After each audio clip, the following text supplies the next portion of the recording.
Man, after this story, you'll be as worried as I am for our generation, dude. Because today, I have a story time of a Gen Z kid who goes absolutely insane and literally does probably the cringiest things you have ever seen. So while this story might make you worried about our generation, it's also pretty funny, so let's jump right into it. And we're crying, crying, crying like a wounded animal. So we're going to call the subscriber who submitted this story, Mike. So anyways, there was a kid in Mike's class who we're going to call Ben. But Ben was basically the Gen Z kid. He is like the Gen Z kid of the story. He's the quintessential, like, literally spends 6 hours a day on TikTok, believes in astrology signs, technically is in the Gen Z generation, right? It basically ticks all the boxes of, like, stereotypical cringe Gen Z person. And by the way, I'm in Gen Z too, so it pains for me to tell you this story. But anyways, right, Ben had fallen down the TikTok rabbit hole of how to get women, right? They kind of like you need to do X, Y, and Z. I am a alpha male guru. So look, there's some stuff online of people who are genuinely will teach you, okay, it's good to have proper hygiene. It's good to get your money situation good. It's good to get your physical situation good. It's good to get your mental situation good. And I'm all for that type of content. I even watch a little bit of it myself. However, there's very clearly other types of content of hey guys, I'm an alpha male. I will show you no proof that, any woman actually likes me. However, you can spend $10,000 for me to teach you primal instincts that will make you more... Look, just kind of BS like that. So yeah, sure enough, Ben, the Gen Z kid, fell down one of these TikTok rabbit holes. And one day, while Mike and all of his friends were sitting at the lunch table, Ben sits down with them. And he's like, boys, come. And they're all like, yeah, what's up? He's like, boys, you guys aren't ready for the amount of ladies I'm gonna score, bro. I literally just got the best, I just got taught insider information of how to get women. And dude, Mike kind of looks at his friends and they kind of look back at him and they're kind of just thinking to themselves, what does this kid mean, insider information of how to get women? It's not like there's a secret code, oh no, man, guys, he knows the secret formula, not the Krabby Patty secret formula. No, so basically, he goes on to say, look, you guys aren't even prepared for this. This is going to be the craziest thing ever. I saw this on TikTok yesterday and will literally blow women away. And so basically, this Ben, the Gen Z kid, tells Mike and all of his friends what he's going to do. I'm not going to tell you it. I'm just going to tell you when he does it. But basically, Mike's reaction, as well as all of Mike's friends' reaction, is basically looking at this kid with the blankest expression possible, giving him the blankest stare of bro, you cannot be serious right now, bro. Because basically, the Gen Z kid, Ben, told them the goofiest, most ridiculous thing they've ever heard. So let's skip ahead to when the Gen Z kid, Ben, actually does his secret trick, right? So anyways, they're in class, and Mike has one class with Ben. And anyways, it was a kind of it was a lab type class. So what would happen was they get lab partners, they'd be given a lab assignment, and they'd have a lab report they'd have to do with it. But the teacher kind of didn't really supervise them that much. She'd legitimately leave the room and just let them kind of just do whatever they need to do. There was no seriously dangerous chemicals or any combinations they could make that would result in injury or anything like that. So the teacher felt pretty confident in letting them kind of just do what they want to do. And so yeah, there's actually a lot of periods of time where they'd all kind of just be in class, and this was kind of more of a chill period. This wasn't a really hard, this wasn't AP chemistry or something. This was kind of a chill science class. So the people in the class got along really well. But Ben was about to ruin this all. Because anyways, remember how I was telling you guys about how Ben had a secret to pick up ladies that he learned on TikTok? Well, this is what the secret was. So anyways, Mike was watching as Ben goes up to a girl, right? So we're going to call this girl Maddie, right? So Maddie's just kind of sitting there. She's with her lab partner. They're doing whatever. And Ben literally walks straight up to her as he was instructed to do in the TikTok video he was watching. And Maddie looks up because she's just kind of hello, question mark. And Ben looks at her and goes, "Wop, wop, wop, wop, wop, wop, wop, wop, wop, wop." Dude literally starts barking at her, bro. So Maddie's just looking at him what? Dude, what? Yeah, so basically, yeah, he just starts barking at this girl, Maddie, just barking at her, because he learned on TikTok that barking will, like, assert masculine dominance, and, like, the ladies will understand the level of testosterone you have to go up and bark at someone. Basically the most backwards, reverse, insane logic ever. But here's the thing, man. If you see something on TikTok, it has to be 100,000% true 1,000,000,000% of the time. Obviously. Come on now. Let's catch up, right? So anyways, Maddie's just looking at this kid, Ben, who's barking at her. The entire class, which was kind of just having a chill conversation, like kind of just good vibes. They're sitting there doing their lab report, talking with each other. They all kind of stopped doing what they're doing to look over to see this kid legit barking at this girl. Bro, like, huh? What? Yeah, so he just keeps on barking at this girl, and Maddie's kind of just looking real confused. He kind of like looks at her friends like, guys, a little bit of help, please, bro. Like, someone want to do something? So sure enough, like, eventually, Ben actually just stops barking at her and walks immediately towards Mike. And Mike is thinking, no, no, no. No, no, no. You are not allowed to associate me with this nonsense, bro. Yeah, so, but sure enough, Ben walks all the way over to Mike and stands by his table and looks at Mike. And Mike is looking at Ben like, dude, do not open your mouth. I don't want to hear a word from you, dude. Like, I don't want to be associated with this nonsense. Please don't get me roped in on this. And yeah, sure enough, Ben did get him roped in because he's like, dude, did you see what I did over there? And Mike looks at him. He's like, how could I not have noticed what you did over there? You started barking at some random girl. Like, I told you that was a stupid idea at lunch today. And Mike's like, or Ben's like, dude, you just don't understand. Like, she could totally understand my level of testosterone and alpha male-ismness. And she is like super like, wow, he's so hot and awesome. And Mike's like, dude, I guarantee you that is not how she's thinking right now. I guarantee you it. And Mike's like, dude, how do you know? Are you in Maddie's mind right now? I don't think so. And Mike's like, bro, just look over at her. And so they look over, and Maddie's like all red or whatever in the face because she's just embarrassed by what just happened. And there's like 6 girls around her. They're all like laughing or whatever. That isn't, look, if you like ask out a girl, or you say something that's really making your intentions clear, or you bark at her, I don't know, and afterwards she's surrounded by a group of girls and they're all laughing, 9 out of 10 times, that's not a fantastic sign. 9 out of 10 times. Maybe 1 out of 10, you're like super lucky and she's like laughing like, oh my God, I'm so happy right now because this super hot guy started barking at me, so I'm just going to laugh my feelings out. Look, normally that's not how it goes. But here's the thing. Gen Z kid Ben was not done. Because a week goes by and Ben starts smelling like complete crap, bro. He smells awful. And at one point, Mike actually says something to him. He's like, dude, look, as someone who's your friend, which was kind of a stretch of the word friend, because Ben and Mike were not really friends. Mike was kind of trying to keep his distance. But anyways, that's regardless. And he says, look, as your friend, I got to say something. Dude, you're not smelling so great. And Ben says, correction, I'm smelling extra primal right now. And Mike looks at him and is like, dude, what the frick does that mean, bro? Like, what do you mean you smell more primal? What? And yeah, sure enough, Ben's like, dude. So I was watching these TikToks of this guy who's like, gets all the ladies. And he was saying that, like, look, there are like pheromones and hormones and trombones that are released into the air when, by your body, because your whole body's like a sound wave or something. And Mike is just looking at him like, dude, what are you saying? And Ben goes on to say, yeah, so basically, the ladies are picking up subconsciously on all the, the odors and smells that come out. And they're basically judging, how primal are you? And Mike's just like, dude, what are you saying? That is not happening. And Ben's like, so I was told by this guy who's like super cool, by the way. He basically said, look, it's more cavemanian of us to not shower or do anything like that. So I've been trying to, as he puts it, supercharge my pheromones and trombones and hormones. And yeah, dude was actually sneaking trombones into there, bro. Like, obviously meaning nothing. But sure enough, Mike's like, yeah, or Ben's like, yeah, so I haven't showered for the last week. And I've been getting a lot of looks lately. And Mike basically slaps his face because he's like, of course you're getting a lot of looks lately. You smell terrible, bro. I don't know how else to put it. Man.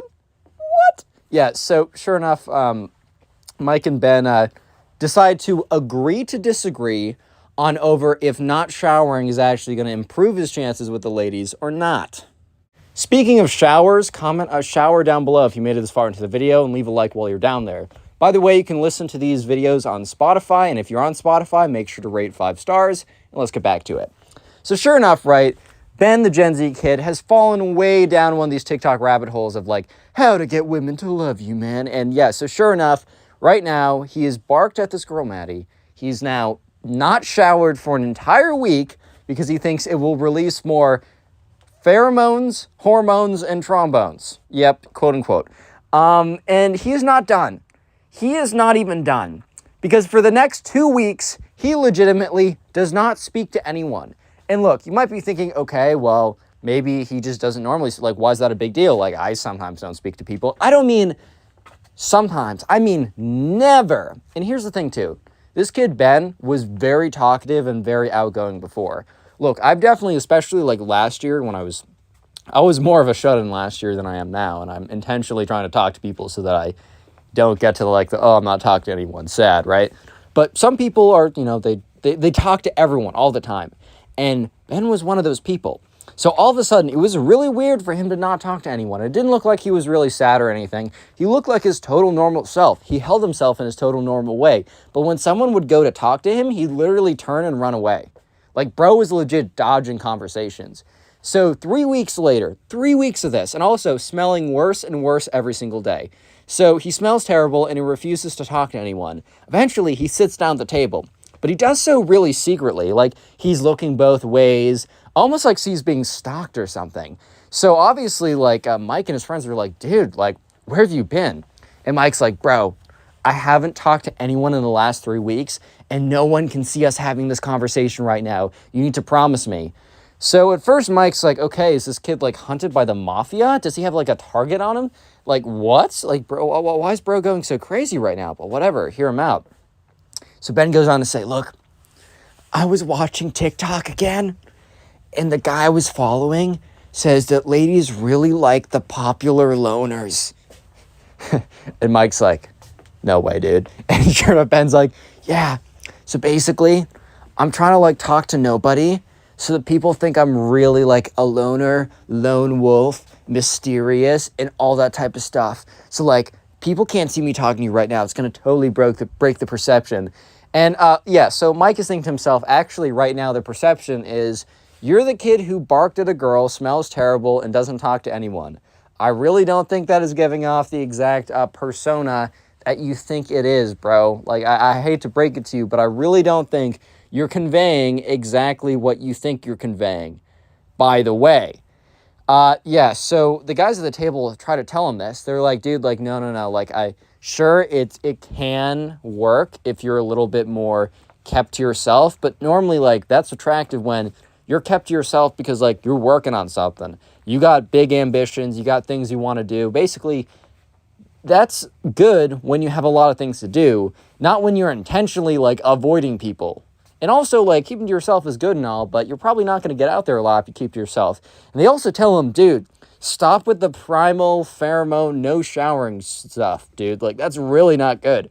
I can smell you from here. And they were, like, sitting on the other side of the table. They're like, look, when you get up and leave, this table's probably going to smell bad for another hour. Just, like, please take a shower. And the Gen Z kid, Ben, is like, well, I've actually been thinking about that a little bit. I'm not totally sure how long I'm supposed to do intervals of no showering. And they're like, well, maybe you should start a new interval and shower, please. But you might be thinking that this is it. The Gen Z kid, Ben, cannot get any worse or any more insane, right? And not do anything more cringy. You would be sadly mistaken. Because, in fact, this was all preparation for the biggest event yet. So basically, 2 days later, Ben comes back. And he sits down. And he smells a little bit better, but not great. And he's talked to a few people, but not that many. And he sits down and tells everyone, hey guys, I just wanted to say that the last month of training has been really hard. From barking at ladies, to not showering, to being a popular loner. All this effort has come together for the day of execution. I will actually follow through with my plans. And they're all like, wait, bro, what are you talking about? Like, what plans? And he's like, do you know Stacy? Okay, context. They're in 6th grade. Stacy is the 8th grader. Their school goes from like kindergarten to 8th grade. So she's like the oldest girl. Stacy's also very popular, and every guy likes Stacy like that, right? So she's already like the top dog of her grade, and she's 2 grades older than these guys. So in some cases, like the older guys will, you know, maybe shoot down a little bit and like, I don't know, go around with like the younger grades. Like I've seen that happen in middle school and high school or whatever, but very rarely do younger guys go up. It's just kind of how it goes from what I've seen. So not only is Ben, the Gen Z kid, trying to, or is going to try and, you know, not to shoot upwards, but he's also going to shoot upwards for someone who's super popular. And also, when he hasn't been showering, barks at ladies and doesn't talk to anyone. So yeah, sure enough, they were kind of like, Mike's like, okay, like, maybe don't do that, dude. But if you are, when are you going to do it? And Ben's like, oh, dude, I'm doing it right now. And they all are like, what? The whole table is kind of like, dude, no, that's not a good idea. And Ben's like, I know you're a hater. I know you're going to be so mad when I'm with the girl that you really like, but that's too bad. So sad for you guys. And Ben stands up abruptly and starts just beelining it right towards her table, the table that Stacy's at. And at this point, Mike is like, we tried to stop them, boys. We did our best. We did our freaking best. Whatever happens next is out of our control. So they watch as Ben walks up, and he must have learned a lot of pickup artist, TikTok cringe type stuff, because he goes up, he's like, what's up, baby?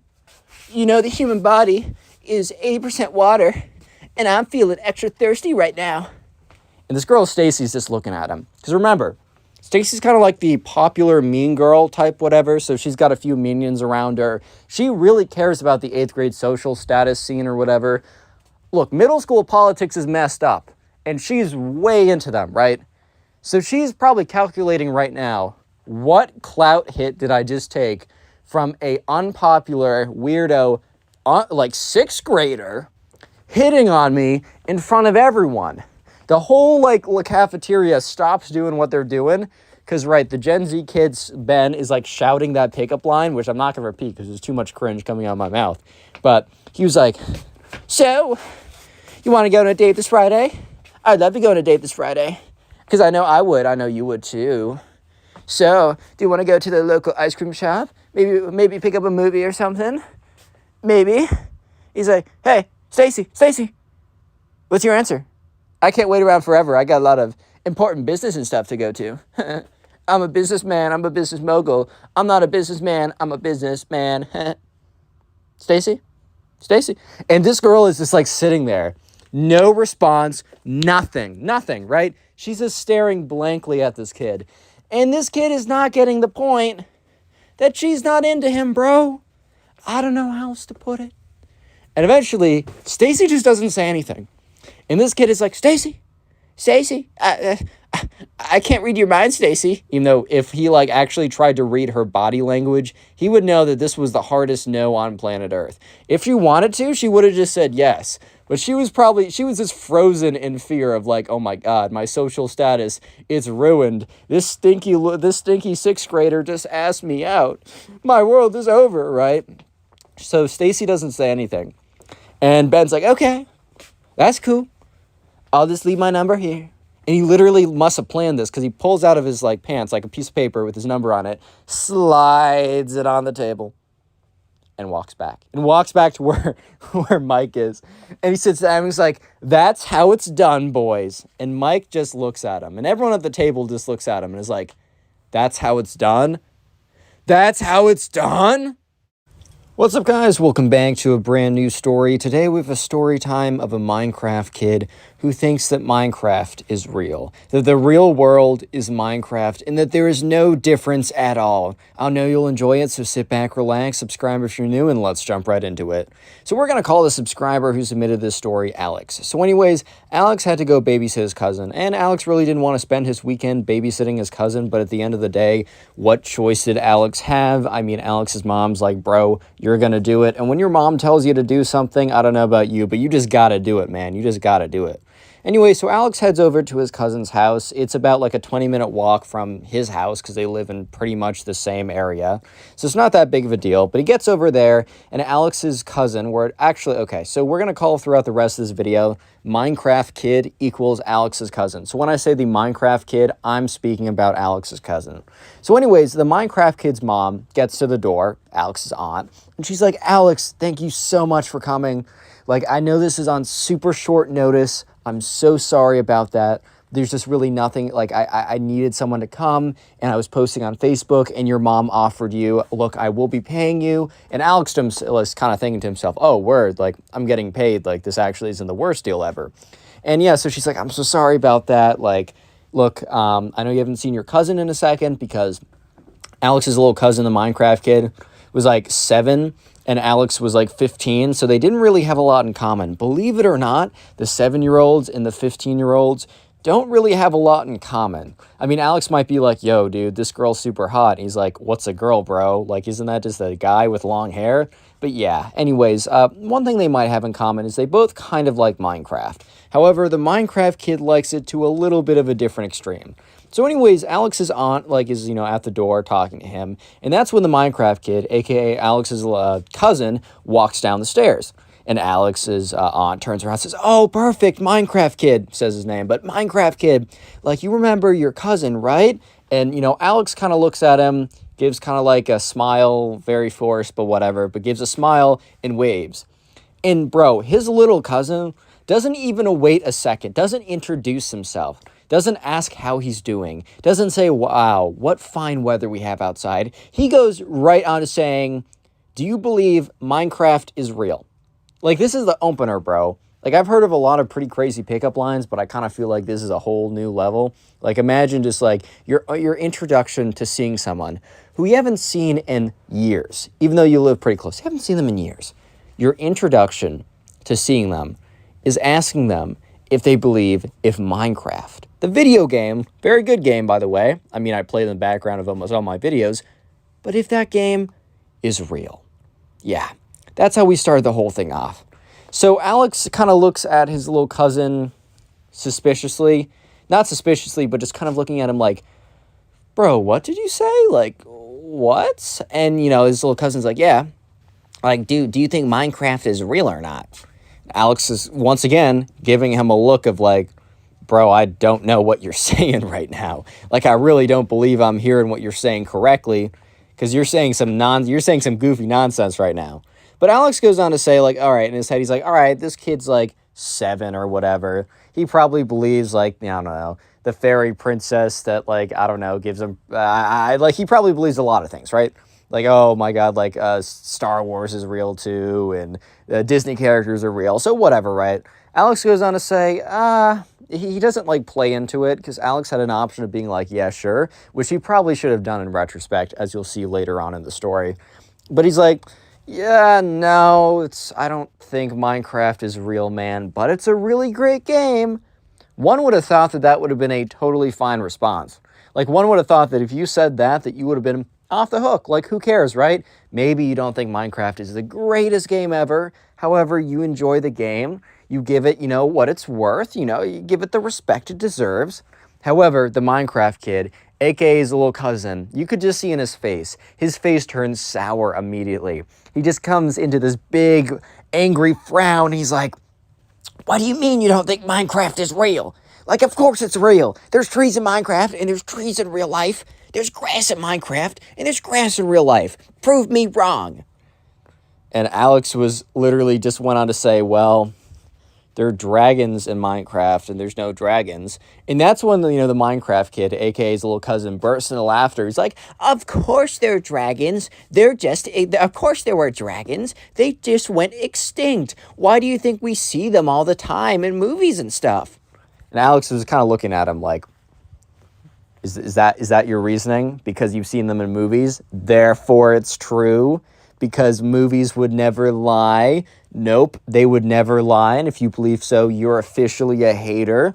No, but eventually Alex is like, all right, man, maybe Minecraft is real. He's not trying to make the kid mad. And this whole time, Alex's aunt, aka the mother of the Minecraft kid, is kind of just standing there awkwardly like, should I intervene? Like, should I say something? Like, this is definitely very weird, but do I say something? No, okay. Yeah, so she kind of said, all right, well, guys, have fun tonight. Gotta go. Alex, here's my number if you need anything. You know, there's a pizza in the fridge. Just slap in the microwave or put in the oven for 20 minutes or something. We'll be back. Call me if you need anything. She gets out the door and leaves. So Alex is kind of staying there, a little bit awkward, like, okay. And the Minecraft kid says, hey, we got a pool in the back if you'd like to go. And Alex is like, oh, okay, word, sure. Because Alex was like, dude, what am I going to do with this kid? If I feel like if I say anything, he's going to get mad at me. Because Alex was like, I literally just said that Minecraft, the video game, doesn't exist in real life. And this kid flipped out on me. Like, what am I supposed to do at this point? Like, what can I do, bro? I can't say anything right. Yeah, but anyways, you know, Alex was pretty excited to hear, okay, we got something to do. So the Minecraft kid ran upstairs and put on his swim trunks or whatever. And Alex didn't bring any swimming clothes because, you know, he didn't think he was going to go swimming. It had been such a long time since he went to his little cousin's house that, you know, he actually completely forgot that they had a pool. So they go out there. And, you know, Alex is like, all right, man, I'm going to sit here. You can have fun or whatever. Because Alex's plan was, you know, maybe drag this out a little bit. Let him play by himself in his pool or whatever for an hour, maybe an hour and a half. Alex can go on his phone, maybe watch some videos, maybe hop on a call with some friends. I don't know. He can do a lot of things, right? However, he goes out there and he watched the Minecraft kid jump into the pool. And the Minecraft kid went underwater. Because, you know, when you go in the water, you can swim around, you can swim under it, you can do a lot of things. However, the Minecraft kid was not coming up above the water. So immediately Alex is like, oh, shoot. Alex rips off his shirt, like, keeps his, like, pants on. Bro's got shorts, right? But these aren't, like, thankfully, right? These are, like, kind of gym shorts. But at the same time, these aren't swim shorts. He's really not trying to jump in. But his little cousin is not looking like he's coming up. So Alex is not letting a kid drown on his watch. No chance. So Alex just like takes his phone out of his pocket, takes his wallet out, jumps in, scoops his little cousin up and brings him above the surface. His little cousin's like, Alex is like, what happened? So at this point, Alex is in the water. I've scooped him up. And the Minecraft kid's like, I was trying to press space, but I wasn't going up. And Alex is like, bro, what? And that's when he remembered that in Minecraft, if you're underwater, if you hold space, I'm pretty sure if you hold space, you'll start to float to the surface. And if you don't, you'll sink. So the Minecraft kid's like, I was holding space in real life. Why didn't it work? And Alex is kind of just looking at him with this look of, bro, you cannot be serious right now. Real quick, if you made it this far into the video, comment Minecraft down below. Leave a like on the video for your free nothing as well. I will try and heart all the comments to say Minecraft. If I got the time, I'll do it. And if you want to support the channel, the best thing you can do is after this video, watch another one of my videos. I'm going to link a storytime playlist in the pinned comment, or just watch another one of my videos. Anyways, so Alex tries to explain to this kid that, first of all, what does he even mean by hold space in real life? Like, what do you mean you're holding space? Or maybe it's shift. I don't know. One of those two. And he's like, the Minecraft kid's like, I don't know, but I was definitely doing it. And Alex is like, all right, well, this is the real life. This is not Minecraft. To swim up, you need to push your arms and push the water upwards. And Alex is like, but Minecraft is real life. At this point, Alex is like, all right, this kid's a lost cause. He's like, okay, I think we should go inside. So yeah, sure enough, they're going inside. And the little cousin, aka the Minecraft kid, he's looking extra angry right now. He's looking very upset. And Alex thinks to himself, well, he's obviously very upset because, I don't know, I took him out of the water early. And low-key, Alex was a little bit upset about that too, because bro was trying to go in the water as well. I mean, he wasn't trying to go in the water as well, but bro was trying to sit outside while the Minecraft kid was in the water because it was easy. He could go on his phone, and he had no idea what he was going to do to entertain the Minecraft kid for the next couple hours. Entertaining kids was not a specialty, man.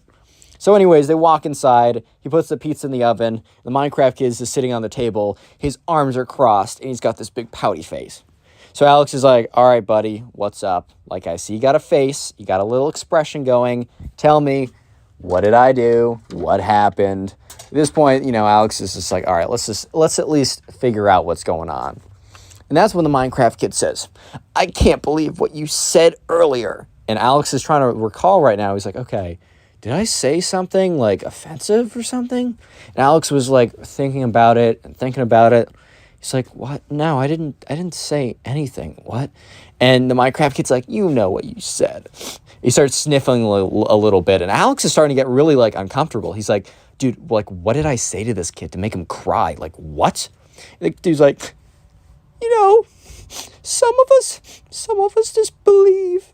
And Alex is like, dude, what did I say? What did I say? Like, he's just searching his brain, his memory for, like, what could he have possibly said to bring this kid to tears hours later? He's like, you know what? You're wrong. Minecraft is real. And at this point, Alex is like, bro, there is no way that this kid is this upset over the fact that I said that Minecraft wasn't real. What? Bro, it's a video game. Chill out. Are you what? Yeah, so Alex was just kind of like, bro, what is bro doing over here? Like, this is crazy, bro. Like, are you serious right now? And he's like, dude, I didn't. And so Alex is like, all right, let me play along with it. He's like, bro, I didn't mean it like that. Minecraft, a lot of parts of Minecraft are real. Like the Minecraft trees, those are real. Like trees really do exist. Grass in Minecraft, it does exist in the real life. All I'm saying is, there's just not creepers walking around that are going to blow up in your face. I'm just saying that's not true. And there aren't zombies. Those don't exist, right? But a lot of Minecraft is real. So you know what? You're right.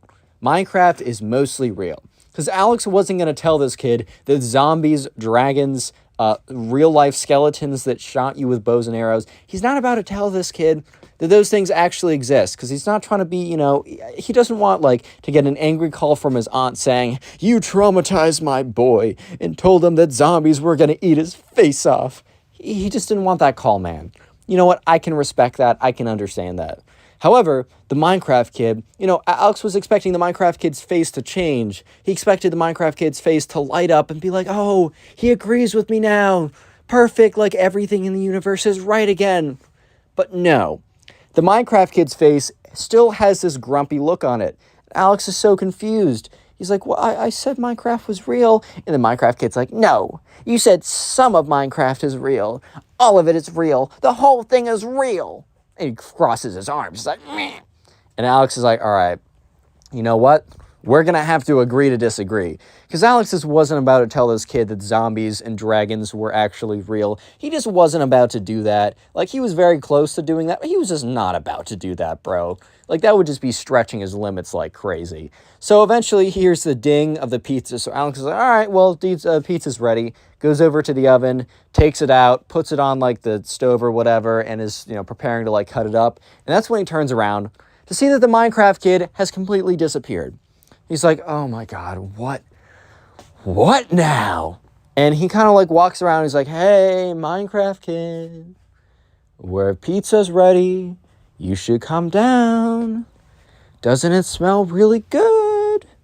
You should come down, buddy. Come on. Come on now. Drop, go.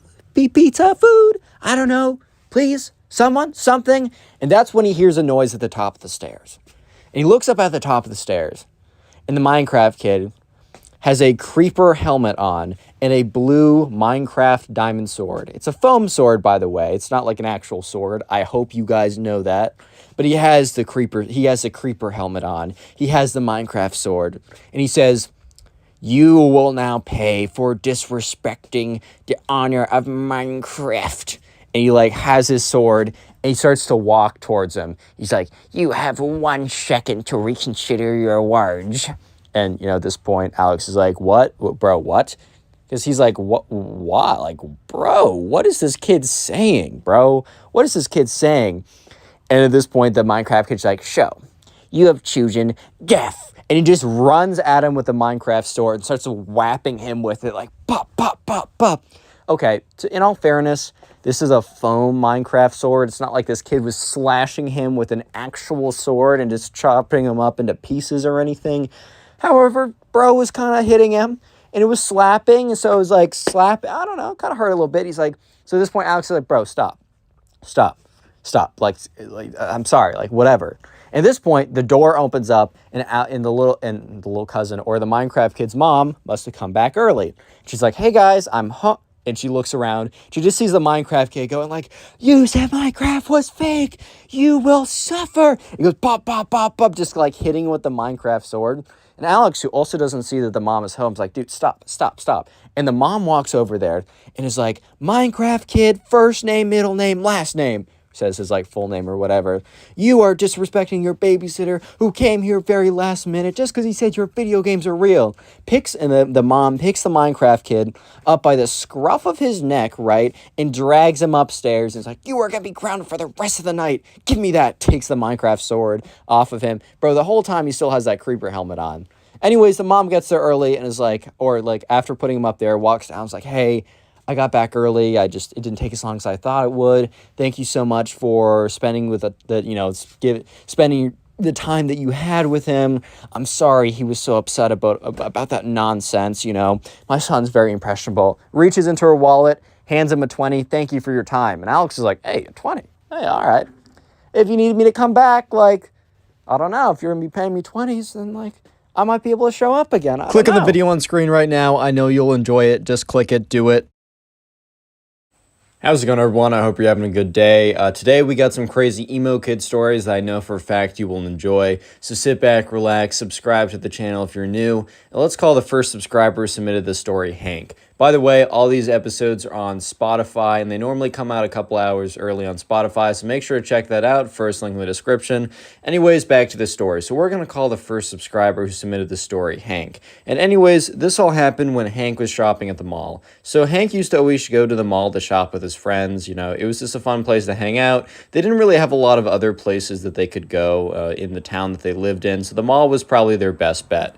And sure enough, one of these days, one of Hank's friends wanted to shop at this place called Hot Topic. If you don't know, Hot Topic's a place where they have a lot of t-shirts and other kind of apparel that is very, I don't know, like fast fashion-y, brand-centric. Like, it's very much like, you'll have a lot of different brands, or kind of like, you'll find a lot of band t-shirts, a lot of kind of like, okay, so a lot of different stuff's at Hot Topic, but one kind of theme of clothing that you'll see at Hot Topic is emo style clothing, if that makes sense. So like really black clothing, edgy clothing, stuff like that. And just so you know, like, I have nothing against it if you dress like that. I think it's a cool enough style. I think you're fine even if you identify as like, "Oh, I'm emo in the way I dress or act or whatever." I don't really care. Live your life. However, as long as you don't act like the kids in these videos, especially this one, you're chill with me. But anyways, Hank just was like, "Okay, man, like, you want to go to Hot Topic, that's fine." Hank hadn't really been in that much, so he didn't really know what to expect. So Hank was walking into the Hot Topic, and he was looking around, and there's a whole host of people. And Hank's friend was like, "All right, man, like, I'm gonna go to the back of the room. I know what I want. I'm gonna go in their skateboard section. You can kind of just wander around here. I'll be out when I'm done." So Hank was totally fine with this, and Hank kind of like was wandering around, and he walked over to one of the t-shirt aisles, or one of the t-shirt rack aisles, and that's when he accidentally bumped into this kid. And this kid turns around, And just to paint the picture, this kid has super long black hair. He's got like black mascara on, black lipstick. He's got black painted nails. He's got a spiky collar. He's got like a black band t-shirt. He's got like long black jeans and then those like big black stomper boots. I don't know if you know what I know, like if you know what I mean, but like those big, kind of like those big rubber black boots that are pretty popular right now. And he turns around and he's like, dude, what the heck, bro? And Hank's just like, all right, my fault. Like, I didn't mean to bump into you like that. I was just looking around and wasn't paying attention. And the emo kid's like, dude, you're like, shut up, bro. Hank's kind of just looking at him like I don't really know what you mean. Like, I didn't do anything. Like, are you good? And the emo kid's like, bro, like, I don't need to hear that sass from you, bro. Like, I really just don't need to hear that. And Hank says once again, like, dude, I don't know what you're saying. Like, I'm sorry. I'll just go the other way. And Hank kind of turns around to de-escalate because he doesn't feel like, escalating anything. It's just not a good idea to get into fights like that. And that's when the emo kid's like, yeah, you would run. You're dressed like one of those jocks anyways. Which, like, Hank kind of turned around because he didn't know what that even means. First of all, I mean, isn't jock a positive thing? Like, I get that there's a bit of a negative connotation of like, oh, you're a dumb jock or something. But I would have thought that like jock would have meant like, oh, you're an athlete, which isn't that a good thing? Like, I'm kind of confused right now. Is that not a good thing? And Hank, kind of turns back and he's like, dude, like, why? Like, why are you like making a problem with me? I don't have a problem with you. You're kind of the one that's making this into something, because Hank really did believe like I'm not the one doing anything. It's like 100% this guy who's making it something, And the kid's just like, well, like, you're just looking like a dumb jock. Oh, isn't that right, guys? And he turns around and there's two other emo kids and they look very similar to the main emo kid, but they kind of just, they're dressed slightly different, but really, I mean, it's funny how, like, I saw this on South Park, but it's funny how, like, nonconformists all dress the same. I'm just like, well, I mean, you are conforming to something, but anyways, right? So the other two kids, the other emo kids are kind of there along too, laughing. And, Hank is starting to, like, get upset by this because he doesn't really care about, like, these random kids, what they think, except, he's got three kids standing there pointing at him, laughing in his face when Hank didn't deserve it. Like, Hank was thinking, like, look, if I deserve this, if I was being, like, an absolute, like, if I was being a jerk to them or for some reason I actually did something, sure, maybe I deserve this. But Hank's just thinking to himself, like, dude, I don't deserve this. I was literally just chilling here. I actually bumped into this kid. Like, I'm sorry about that. Like, my fault. Once again, my fault. But that's when Hank turned the tables on the emo kid. And the thing is, right, the emo kid was wearing a band t-shirt. And the thing about band t-shirts is, you don't necessarily need to know everything about some place that you rep. Like, if you wear a t-shirt that's from Starbucks and someone's like, okay, well, then name all the flavors of, like, cappuccino you can get. It doesn't have to be like that. But the thing is, a lot of people wear band t-shirts because the band t-shirts look sick, and they don't know any of the songs from the band, which, I guess is fine. But, like, at the end of the day, a lot of people will kind of pretend to know it and not actually know it. So, Hank was like, well, screw it, bro. He's like, all right, buddy. And he looks at the main emo kid, and the main emo kid looks at him back. And he's like, all right, buddy, name me 3 songs from that band. And he points to the emo kid's t-shirt. And I don't know, maybe it was like Nirvana or something. Like one of those kind of like t-shirts or whatever, which, and the emo kid looks at him, and he has this kind of look of shock. This look of, oh my God, like, you caught me. Kind of the look of, like, man got caught in a trap right here type of look. And the emo kid's kind of just like, how about you name me 3 songs from this band, bro? And the emo kid turns to look back at his emo kid friends as kind of like, oh, what's their reaction to that sick burn? And they kind of just look at him blankly.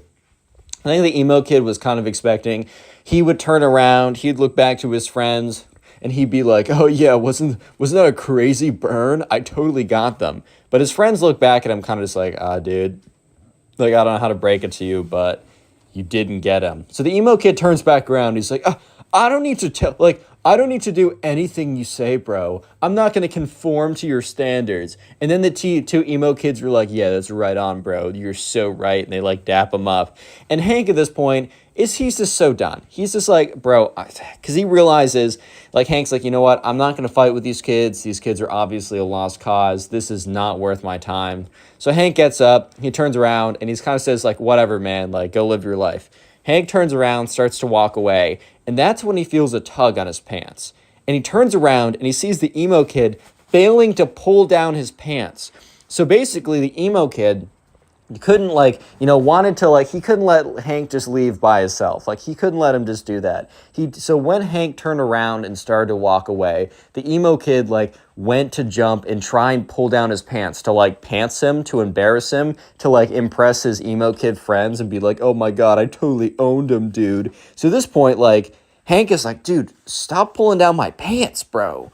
And the emo kid's like, oh, sorry, I just slipped. And he's like, and his emo kid friends laugh along as well. At this point, Hank's getting really annoying. He's like, sorry, bro, like, I'm not into you like that. And he's like, what? He's like, yeah, you're trying to pull down my pants. So you're telling me you're not trying to get a peek?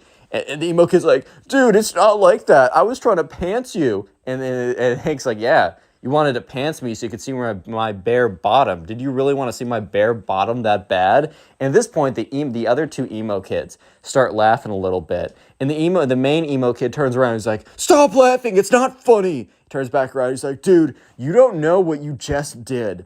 And the emo kid walks up to Hank with his chest puffed out. He's like, bro, you literally don't know what you just did. You don't know who you're messing with. Okay, I don't know if he started to tear up or anything. But at the exact same time, the mall cop that happened to be, like, going around the mall to make sure that nothing's, like, happening, looks into the Hot Topic and sees basically this kid walk up to this other kid with his chest puffed out. So the mall cop outside kind of slows down walking and looks inside.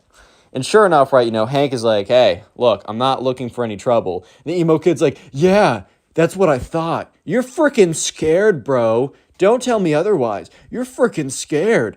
And at this point, Hank's like, dude, I'm not scared. It's not like that. I just don't want any trouble. Like, you're not worth my time. And he's like, I am worth your time. I'm worth all of your time plus some because I'm worth more than you, dude. You don't know who you're messing with. At this point, right, the emo kid was really kind of just showing his true colors and being like, I mean, kid's insecure. That's fair enough. He's trying to act all tough in front of his friends. So once again, Hank's like, he turns around and he's like, all right, man. He's like, dude, I'm just not doing this. Once again, have a good life.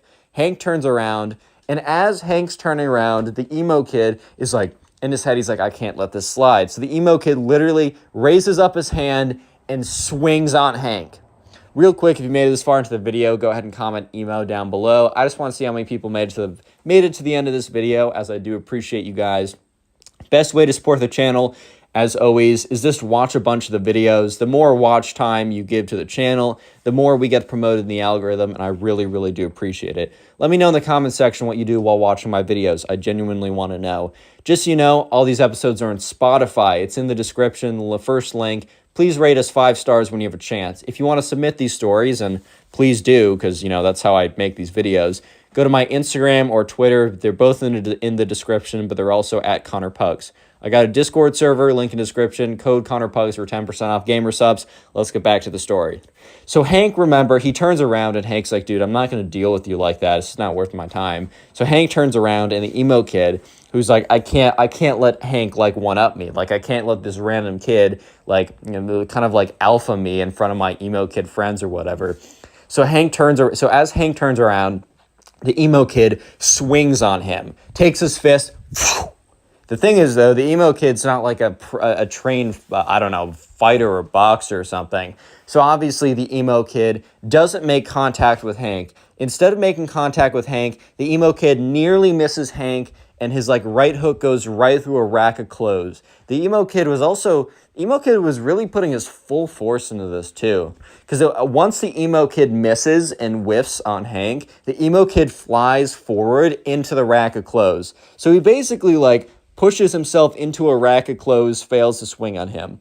The mall cop, however, did see the emo kid try and swing on Hank, so he walks in there. Hank turns around, and he sees the emo kid on the floor in a pile of clothes, and he's just so confused on what happened.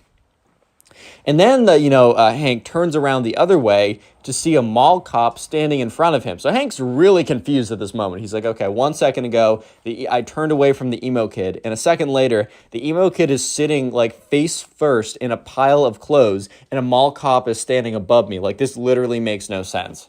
And sure enough, the mall cop's like, hey, hold up, everyone, I gotta talk to you guys. And the two emo kids, like, from the back, like, they get scared and they literally run off. They disappear into the rest of the story. He's like, hey, you get back here. But also the mall cop didn't really care that much, because the two people that he really wanted to talk to were both Hank and the emo kid who swung on him. So the emo kid gets up. He's, like, kind of panting a little bit. He's like, and the mall cop's like, hey, I saw you swing on this kid. I know you didn't make contact, but you did try and swing on this kid. It's 100%. Like, what's going on here? The emo kid's like, dude, I was just defending myself. And at this point, Hank's like, that's not the case. Like, this kid and I were kind of talking back and forth. He tried to pull down my pants. I made fun of him for doing that. I turned around and he tried to swing on me. At this point, right, the mall cop kind of witnessed the last 60% of this altercation. So he knows for a fact that he saw the emo kid try and pull down the pants and then have an argument. So the emo kid says, well, after I pulled down his pants, this kid tried to swing on me and I just defended myself. And the thing is, right, that was a mistake for the emo kid, because the mall cop had been watching the whole thing. So the mall cop knew for a fact that that wasn't the case of what happened. So the mall cop goes on to say, like, dude, I know for a fact that's not what happened. I saw you guys kind of like bickering in the store, and I wanted to make sure that we had no like nonsense going on. Obviously, some nonsense did go on, and I watched the whole thing. I saw you try and pull down this kid's pants. He did not swing on you. I don't know what he said to you that offended you or anything, but it's very clearly that, you're the aggressor here, and I can't have that. So he's like, hey, I'm going to need you to come with me. And the emo kid's like, all right, buddy, go ahead with him. And the emo kid is like looking at Hank and kind of giving him this look of like, come on, bud, like, go ahead. He's asking for you. When in truth, that, the mall cop is not asking for Hank. The mall cop is asking for the emo kid. So the mall cop's like, sorry, man, you must be mistaken. I'm not asking for this guy over here, pointing to Hank. He's like, I'm asking for you. And he points at the emo kid. And the emo kid is so absolutely stunned by this revelation. He's like, at this point, the emo kid is practically speechless. The emo kid is standing there, is just like, you must have some kind of mistake or something. Like, you can't be talking about me. That's insane. Like, there's no way. Like, what do you mean? Hanks is looking at the emo kid with this bit of a smirk, and the mall cop is kind of like, come on, bud. Like, we don't want to have any trouble here. Make this nice and easy for all of us, and just come along with me.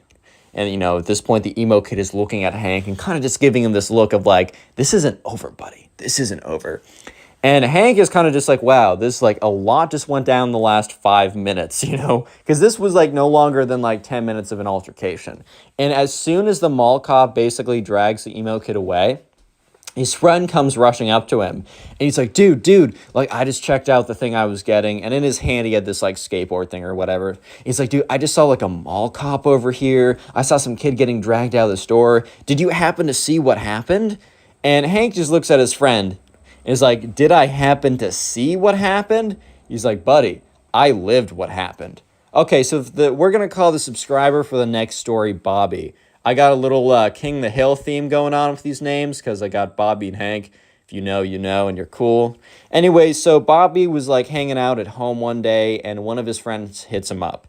And, Bobby, doesn't see this friend this often because they happen to be going to two different schools, even though they live relatively in the same area. They're both in high school, and they're both seniors in high school. So Bobby's friend, who we're going to call Ben, actually happens to have a car at this point.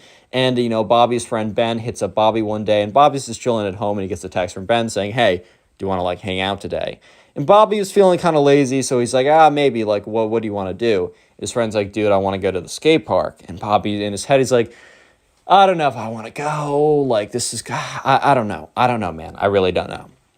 And Bobby should have stayed home that day based on what was about to go down, but he didn't, because he wanted to see his friend Ben, and he was like, wait, what else am I going to do today? Watch Netflix? I know for a fact by the end of the day, if I'm just sitting here watching Netflix, I'm not going to be a happy camper. So sure enough, Bobby texts him back. He's like, yeah, man, like, I don't got a ride, but if you can pick me up 100%. So sure enough, this friend, I don't know, an hour later, pulls up to Bobby's house and says, hey, man, get in. And, Bobby shows up to the window. He's like, hey, what's up, Ben? Haven't seen you in forever. Just so you know, I don't have a skateboard, just so you're aware. And Ben's like, dude, I got two in the back. Don't worry about that. I got you. So sure enough, Ben hops into the car with Bobby. And, they drive, or Bobby hops into the car with Ben. They drive over to the skate park, which is like 15 minutes away from where Bobby lives. And they get out, and, Bobby used to skate a little bit back in the day with his friend. It's been a while, so he's not going to do any tricks or anything like that, but he's just getting along, he's just getting on the board. He's kind of riding around a bit, just getting a little bit of exercise. And mostly he's out there just to hang out with Ben, because he hasn't seen Ben in a second, and they used to be really tight. So sure enough, Bobby and Ben are just chilling at the skate park. They're having a good time. They're kind of just living their life. And that's when a very specific looking group, of these emo kids. They pop out of nowhere, basically, and they just appear at the end of the skate park. So this skate park is pretty big. It's not like a massive one. It's not like where you'd have a professional skater event or something. But it's a pretty big skate park. Like, the city definitely puts some, like, a good amount of bread into making this. So sure enough, they're looking over and they see this group of kids. And this group of kids has, like, a ringleader that's, like, standing in front of the other two. And he's kind of dressed like they're all dressed like kind of like the other emo kids in the last story time. So I'm not going to go ahead and describe them. They're dressed a little bit differently, but it's all kind of the same, if you know what I mean. So sure enough, the kids are just standing at the end of the park. And it's really awkward because, like, Bobby goes over to Ben. He's like, dude, like, see those kids? And Ben's like, yeah, I've just been staring at them. And Ben's like, dude, they've just been looking at us for, like, the last thing. Checks his watch. He's like, dude, they've just been looking at us for, like, the last like 2 minutes, bro. That's really freaking weird. And, Bobby's like, yeah, man, like, this is kind of weird. I don't totally know, like, what's the deal with all this. Like, do you know what's up with them? And Ben's like, dude, I don't go to this skate park. Like, this is your skate park. And Bobby's like, yeah, I don't really skate anymore, so I don't know. Maybe this is, like, a place they normally go to. Either way, this is kind of weird. Let's just stay on this side, and hopefully they'll stay on their side. And if they come over, hopefully they're cool. Spoiler, they're not cool. Yeah, they're the farthest thing from cool. But anyways, Bobby and Ben try and ignore these kids, as these kids literally, the thing is, these kids, they don't even have they don't even have, like, a skateboard with them. And you don't need to have a skateboard to hang out at a skate park. A park is a park, and it's a cool place to just hang out with some friends. That's 100% true.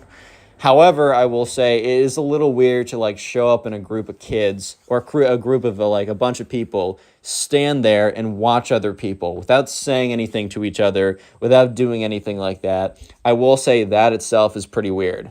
So sure enough, Bobby and Ben are just kind of standing there like, dude, this is really freaking weird. What's going on? And that's when they look over, and sure enough, they see the emo kids start to walk closer to them. Like, the emo kids were just standing there for a good solid, I would say 10 minutes. And that's when the emo kids start to walk over to Bobby and Ben. And at this point, Ben turns over. He's like, dude, what is up with your neighborhood, bro? Like, why do you always get the weirdos? And Bobby's like, dude, it's not my fault. I don't go here this often. I don't know. And that's when the group of emo kids shows up. And there's, like, very clearly, like, this is going to sound weird, but, like, an alpha one. Like, okay. I'm not trying to use, like, weird, like, alpha male terms or whatever. Oh, Connor, which one's the sigma male? Shut up if you say that in the comment section unironically, dude. Actually, shut up. But anyways, sure enough, the kind of, like, the alpha of the pack, whatever that even means in emo pack words, is like, hey, you two, I need a word with you. And Bobby and Ben kind of just look at each other just like, oh, my God, like, what's going on here? It's just kind of strange. Ben kind of, like, whispers over to Bobby, like, dude, we are never going back to your park ever again. And Bobby kind of just gives him this look of, like, dude, I can't control this. So sure enough, the emo kid, let's just call him the alpha emo kid. No, I can't say that for much longer. The main emo kid, King the Pack or whatever, walks up to them. He's like, bro, do you not know? And Bobby and Ben kind of look at each other, and, Bobby speaks up and says, no, like, knows what? Like, no what? The emo kid laughs. He's like, oh, you don't know then. This is our turf, dude. And Bobby and Ben kind of look at each other, and Ben speaks up like, turf? Emo kid's like, yeah, man, you don't understand. This is our turf. And Bobby just means like, what does that even mean? And they're like, dude, you don't want to mess with us. And one of them, like, legitimately pulls out, like, a wand. Not like a knife or something, not like actually trying to be intimidating. Like, this isn't like, oh, they think they're like actually in a gang or something. This is their turf. They pull out a wand, like a freaking Harry Potter magic wand. And, the main emo kid's like, bro, my boy over here knows magic. You don't want to mess with him, dude. And so Bobby and Ben kind of look at these kids, and, Ben speaks up. Ben's a little bit more brash. Ben's a little bit more, I don't know, confident is maybe the wrong word, but I'm going to use that word than Bob. Confrontational, that's right. Ben's a bit more confrontational than Bobby is. So Bobby would have been fine literally just going somewhere else. It's not like there's not a lot of other places. I mean, there's not a lot of other places they could go, but it's not like Bobby's a big skater in the first place. He just wanted to hang out with Ben. And Ben literally goes up. He's like, dude, what are you going to do with that little magic wand? You're going to wave it around, put a spell on me? It's this freaking Harry Potter, dude. We don't care. You guys don't have turf. That's ridiculous. Like, look, we're not taking up the whole park. This park's massive. You guys chill over there. We'll do our thing over here. There won't be any trouble. The emo kid's like, dude, there's going to be trouble if you guys don't leave or at least pay respects. And, Ben at this point's like, the frick you mean pay respects? Like, what is that? Like, what do you even mean by that? And at this point, Bobby's starting to realize that Ben is kind of finding this amusing more than concerning. Bobby's more concerned by this just because they outnumber them like 4-2. And these emo kids definitely like aren't hitting the gym every day. But at the same time, like 4-2, it doesn't matter like how big you are. Like you're not taking them one-on-one. So like Bobby didn't want anything like that. Even if it's that emo kid smoke, he didn't want it in the first place. So sure enough, Bobby kind of looks at Ben and kind of gives him a look of like, hey, like, come on now. And Ben is like, no, I'm going with this. And Ben's like, all right, man, you know what? Put a spell on us, bro. Like, if you honestly, like, you know what? We're going to take the punishment. Put a spell on us. And the main emo kid looks at them and is like, dude, you don't want our smoke like that. You don't want us to, like, drop a spell on you like that, bro. You don't know our power. You don't totally get it. And Bobby is just looking at them. And Bobby's like kind of like completely freaked out at this point. Not that they're going to actually put a spell on him and, I don't know, curse him or something. Bobby's just so freaked out by everything going on. That he just doesn't want anything to do with it. So Bobby is like, I don't know, man. How about we just like, we stay here and you go over there. And the emo kid's like, I'm not talking to you, little boy. Which like Bobby was like so taken aback by this. And Ben was like, you don't call my friend that. Come on, if you're such a big guy, little boy, and at this point, Ben says little boy back to them. If you're not such a big guy, little boy, put a spell on us. And he points to the guy in the back. And there's like a little emo kid in the back with like a little magic wand or something. The main emo kid says, you know what? Gentlemen, I don't want you guys to be seriously hurt. So I'm going to give you one more chance to leave the premises. Or my friend will put a spell on you, and you will be cursed so badly that you will not make it out of this park alive. We have magical powers that you simply don't understand. And Ben is looking at them, and Bobby is looking at them, and the emo kids are looking back. At this point, it's a classic. It's one of those classic Texas standoffs, like who's gonna shoot first, but instead of shooting, it's either staying there or shooting your magic spells through your wand or whatever. And, Ben was like, all right, no, we're staying here. Put a spell on us. Do it. And the emo kid is like, fine, you have sealed your fate. And all of them walk away. At this point, Bobby and Ben look at each other. Bobby's like, dude, those kids are weird. Like, I have no idea what's going on. Ben is like, really is your neighborhood spawning out the most NPCs in the world, dude? Like, this is crazy. And, Bobby and Ben were probably going to go back and forth a little bit about how weird these kids were, but they were unfortunately interrupted by chanting. So they look over and they see the emo kids like holding hands, chanting, like kind of like going in a circle, like kind of like moving in a circle, holding hands, chanting like demonic tongues. At this point, Bobby's like, bro, I'm kind of freaked out. And Ben's like, dude, this is a comedy routine. Please, like, chill out. And at this point, they do, like, the chanting gets louder and louder. And it's kind of weird. Like, it's really strange. It's like they definitely been rehearsing this. And Bobby admits to me that for a split second, he was thinking, like, dude, what these kids actually have magic powers. Spoiler, they don't. They're just weird, right? And by the end of the chant, one of the kids comes over. The main one grabs the wand, starts swinging it around, and starts walking over to them. He's like, like, one last chance, boys. I'm giving you one last chance to literally survive. I'm giving you one more chance unless you want to, like, if you want to leave here and see your parents again. And Bobby was just in his head like, dude, this kid's legitly weird.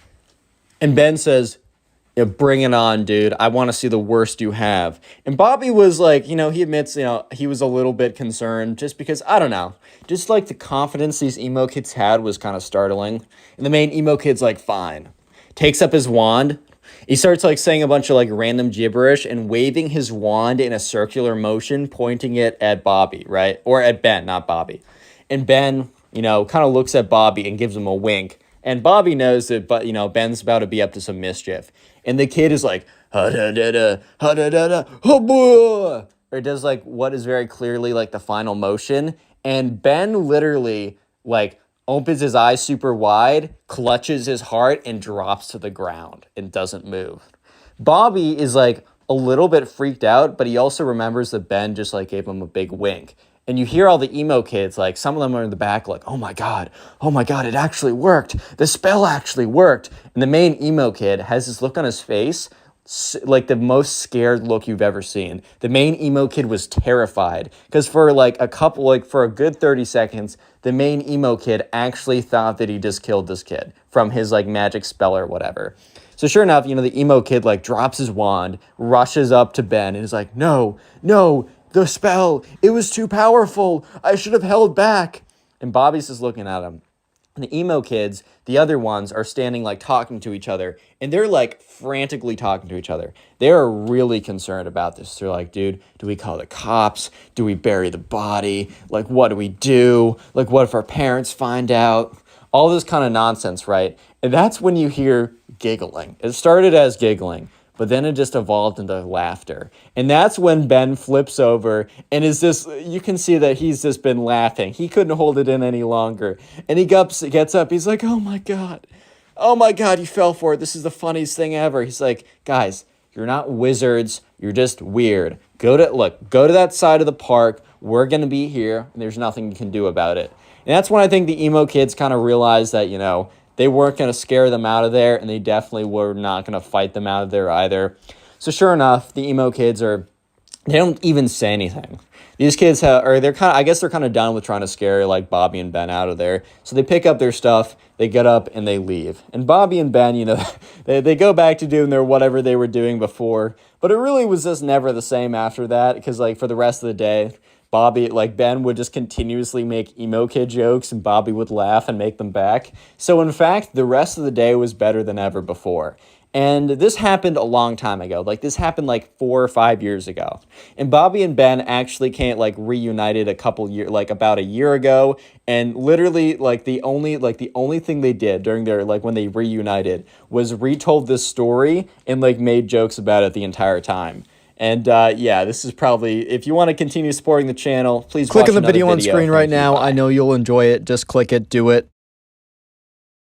How's it going, everyone? Today we have a story of one of the cringiest emo kids of all time. So sit back, relax, subscribe to the channel if you're new. We're calling today's subscriber who submitted the story Brent. So this all happened when Brent was at soccer camp. And so Brent went to the soccer camp every single year. And it just happened that this year he encountered the emo kid at soccer camp. So anyways, this was just another summer of Brent going to soccer camp. His mom dropped him off, and once again, he was pretty excited to go. Unfortunately, some of the friends he made from the year before, they didn't show up this time, so he was very proactive about finding people, meeting new people, and trying to make some new friends. So anyways, in the very beginning of soccer camp, they had kind of a get to know other people type deal. And all of a sudden, right, Brent sees this girl, and she was at kind of the girls' soccer camp. So it was kind of split up like boys' soccer camp and girls' soccer camp. However, it was all under the same umbrella of the soccer camp program. So they would eat lunch together, do non-soccer activities, but the morning soccer practices were kind of split up by gender like that. And so anyways, right away, Brent saw this girl, Emily, and he immediately kind of fell in love with her. Not actually, but was like, OMG, lol, she's cute. I'm going to try and hit. No, I'm just kidding. He's like, I don't know. He's like, He's gone to soccer camp. He's not trying to hit, bro. That's crazy. But anyways, right, so she's going to be an important character later on. But for the meantime, we don't need to think about her because someone much more important comes into the picture. So while Brent is thinking about like, oh my God, look at that girl over there. I got to start talking to her. That's crazy. He accidentally bumps into this guy and turns around. This guy is like, I don't know, a little bit bigger than him, a little bit heavier than him, just like kind of a bigger guy. And he's got this like long black hair that's swooshed over. He's wearing like the standard soccer cleats, but otherwise it's like this black band heavy metal t-shirt. He's got like black painted nails. He's got like a spiky wristband on or whatever. And he turns around, he's like, yo, what did you bump into me, bro? And Brent's like, oh, my fault, like, didn't mean to do that. He's like, you don't think that I'm an alpha? Is that what you think? Brent's like, what? He's like, I'm an alpha male, just in case you weren't aware, which I know that you subconsciously were because, all betas instantly know when there's an alpha present. And Andrew was the guy from like 7 stories ago. Brent was like, what? He's like, bro, do you not know what beta males and alpha males are? Well, basically, beta males are like you and lame, and alpha males are strong, powerful, and dominant in the pack. And with that, like, the emo kid does a big, like, swipe of his big, long, black hair, so, like, his bangs would no longer cover his eyes. It immediately fell back in front of his face. He's like, yeah, just so you know, kid, get out of my way. And the emo kid, like, shuffles away. And this was Brent's first interaction with the emo kid. So he's like, okay, that's cool, man. Like, okay, see you around, buddy. Bye-bye. So anyways, let's fast forward a little bit. After soccer practice in the morning, Brent was actually one of the better kids there. He was pretty good at soccer. They had lunch, and in the afternoon, they had activities such as like this, like, I don't know, like tag, capture the flag, all kind of like random camp activities. And today was capture the flag, and Brent happened to be on the same team as Emily. So immediately he goes over there. He's like, hey, how's it going? Like, my name is Brent. Emily's like, hey, like, my name's Emily. Nice to meet you. And Brent and Emily immediately hit it off. They're having a good time. They're talking with each other. They're enjoying each other's company. You simply love to see it. And like from very far away, Brent catches the eye of the emo kid who's on the other team and is just staring him down for some reason. Brent doesn't really think much of it, and then, like, he goes back to talking to Emily. So they're playing capture the flag right now, and Brent, runs over to the other side, gets the flag, right, and starts running back to his side. If you don't know capture the flag, there's like this little penny on both sides or like a little piece of cloth or something, and while you're on the opponent's side, if they tag you, you're in jail. But what you're trying to do is you're trying to run over there, grab their flag, and run back to your side without being tagged. However, there was a stipulation that it had to be a tag. This isn't tackling. You can't push someone. You can't, like, punch them or anything. You have to tag them if they're on your side. So, Brent is running over there. Sorry, I have a list of names in front of me and from other stories. Brent is running over there. He grabs the enemy team's flag and is running back to his side. And he's really close when he just like immediately slams into the ground.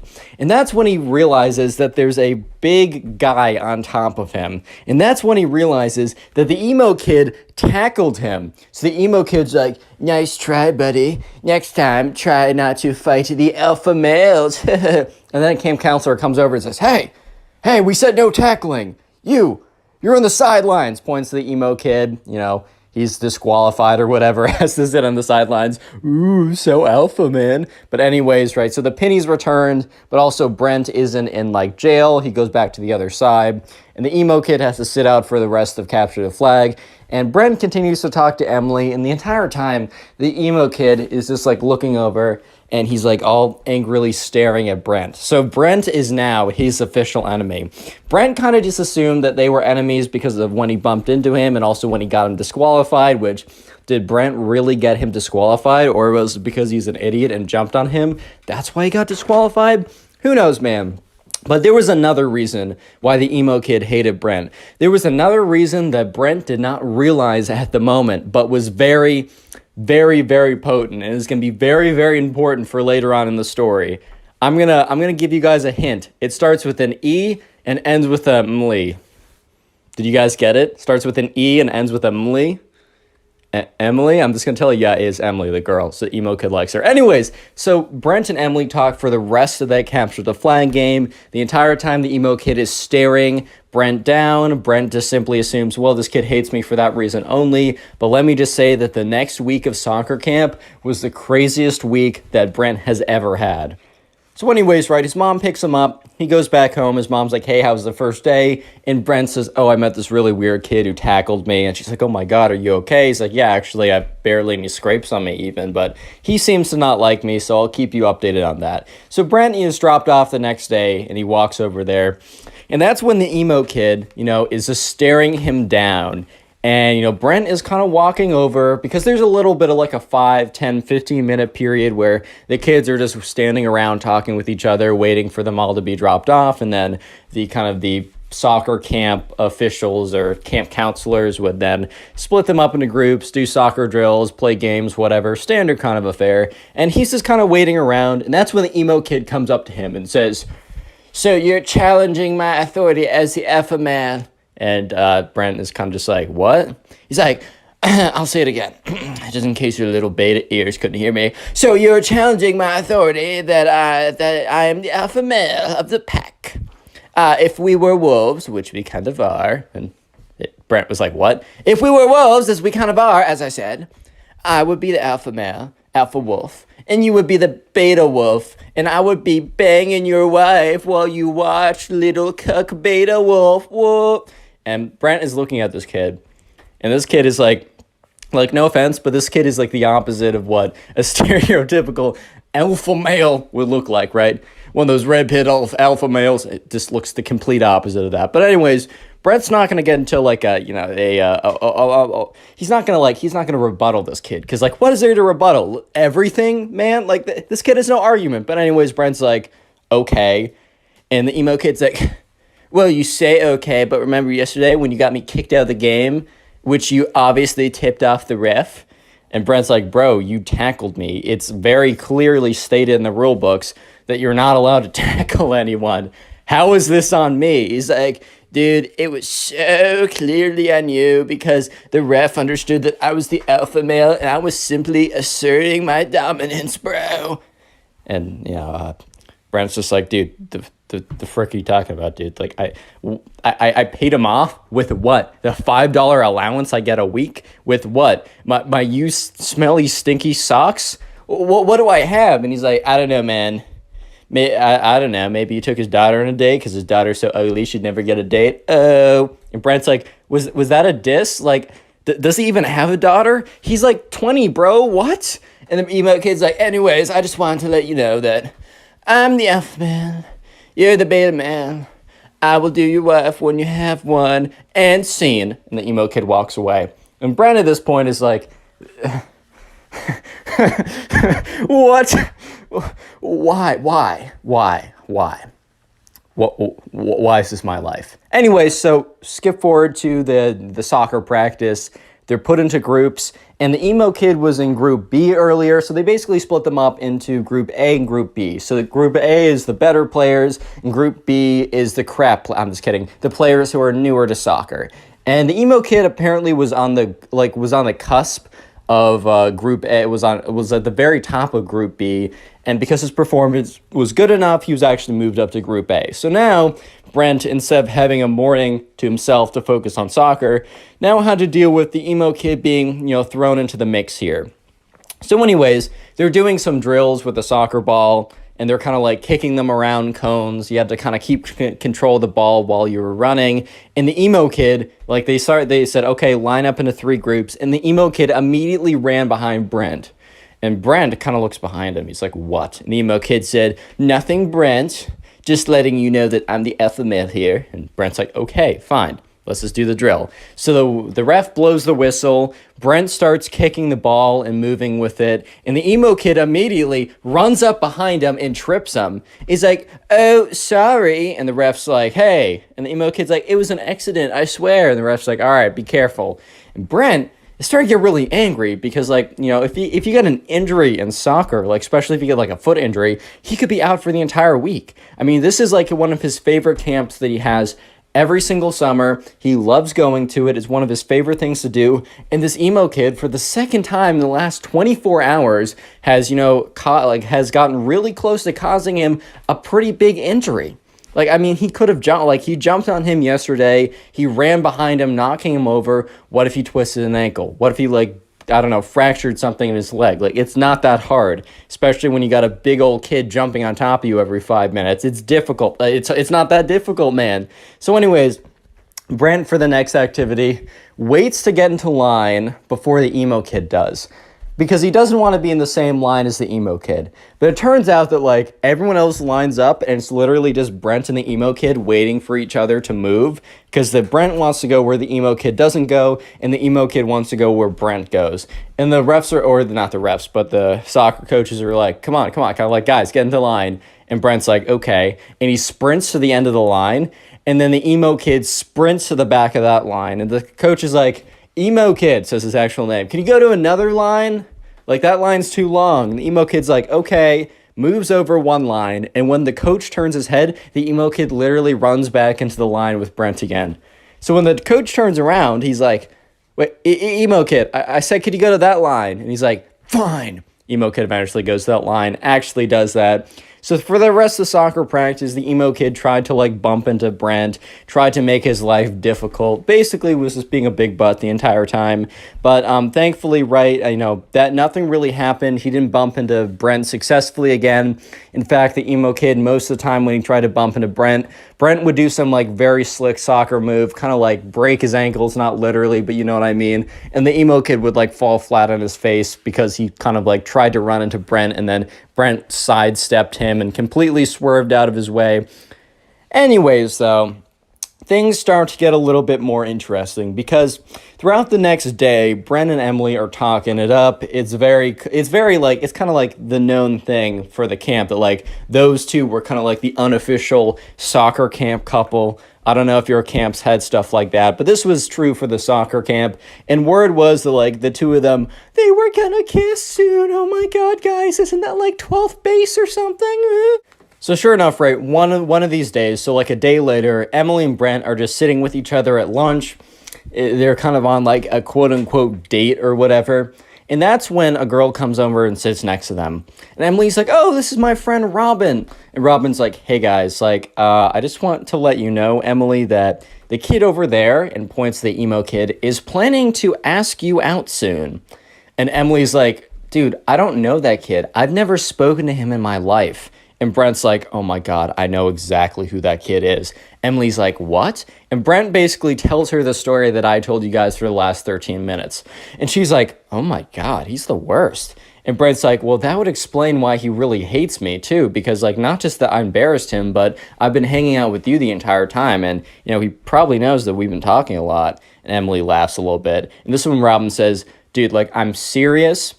This kid is going to come over and ask you out within, like, the next 24 hours. He's going to do it publicly. It's going to be really embarrassing. Everyone's told him not to do it, but he's in his own world. You gotta let him down nicely, though. And, Brent was like, no mercy, make him suffer. Emily's like, Brent, I'm not going to make him suffer. I don't know this kid. Brent's like, make him suffer. Emily's like, shh. Okay, I'm going to be nice. When he comes over, I'm going to be firm, I'm going to be direct, but I'm going to be nice about it, I'm going to be cordial, and life is going to go back to what it was before. So sure enough, right, Brent now realizes that the emo kid has a massive crush on Emily. And Brent also starts to think about it. When Emily says no to him, and when she starts really, hanging out with me more, and when word gets around that we kiss, because we totally are, this is in Brent's head, right, he's going to actually, like, ramp up the craziness even more than it already is. I think I'm screwed, boys. Real quick, if you made it this far into the video, comment emo down below. I'm going to heart as many comments as I can that say that. That is the secret word of the day. And also, if you want to support the channel and help boost me back into the algorithm, all you got to do is at some point, maybe after this video, maybe later, sit down and watch a bunch of my videos in a row, maybe while you're playing video games or drawing or cleaning your room, or maybe to help you go to sleep. I take that as a compliment now. I understand it. Leave in the comment section down below how you're helping boost the channel. I will heart it. I will say thank you. And I'll even shout some people out, like the person on screen right now. Thank you to this person on screen and all of you guys for all the support recently. It's really helped boost the channel. We're growing again. You'll love to see it. Let's get back to the story. So anyways, flash forward to that night, or not that night, but that afternoon. Remember when this is the mixed gender, just fun, more camp activities? They're playing dodgeball. And sure enough, the emo kid and Brent actually happen to be on the same team this time. So emo kid and Brent, they're picking up the dodgeballs, they're throwing them, they're trying to avoid being hit by the dodgeballs. And the emo kid walks over and is like, "Sup, bro?" And Brent's like, "What?" Emo kid's like, "I just want to let you know that, I know that you and Emily, or you have been trying to flirt with Emily, and it's been failing horribly from my sources, at least that's what my sources said. And I just want to let you know that, I let you have your fun. I let you play like the little beta little lamb you are. But I'm actually going to come in and, as the alpha male, assert my dominance and claim what is mine. Emily shall be my girlfriend by the end of tomorrow. Mark my words, and I will watch as little tears roll down your face because you're so sad that I took your girl. Oh, little Brent, I'm so sorry." Brent's like, "Dude, she's not gonna I've talked to her. She's gonna say no. Don't do it. I hate you, but I know for a fact that you're gonna get rejected in front of everyone." The emo kid's like, "Nice try, little boy. I know for a fact that my testosterone is 10 trillion and yours is 0. So based on that alone, plus a billion other factors, such as my manliness, my alpha maleness, my swag, overall levels, and a billion more things. She will obviously say yes to me. And even if you two are fake dating, she'll break up with you immediately to say yes to me. I just know some things that you don't know, Brent.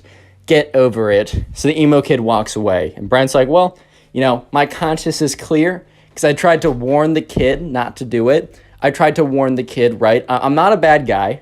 I told him not to do it. I told him. I said, I even gave him the benefit of the doubt. I said, I don't like you, but I want to help you here. He didn't listen to me. It's not my fault, whatever happens tomorrow." Next day rolls around. At soccer practice, the emo kid for the entire morning is like, Brent, better spend the last moments with Emily as you can because she's about to be my girlfriend. Oh, and Brent's like, "Dude, shut up, dude." He's like, "Oh my God, am I getting to you, man? Am I getting to you, man? Oh, man, it was so easy to break your thin, weak beta skin. Oh, my God, my words are hurting you so much. I'm going to lick up your little salty tears. They're so tasty and so good." And Brent's like, "Shut up, bro. You're going to get embarrassed. I can't wait for the moment. She better go hard." Anyways, flash forward to lunch. The moment. So anyways, Brent is sitting with Emily, and Emily's like, "Dude, the emo kid, I can't see him anywhere." And Brent's like, "Dude, he's going to ask you out. It's happening. Get over it. It's going to happen any second." She's like, he's going to do it the next day, which means probably now in front of everyone. And, Brent's like, that's what he said he would do. And Brent was like, "Oh my God, don't turn around," because Brent was looking, and the emo kid was walking over. And what was he walking over with? He was walking over with a boombox. You already know where this is going. And Brent's like, "You know what? Brace yourself. Try and have an out-of-body experience right now so you don't have to deal with what's about to happen. This is about to be bad, Emily. I'm so sorry." And Emily's like, "Oh my God, oh my God." And that's when you start to hear music. It's the emo kid's personal band. So it's like this heavy metal rock band. So just imagine some heavy metal rock going in the background. And the lyrics are, "Emily, Emily, why do you hang with losers like Brent? Emily, please love me. Yeah. And it's just kind of like more stuff like that in the background. And the emo kid is like rocking out by himself with an air guitar while this is all going on. It is the worst moment of Brent's life because the secondhand embarrassment is so strong, he's basically getting firsthand embarrassment from the whole thing. Everyone has stopped eating and turned around, including the camp counselors. They're just watching this kid bounce around with an air guitar with his like super long black bangs flying all around the place as this boombox plays one of the crappiest songs they've ever heard, terribly mixed, the worst lyrics, basically saying that Brent sucks and that she should be in love with him, and he's bouncing around, and then after 5 whole excruciating minutes, and everyone at this point is laughing and trying to hold themselves together, after 5 whole long excruciating minutes of the worst music ever and some like really bad air guitar and bouncing around, the song stops and the emo kid says, Emily, it is clear who you shall choose. What is your verdict? And Emily's like, I'm sorry, I don't know you. I'm not going out with you. Emo kid's like, that's hilarious. What's your actual verdict? Emily's like, dude, I don't know you. He's like, dude, that's hilarious. What's your actual verdict? And Brent's like, all right, man, that's enough. Let's concede while we're behind. The emo kid looks at Brent and says, this isn't over, man. And he walks away with his boombox. And Brent's like, why did he say that to me? I didn't dump him. And Emily's like, dude, that was worse than I could have ever imagined. And right, so Robin, the friend who warned them, came over again and said, look, I should have warned you about that. I didn't think it was real. I didn't even think that was actually going to happen. I was told earlier this morning and I laughed. I'm so sorry. I should take anything that you hear about this kid seriously from this point on because, oh my God. And Emily's like, wait. Oh no, we still have an activity tonight, this afternoon. And Brent's like, oh my God, he said this isn't over. And sure enough, it was far from over. So they get to the activity that afternoon. So it was probably the worst possible activity that it could have been because it was small groups of charades. They kind of ran out. They had something else planned, but since it started to rain, they had to go inside. So they're like, all right, we're going to break you off into small groups of 3. And we're going to have you play charades with each other. And at this point, they're like, okay, what are the odds? Brent's like, what are the odds that I'm put with? And the person says, Brent, Emily, and emo kid. And Brent's like, you got to be joking, man. You got to be joking. Apparently, right, Robin tells him this, later on, once the camp is over. Apparently, because she was talking with one of the camp counselors about everything that went down. The camp counselor said that, once, it started to rain, the emo kid went up to them and asked what they were doing. Camp counselor said, oh, we're doing small groups of charades. And the emo kid requested that his 2 best friends and him were put together in a group. So it wasn't just random, it was the emo kid. But Brent didn't know that at the time. So Brent looks at Emily, and Emily looks at Brent. And they're both basically just like, oh boy. And then they both look at the emo kid, who has a massive smile on his face. So all 3 of them go away to a corner. And the emo kid's like, Emily, I might have came on too strong. And she's like, well, that's an understatement. But he's like, I will show you the truth. Brent, I challenge you to an alpha battle. Brent's just like, what's an alpha battle? Ha! You're such a beta for not knowing what an alpha battle is, beta. He's like, an alpha battle will be proof that I am alpha and you are a weak beta. And then Emily will choose me. And Emily's like, I'm not. And he's like, wait, your heart will tell you otherwise after the alpha battle. Emily's like, okay, I'm still not going to. She's like, God, stop, silence, woman. And Brent was like, whoa, chill out, dude. He's like, you silence too? We're having an alpha battle right now. So, right, this just kind of looks like they're doing really weird charades from afar, but the emo kid is like, all right, let's form our best wolf poses. Brent's like, what? He said, form your best wolf poses, now! And emo kid, Brent's like, all right. Ooh, emo kid's like, that is the worst wolf pose I've ever seen. You were definitely not part wolf like I am. And the emo kid does this really weird pose. He's like, oh my God. I'm wolfing so hard right now. This is the most emo thing. I mean, the most alpha thing I've ever done. Oh my God. At this point, Emily's like, guys, you are both embarrassing yourselves. Emo kid, it's like, no, you will see that I'm the most alpha. I swear. Emo kid's like, all right, let's do it. wrestle me. And, Brent's like, what? Emo kid jumps on top of him, just tackles him to the ground. Because he's like 20 pounds heavier, right? And a little bit taller. And Brent was completely taken off guard. He's like, bro, stop. What are you doing? And the emo kid's like, I'm out alphaing you. That's when the camp counselor comes over and says, all right, guys, break it up.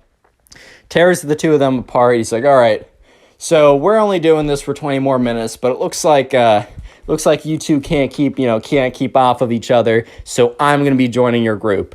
Imagine how awkward this is. It is Emily, Brent, the emo kid, and a random camp counselor. So they do normal charades, right? And the entire time, the emo kid is like sneaking in punches to Brent's arm. He's like, ow. And when the camp counselor looks up, the emo kid puts his arms behind his back. And the emo kid's like, this isn't over, man. And then the emo kid walks over to Emily. He's like, tss, tss, Emily, tss. Emily's like, what? Do you think I'm more alpha? Shut up, kid. Emo kid's like, no. Okay, I'll just be direct. Do you want to go out with me? No! And the camp counselor was like, guys, silence while I'm doing charades. And Emily's like, dude, I don't want to go out with you. How many times do I need to tell you this? Emo kid's like, but I'm definitely more alpha. She's like, that's not a real thing. So the next day rolls around. It's Thursday. And that afternoon, there's no real activity. It's just known as like the soccer dance or whatever. And during the soccer dance, there's one coveted slow song where anyone who has feelings for each other might ask for like a slow song or something. And sure enough, let's just jump to the dance because the emo kid is like being a jerk to Brent all day, but that's not anything new. And sure enough, it is the dance. And they're putting on normal songs. And Emily and Robin and Brent are all together like, dude. And Robin's like, dude, the emo kid is definitely going to try and get that slow song with you. Like, Brent, you got to swoop in right away. Because at this point, Brent and Emily were, like, unofficially a thing. They're only at camp for a week, so they're not going to make, like, a long-term relationship. Let's have kids, baby. Okay, you know what I mean. But sure enough, the slow song comes on. And Brent's like, oh my God. And Emily's like, quickly. And you can see the emo kid sprinting from the other side of the room. So Emily and Brent quickly like get together in the slow song, kind of like whatever.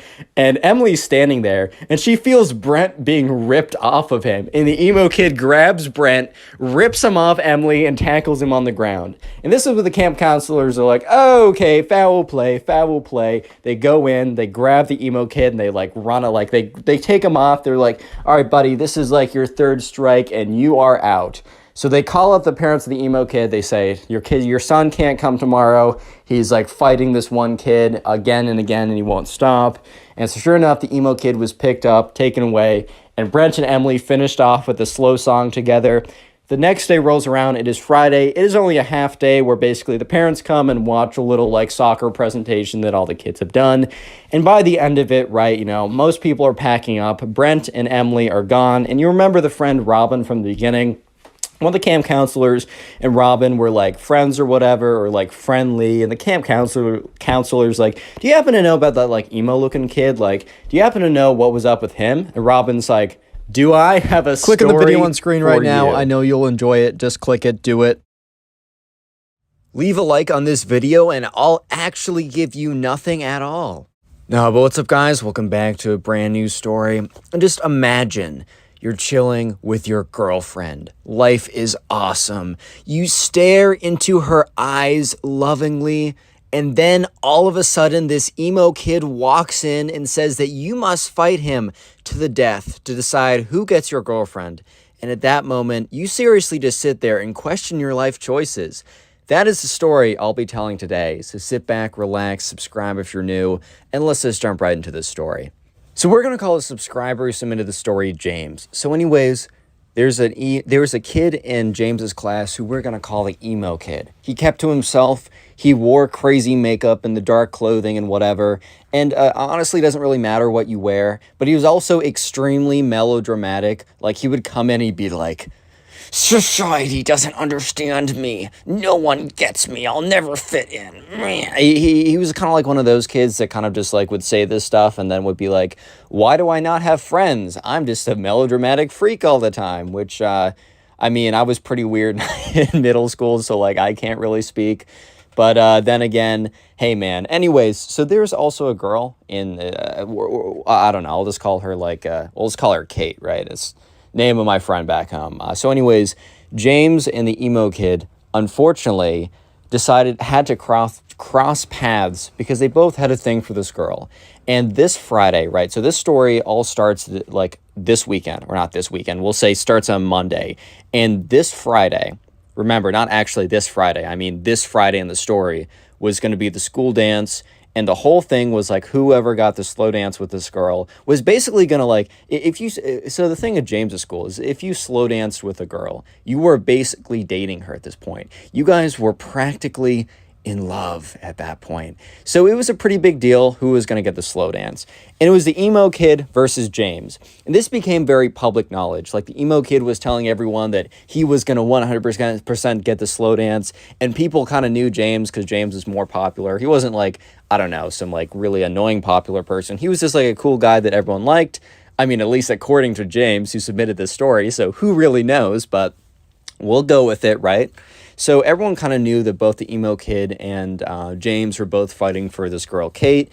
And Kate made it pretty clear that, you know, she was not going to say yes to the emo kid. Like, sorry, unlucky. Life just works out like that. But she was considering saying yes to James. She was kind of just keeping... the truth was that she was going to say yes to James if he asked. However, she just wanted to keep him kind of like on his toes and questioning or whatever, right? So, yeah, throughout that whole week, the emo kid and James, they didn't really, like, they weren't, like, in a fight with each other, but it was kind of like, they were kind of like rivals in a sense, even though they never had any direct confrontation. And let's just skip ahead to that Friday. It was the day of the school dance. It was emo kid versus James. So anyways, at this point, you know, the emo kid is like, you know, he's kind of like, he's standing in the corner at the dance, right? Look, I was pretty awkward in high school and middle school when it came to those big dances, but to be fair, everyone else was as well. But the emo kid was kind of taking it to a whole different level. He literally was like slouched in the corner of the room. His like long black hair kind of like down, almost like, you know, that scene from The Ring with that like the girl who comes out of the TV. He was kind of looking like that chick for a second. So he was definitely not helping himself out in this situation. And at this point, James and his boys were kind of standing like together, whatever. They were dancing to, I don't know. I don't freaking know what they play at high school dances. Maybe some Whip Nene by Silento. Yeah, I don't know, man. It's a middle school dance, bro. I don't know how this works. But anyways, they're kind of waiting for the slow song to come on. Maybe some, I don't know, some like song by Adele or something like that. Like dude, I always try and like say lines from songs during these stories and I just blank every single time. But anyways, yeah, so they're all kind of waiting around there, and it was, eventually, the slow dance song came on. And remember, you might be thinking, oh man, who cares? It's just like a slow song. No. What you have to understand is the slow song meant everything to these kids. Like, the slow song, basically, if you had a slow song with some girl, because remember, they were in middle school, this was like 7th, 8th grade, so probably the farthest you ever went with a girl was, like, slow dancing, or maybe holding her hand, if you were, like, crazy, because, you know, if you hold a girl's hand for too long, there is a chance you get her pregnant. So definitely not misinformation from the ConnorPugs channel. But anyways, slow dance was a really big deal. And all of a sudden, the song comes on. And the thing was, right, the emo kid was too busy kind of like sulking about society in the corner of the room to react quick enough. So James was like, all right, bro, like that guy's playing himself. I'm going to go in. So James very quickly goes in. And boom, he gets there, goes up. He's like, hey, like, Kate, like, can I have this dance? And she very happily says yes. Because she said, like, oh, I don't know if I'll say yes. She knew. She was bluffing the whole time. And James kind of felt pretty confident about it. And even though she said, I don't know, he was pretty confident because her friends were like, yeah, dude, she's totally bluffing. Like, I hate to expose my friend like that, but she definitely has a thing for you. You're chilling. You're in the green. So anyways, James goes in, he feels pretty good about the whole thing, but let me just say that the emo kid eventually looks up, and then he sees this, and the emo kid is not having it. So he does something pretty insane, so strap in and definitely prepare for the cringe. If you have your cringe seatbelt unbuckled, I'm actually going to fine you for your own safety.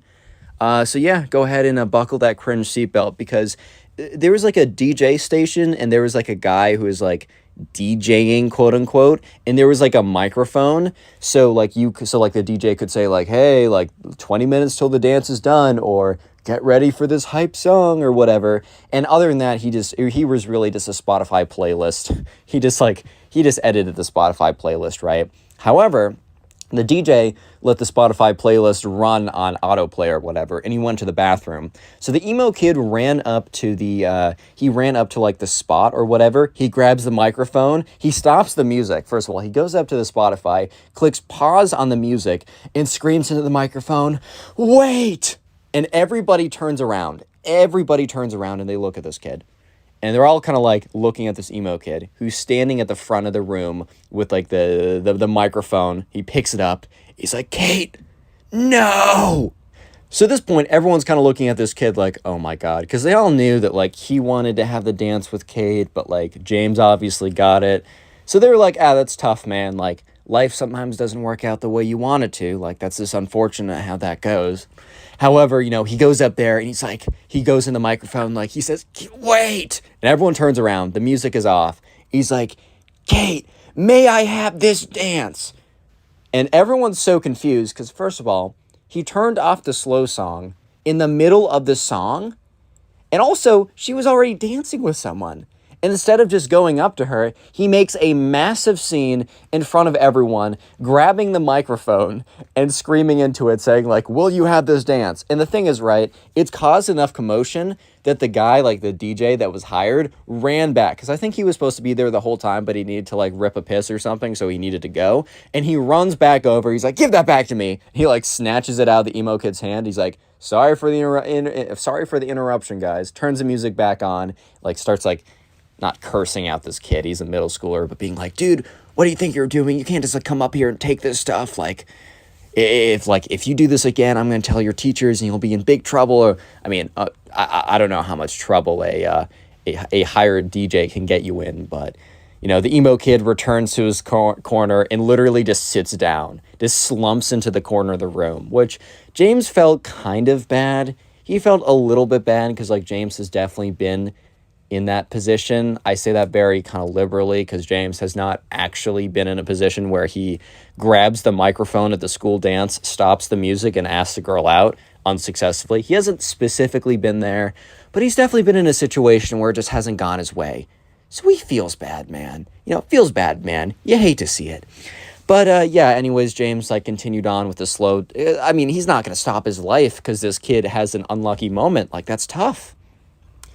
So, while I will say there was kind of an awkward moment because while, like, James was, like, slow dancing with Kate, he kind of, like, turns around, like, they kind of, like, turn around so James is facing the emo kid, and he just looks up, and the emo kid is staring at him with, like, the creepiest, most stalkerish, most scariest stare he's ever seen, because the emo kid is slumped over, like, the girl from The Ring, right, and is just, like, staring right at him. His, like, long black hair, like, covering most of his face besides his eyes, and he's like slumped over too, like kind of like crouching over like an old guy with a cane or something but without a cane. And James is like, "Hey, do you mind if we turn like 45 degrees this way or 90 degrees this way?"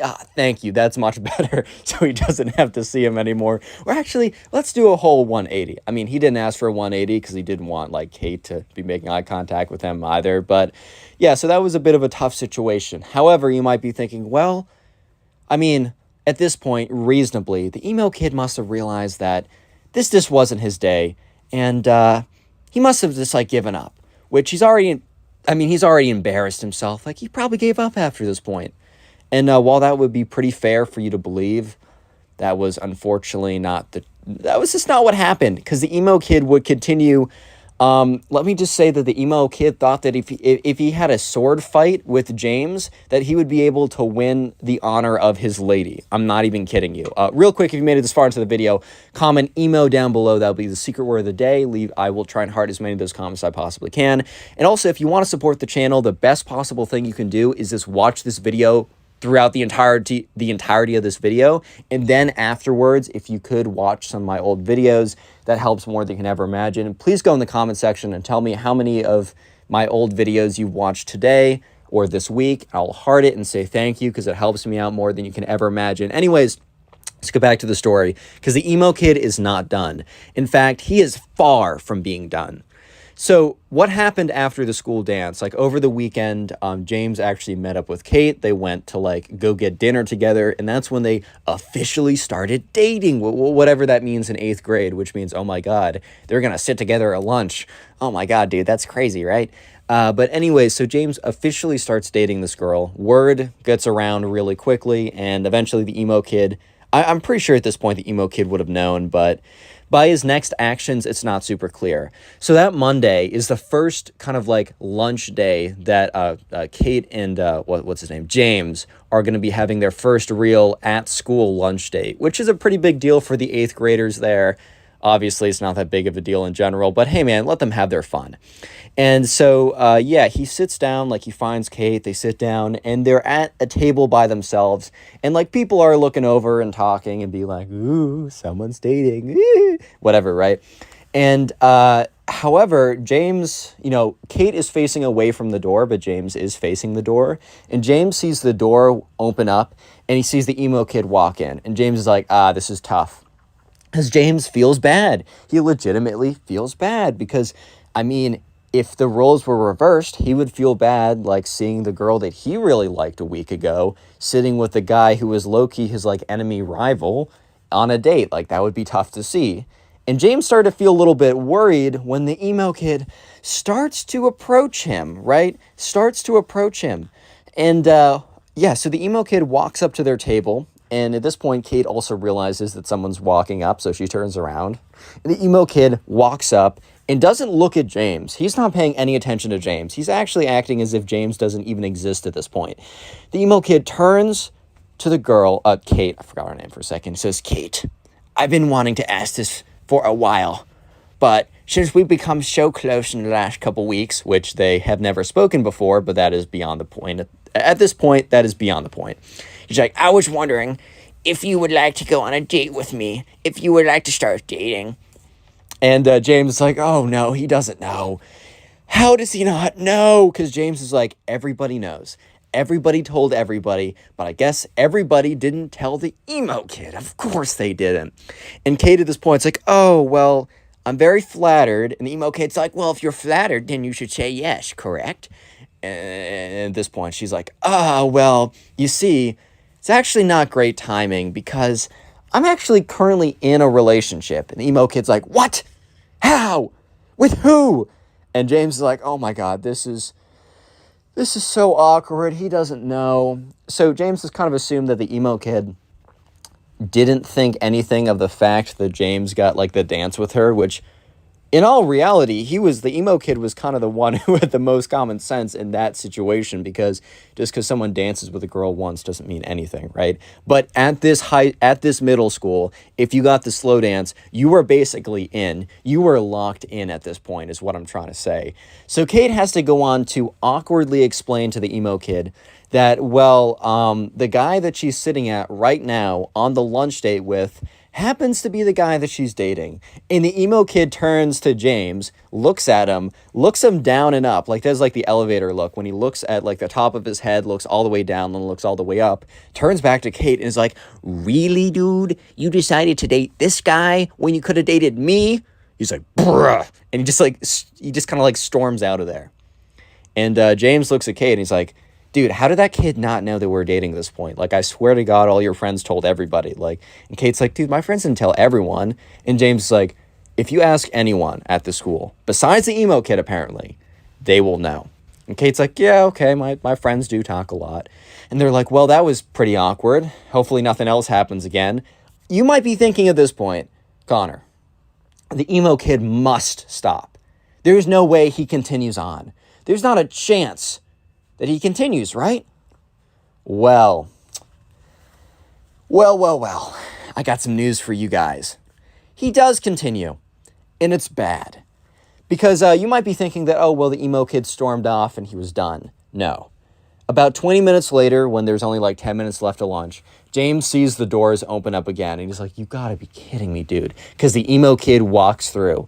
But this time, he is like stomping towards James super angrily. He runs up to the table practically, looks at James, looks him in the eye, and says, it's not over between us. it is far from over between us. And is like taking his little finger and like pointing at James. And James is like, okay, nice.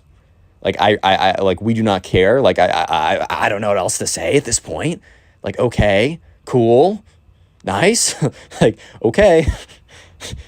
What do you want me to say? And the emo kid after that is like, you better watch yourself. It's about to get bad. He like storms out of there. And, you know, at this point, James is like, okay, well, I guess that answers my question. So the next day at lunch is where things get really, really, really crazy. So he's sitting there with Kate on his second date.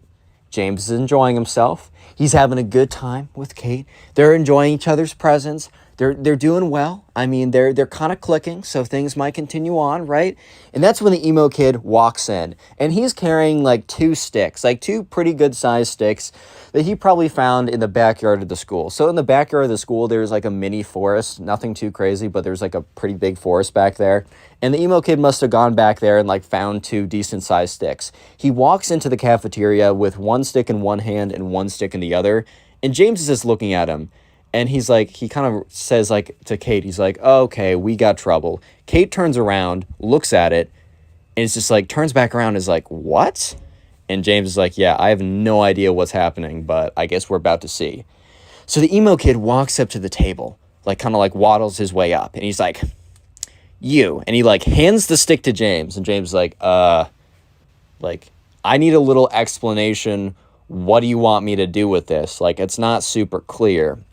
The emo kid's like, you and I will have a sword battle, and whoever wins the sword battle will have the will win the honor of your lady, and will. At this point, like Kate's like, what? And James is like, dude, what are you saying? He's like, fight me to the death. The winner gets your girl. And James is like, no. And the emo kid's like, oh, so you're scared of me then? You know that you're gonna lose, and that's why you don't want to do it. And James is like, well, I'm not convinced I'm going to lose. I mean, I'm not an expert at random stick fighting or whatever, but at the same time, why would I want to even engage? Like, why would I even want to do it? And the emo kid's like, well, I mean, for the sake of your honor, bro, like, do you really want to be known as the guy who chickened out because he's a chicken? And James is like, well, I mean, I don't really care, but I also don't want to be known as the guy who went on, who during the dance last Friday, grabbed the DJ's microphone and like stopped the music to like ask out a girl who was very clearly in the middle of dancing with someone else, and then come into school the next day super angry with a bunch of sticks and try and like fight some guy to get the girl that already obviously said no to him twice. At this point, the emo kid's like, so what you're saying is that you're too scared to fight me, and because you know you'll lose. James is like, dude, we're going in circles right now. I'm not fighting you. I'm not having a sword fight to the death. Like, okay, I'm just not doing that. At this point, the emo kid's like, fine. Well, you're about to see me in my final form, where I am the most powerful. And James is like, okay. Like, word. And then the emo kid reaches up to James and rips out like a strand of his hair. And James is like, dude, like, that hurt. Like, why would you do that? And the emo kid's like, I need that for my wizardly spells. And he like laughs really awkwardly and like shuffles out of there. And James turns to Kate. He's like, dude, like, what life choice did I make to get myself to this position? Like, what did I do wrong? Like, what choices did I make that got me here? And Kate's like, I don't know. Like, this is kind of tough. He's like, yes, why me? Like, why? Why? Like, you just came up to me with a bunch of sticks and says, I want to fight you, right? And then all of a sudden, you know, he just, like, pulls a piece of hair. Like, what? Huh? Bro? I just don't know. I just don't know what to do at this point. And Kate's like, yeah, I don't know. But, like, I think eventually he'll just get bored of whatever he's doing and give up. So anyways, next day, it is lunch. Lunch once again. And James comes in, and he finds Kate. And he's almost like they sit down, and he's almost like, he's really stiff. He's, like, not talking that much. And Kate's like, are you good? Like, is everything okay? And James is like, dude, it's not you. It's just the email. I just don't know what that kid's going to do today. Like, I'm not trying to lose any more hair. Like, that really hurt last night. Like, I was starting to bleed from my scalp where he pulled me. Like, that was ridiculous. And, Kate's like, yeah, that kid's pretty weird. Like, sorry you have to go through with that. And speak of the devil, dude. Because at that point, the emo kid walks in. And at this point, he has a backpack on. And he has a smaller stick. And he has a stick in his hand, a smaller one. And a spirit Halloween wizard hat on. and James is like, you gotta be kidding me, bro. Like, you gotta be kidding me. And at this point, Kate's like, what? She turns around and she's like, oh my God. And the emo kid walks up and he's like, ha ha ha, like, this is where you made your mistake, James. This is where you made your last mistake. And he walks out, and he sits next, and he like stands up next to them. He reaches into his backpack or whatever. He takes out a piece of chalk. He takes out a plastic bag that has a hair in it, presumably James's hair. And he also has like a candle set and a lighter. And he sits down on their he like sits down next to them, and so they had concrete floors in the lunchroom. So next to them, he draws like a pentagram, puts a bunch of like candles around like the pentagram, takes James's hair, puts it in the middle, lights all the candles. At this point, like, this is taking like 2 minutes to do. Kate and James are just sitting there looking at him, completely aghast. Like, what is this kid? What is this kid on? Like, whatever he's on, dude, like, maybe get me some of that. Oh my God. No, but they were just like, I mean, what are you supposed to do? What are you supposed to say? So eventually the emo kid has his whole, his magic setup is all done, or whatever you want to call it. And he starts lighting all the candles. He's like, James, this is your last chance. Give me your girlfriend and I won't put a spell on you. And James is like, dude, what do you mean give me my girlfriend? Like, it's like a mutual choice to be like girlfriend and boyfriend. Like, you're acting as if this is like the 1600s or something, and like the wife is the property of the husband, bro. Like, what are you talking about? And he's like, one more chance, bro. I'm about to put a crazy spell on you if you don't give me your girlfriend. And Kate, this is when Kate speaks up and is like, dude, like, even if he said that he was going to give me to you, I'm not going to be your boyfriend. Like, I'm not going to be your girlfriend, dude. And the emo kid's like, well, I'm going to put a spell on you too, dude, if you don't become my, he literally threatens Kate and he's like, oh, if you don't become my girlfriend, I'm going to put a spell on you as well, which, okay. I might not be the smoothest individual. I might not be, I don't know, the one that has the greatest pickup lines of all time. My Tinder one's pretty funny. I did steal it from my friend, but maybe I'll 5,000 likes and I'll reveal it, because it's pretty funny, but it's also a little embarrassing. But here's one thing I do know. There's a very decent chance that if you threaten to cast a spell on a woman if she doesn't become your girlfriend, she's probably, not 100%, but probably not gonna become your girlfriend. I know I might be going out on a crazy limb right now, and you guys might completely disagree, and maybe you found your wife of 10 years who loves you very much from threatening her with magical spells.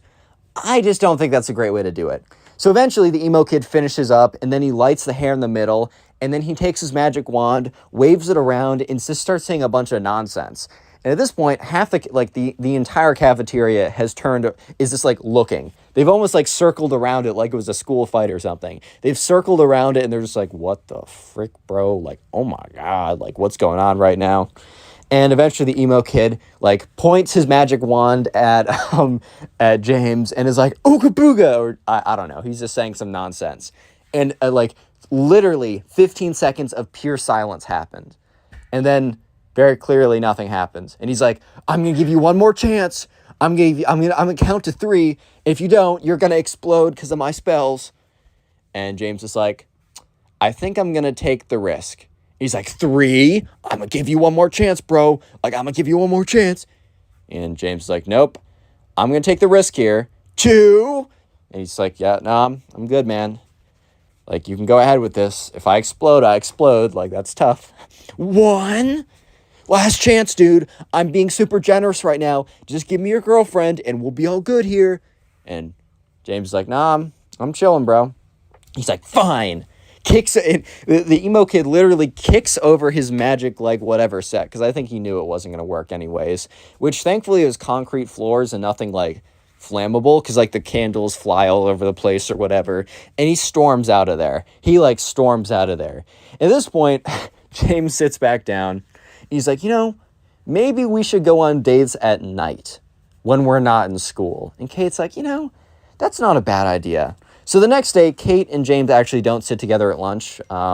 They sit separately. So they decide that if they're gonna like do anything, at least for a little bit, to do it outside of school, like after school or at lunch or something like that.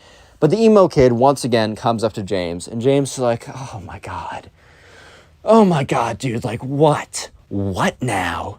And the emo kid, like, he literally goes on one knee and like kind of like presents, he's down on one knee, puts his head down and says like, I concede the battle, you win.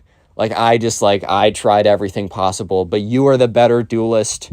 Like, I honorably concede. And in James's head, he's like, bro, he didn't say this, but he's like, bro, you did not honorably concede. You did the least honorable, you did not concede honorably. But at this point, James sees this as a perfect opportunity for the emo kid to just stop.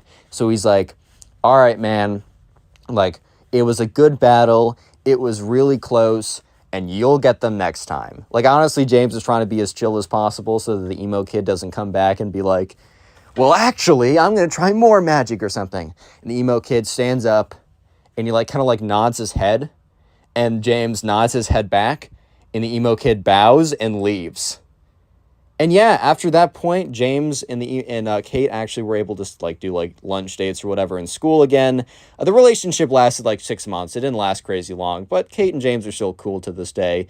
And the emo kid never Click on the bothered video them on after screen this right point. now. I know you'll enjoy it. Just click it. Do it.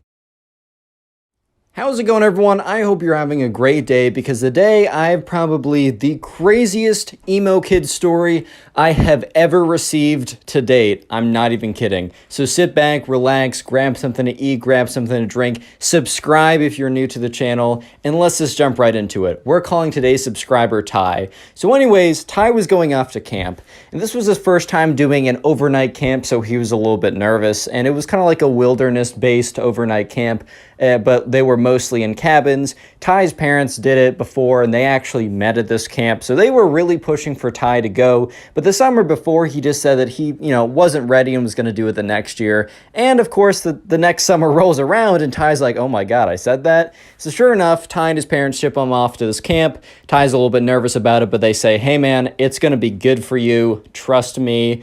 Like, I know it's scary, but you just got to do it. So anyways, they arrive at the campground, and they walk over, Ty and his parents walk over to the person who is signing everyone in. And it's some 25-year-old dude with a big old goofy smile on his face. He's like, hey guys, welcome to Camp Awesome. That wasn't actually the name, but we're going to call it Camp Awesome. Hi there, buddy. What's your name? He's like, Ty Gooden. And he's like, Ty, let me see. There you are, buddy. All right, so you're going to be in group B over there. And he points to this group of kids and like one counselor or whatever. And Ty turns around to his parents, and his parents are like, all right, well, we'll see you in 2 weeks. And Ty's like, Mom, like, I don't know if I can do this. And Ty and his dad kind of sits down and he's like, yo, you got this, buddy. Like, you don't need to worry about it. Like, trust me, the 2 weeks are going to fly by, and you're going to have so much fun, you're not going to want to leave. That's a guarantee from me. And Ty's like, all right. So Ty walks over, and he goes over to Group B, and there's a big group of kids, and, the counselor's like, hey, guys, my name is Ben. Don't worry, he's not the evil guy. But hi, guys, my name is Ben. Welcome, to the camp. These are going to be the guys who are in our group. We're going to be in the same cabin together. We're going to do a lot of activities together. You can still meet people in the other groups, but these are going to be the guys you're going to be seeing all the freaking time. So start getting to know each other. Let's go around, do some names. And so they went around and did some names, and Ty was just kind of observing, all right, well, that person seems kind of cool and whatever, oh, we have that in common. And then it kind of comes around to this one kid that Ty didn't even realize was there until until he spoke up. And this kid had these like long black swooshed hair, right? He wore all black. He had these like rock band t-shirts, these big like black boots. He had this spiky like bracelet necklace type thing. And by the way, if you kind of dress emo, that's totally chill. I don't really care. As long as you don't act like this kid, you're cool in my book. I say this every single time. And this guy was kind of just known as the emo kid. And since I don't want to give him a name because I will forget it and then it'll be very awkward. But we're just going to call him the emo kid from this point on. And Ty didn't think anything negatively. He was just like, oh, this guy really does put a lot into the way he dresses, and he definitely dresses with a lot of character. Ty legitimately had no ill will or feelings of just like, ew, this guy's dressing different than me, or anything like that. It was just an observation. And so later on, you know, they go to dinner together as a group, and then afterwards they have like the welcome to camp ritual, whatever. They all sit around a big campfire, and like they're like inaugurated in the class of 2015 or whatever. I don't know. This took place a little while ago. But anyways, right, it's finally time for them to go back to their cabins to figure out which bunks they want, etc., like that. So anyways, right, they get back there, and they're just the counselor dude who is their group B counselor, right, who's also sleeping in the cabins with them.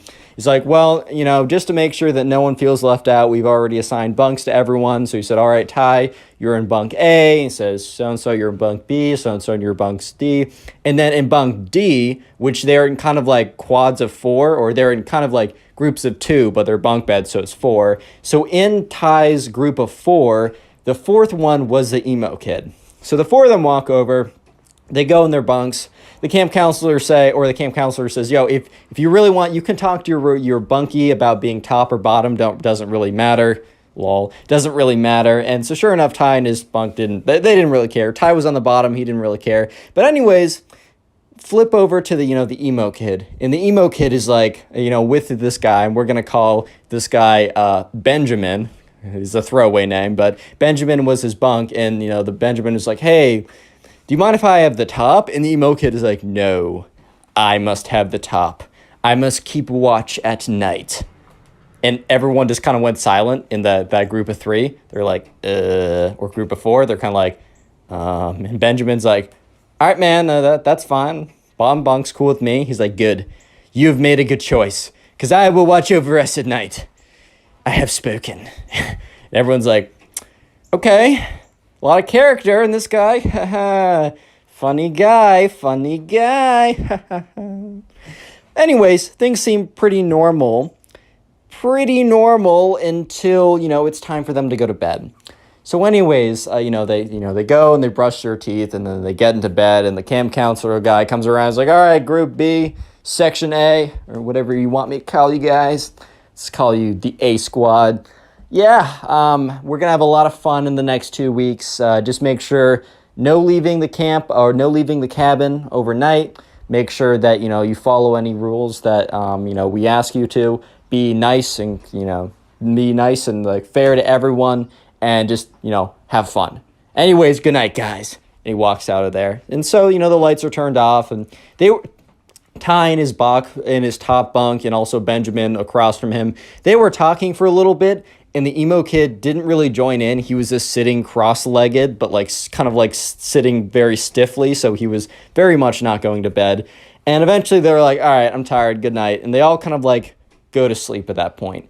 And about 20 minutes later, Ty has not fallen asleep because he's still feeling a little weird. He's in a new environment. It's dark or whatever. He's a little bit scared. He's a young kid, whatever.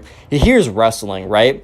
And that's when he hears steps, right? And he realizes that the steps are coming from across from him, and it's coming from the top bunk across from him, meaning the emo kid, is starting to walk down the bunks. He's like, all right, well, there's nothing too weird with that. And that's when he hears, because there's a door next to their cabin, so there's multiple exits from the cabin. He hears the door open, and he watches as the emo kid walks out.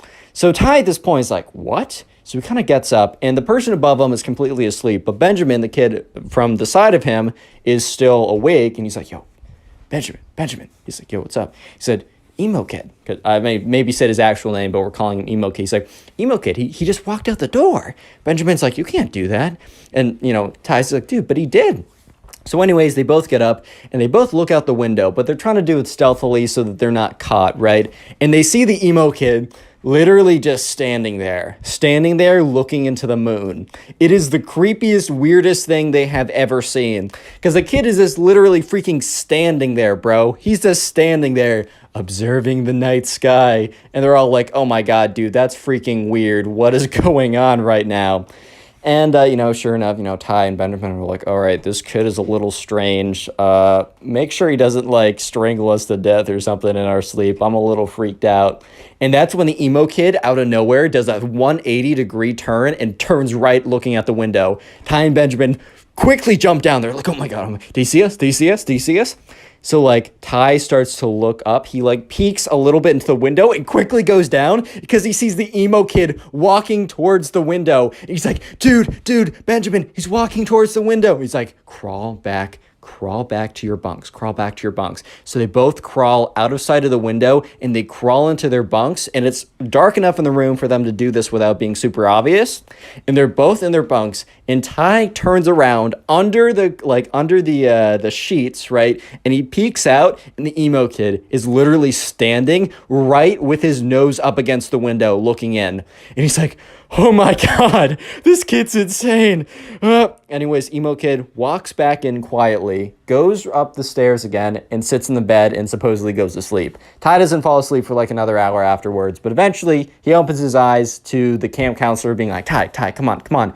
We're going to be late. And Ty's like, oh my God. And everyone else is like, yeah, you slept in, man. Actually, everyone in this bunk besides emo kid slept in. And that's because everyone was so freaked out that they couldn't go back to sleep. But anyways, first day activities. They go outside, and during the day, they don't totally have to stick with their group. They're actually assigned to random groups. However, a lot of people in the random group will be from their group because they're just trying to make friends within the group. So, and they also go to meals together, so lunch or dinner or whatever is together. And so anyways, the first activity of the day is not with the emo kid. It is actually kayak/canoe or whatever, either or, one of those two. And, Ty has a lot of fun. And they go back to dinner or lunch, They go to lunch as a group together. And Ty's, talking about what he was doing. And the counselor kind of went around the table and was like, oh, so Ty, what did you do? And Ty explains. Oh, so Benjamin, what did you do? Benjamin explains. Oh, so emo kid, what did you do? And he was like, I prayed to the overlord. And they're like, oh, I don't remember that being an activity. Emo kid's like, it's not.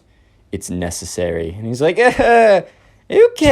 Anyways, guys, so I'm going to read off the people in your next activity because the way it worked was at meals. So at breakfast, the camp counselor read off what group everyone else was in for activities. And then at lunch, the camp counselor read off what people would be in for the afternoon activities. And so the camp counselor was like, oh, so Ty... Benjamin and emo kid, you're all going to be in the group 7 or whatever. And that happened to be something with wood tool making or something kind of cool like that. So anyways, after lunch, they all head in that direction. And Ty and Benjamin are walking together. However, the emo kid, it's not like they were walking away from him, but the emo kid intentionally stands walks 10 feet behind them, never breaking the distance. They always have 10 feet between them, and the emo kid never breaks it. And he kind of walks weird. He walks very stiffly, yet he's kind of propped forward at a 30-degree angle. His arms shoot straight down, and he kind of waddles a little bit like a penguin. But it's very intimidating and very weird. And Benjamin kind of whispers Ben, I can feel his eyes in the back of my head. Or not Ben, but Ty, I can feel his eyes in the back of my head. Ty's like, dude, Benjamin, I know. So anyways, they get there. And the camp counselor dude is like, hey guys, welcome to woodworking. It's going to be a lot of fun. You can make whatever tools or whatever you want.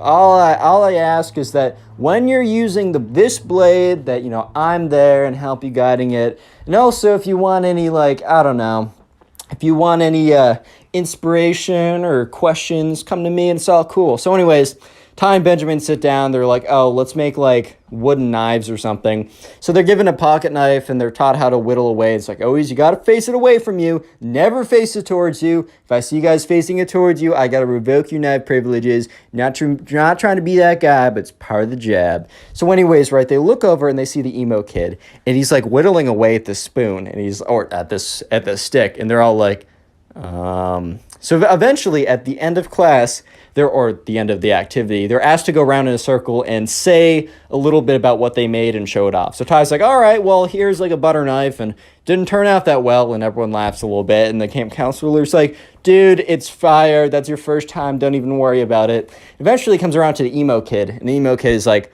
whips out this like almost perfectly whittled. Like this is like really professionally well done. And the camp counselor's like, wow, what is that? He's like, this is a wand for my warlock activities. Nobody better cross me now that I have access to my most powerful weapon of a wand. And everyone was like, what?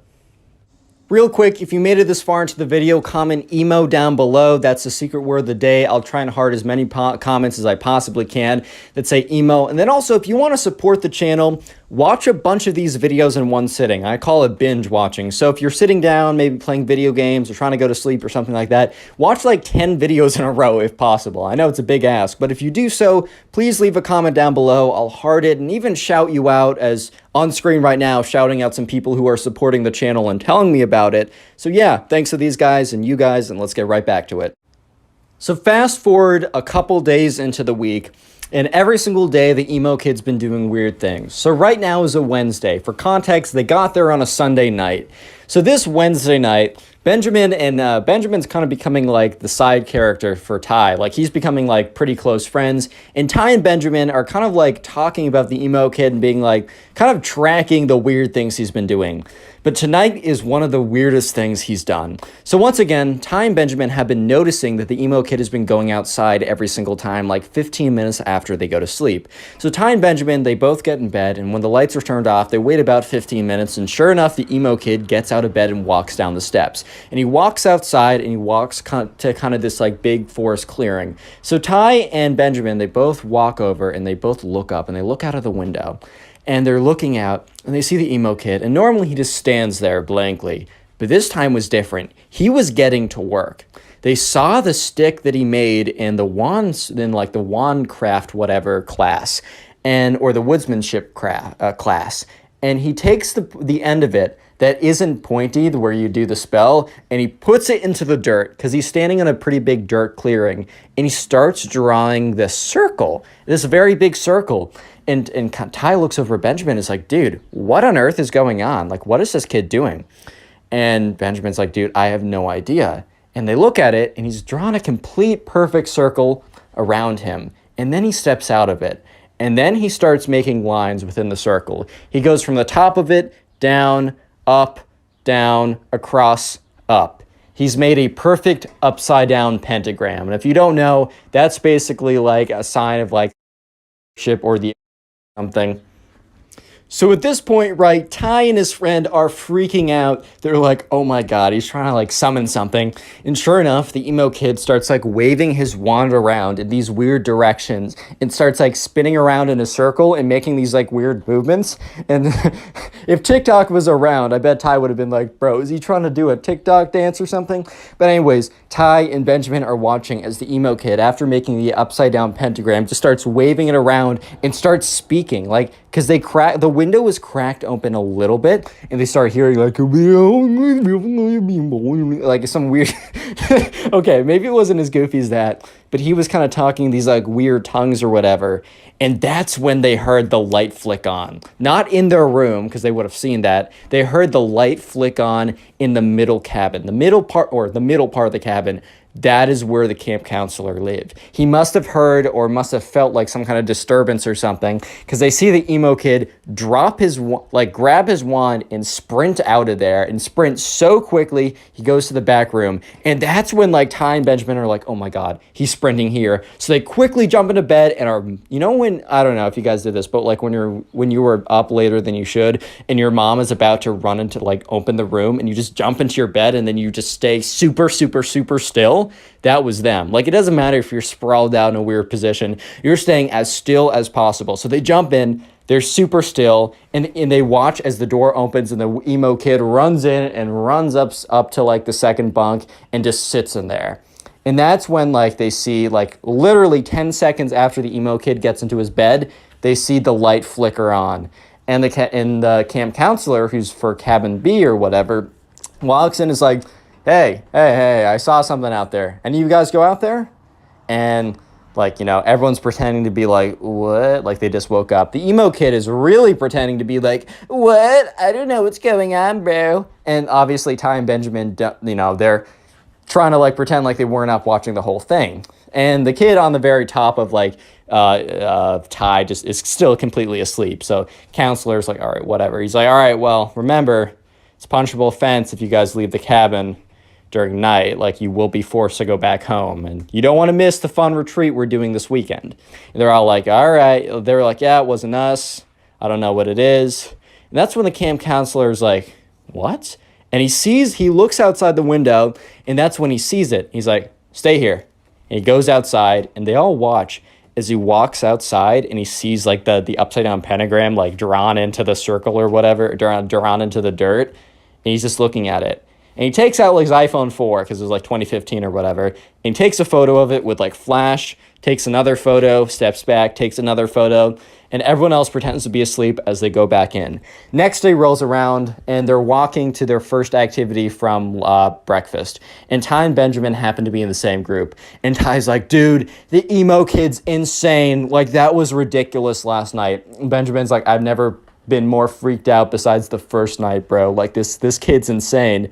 And at this point, they start talking about the camping retreat. So I mentioned this like a couple minutes ago when the camp counselor said, you guys don't want to miss the special fun camping retreat we're doing. So they stayed out in cabins. But part of the wilderness camp, whatever, at the very end of it, at the very, like, the last Friday night to Saturday, they hike out kind of farther out into the woods. They bring like camping equipment, and they kind of like camp out like that.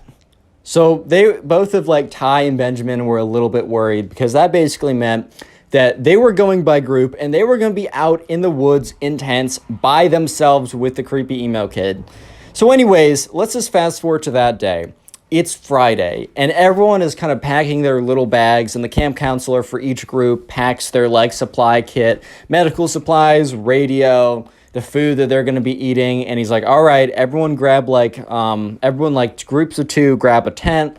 And so sure enough, people pair up, and Benjamin and Ty are together, and they grab this tent, and they start walking over to the campsite. And Ty and Benjamin was like, dude, I heard that, like, you know, there's only like enough tents so that like we have to pair up with someone. And he said, I heard that it's random. I heard that we don't get to choose who we pair up with. Ty's like, dude, that's insane. We already have friends. I get in the beginning them assigning us stuff, but like, we know people now. This is the last day. Like, why would we need to bunk with someone random? And Benjamin's like, dude, I don't know if that's true. That's just what I heard. So eventually they get to the campsite. Anyways, so they get to the campsite, right? And, you know, they set up their kind of like, they sit around a bunch of logs. So they like light a little fire, and they have like baked beans in a can or something. Then they also go out and they kind of like clear the land to put down the tents. They all set up a bunch of tents in the group of 2 that they carried it over in. And Ty at this point is thinking, all right, we're good, because I'm going to be with Benjamin, because, I mean, we're in groups of 2 already. Why would they need to reassign us groups? And so once again, they were asked back to the campsite, or not the original campsite, but the little campfire they made. It's getting kind of late, and the camp counselor's like, all right, guys, time for me to assign you your bunk mates or your camp tent mates. And Ty in his head is like, no. So Benjamin and so-and-so, so-and-so and so-and-so. And you know when there's like that one guy you don't want to be with or something like that, and like you're being assigned in a list, and you don't hear your name, but you also don't hear his name, and the number of combinations starts getting smaller and smaller and smaller, and you start freaking out. Well, this is what was happening to Ty, until he realized that he was doomed before, you know, the words were even said, because the camp counselor went through the entire list, but he didn't say Ty's name or the emo kid's name. And that's when the camp counselor said, Ty and the emo kid, obviously said his real name, but you know what I mean. And Ty was just like, oh, I'm not gonna make it tonight. I'm not gonna survive. I better write some some letters to my mom saying I love you because I'm not making it tonight. Oh my God. And Benjamin is just staring at him and afterwards walks up to him and says, hey, if you need help, yeah, we got to come up with some kind of signal. So Ty's like, okay, I'm going to I'm just going to run out of there and I'm going to run over to, no signals, no nothing. I'm running over to your campsite if anything happens. And Benjamin's like, all right, that's totally fine, man. So anyways, Ty goes up to the emo kid's like, so looks like we're bunking. And the emo kid is like, interesting. And Ty's like, yeah, man. He's like, well, I guess you're one of my more favorite mortals that I know. And Ty's like, yeah. So they both put down their sleeping bags in this kind of very cramped tent. And Ty's just sitting there like, okay. And they have this kind of light. And it's like one of those battery powered lights. And the emo kid's like, good night, Ty. And turns it off. And Ty's like, starts completely freaking out. He's like, okay, I can't see anything, but we're okay. And that's when he hears the emo kid stand up. And Ty's like, no. And the emo kid is standing above him. And he's like, all right, well, maybe I should just accept my destiny. And that's when the emo kid, instead of striking him over the rock or something, just leaves. He opens up the camp tent and walks out. And Ty is like, what? So Ty kind of gets up and he looks out and he sees the emo kid. And the emo kid is standing or is crouching on all fours. And then he starts howling to the full moon. He's like, "Hey!" But it's a really weird howl. And Ty's just like, what? And that's when he hears the kind of the camp counselor who's with us be like, hey, who's that? You're not allowed to be outside your campsite. And you just see the emo kid go, oh, and just sprints towards the tent. So Ty jumps back into his bed, and the emo kid, who's not very coordinated apparently, instead of jumping through the wind, the open flap, jumps right through the tent. So breaks right through the tarp of the tent, cracks the entire thing. The entire thing comes collapsing down. And Ty just has his eyes closed as the entire tent falls on top of him. And that's when you hear all this yelling, and the camp counselor's like, what's going on over here? Are you guys all right? And he just starts rummaging through all the rubble and stuff. And Ty starts getting up and he pushes the stuff off of him. The camp counselor was like, was that you out there doing those howling noises? He's like, no. And then sure enough, the emo kid is just standing there and he says to him you wouldn't understand what I was doing.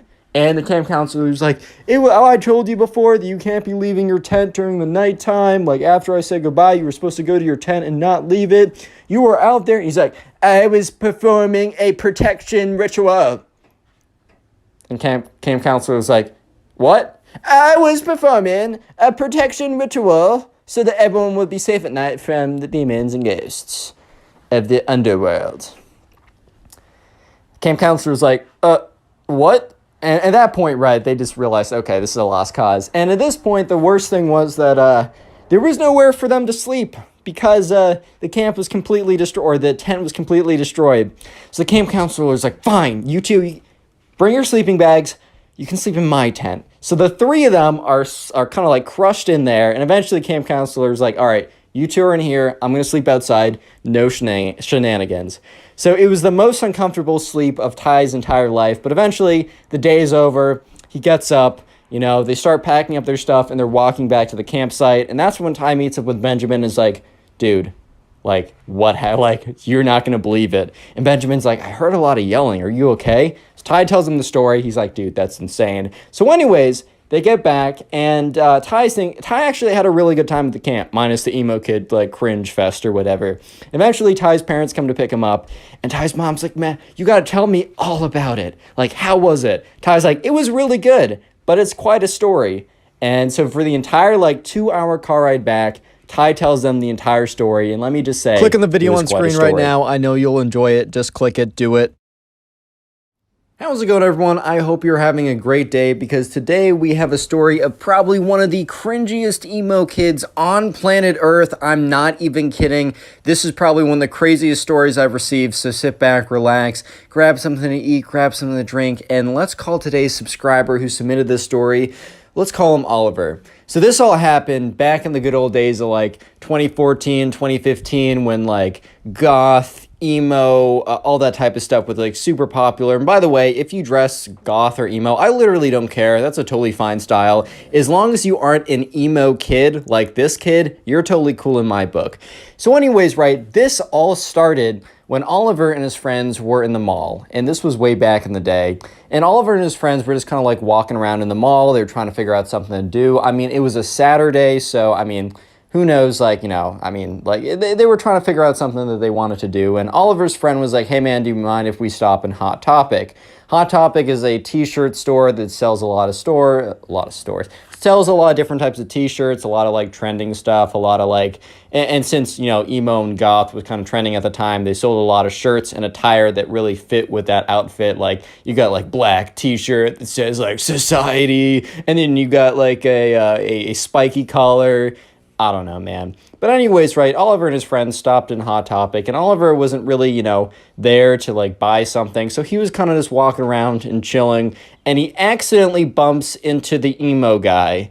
Or this is the emo guy. I'm introducing a new guy, emo kid, whatever, we'll call him the emo kid. So anyways, right, this kid turns around, and he's got this like, this black t-shirt on. He's got a spiky collar choker type thing. He's got black pants. He's got black shoes on. His hair is black and it's like slicked down. So he has these like massive, really weird bangs where you can't even see his face. He's like, watch where you're going, punk. And Oliver's like, sorry, man. He's like, wait, I know you, dude. You're from my school. And Oliver's like, yeah, I think we're in class together. No, I've seen you around, though, because Oliver's starting to remember this one time he saw this really weirdo-looking kid who was like, man, no one gets me. And so sure enough, the kid, the emo kid, is like, bro, I don't think you bumped into me on purpose. I think you were coming for me and my kind. And Oliver's like, dude, what are you talking about? And the emo kid's like, bro, I think we both know that you just hate the emo kids. And two other emo kids appear basically appear out of thin air. And they were like, what's this kid talking about? Like, what's going on over here?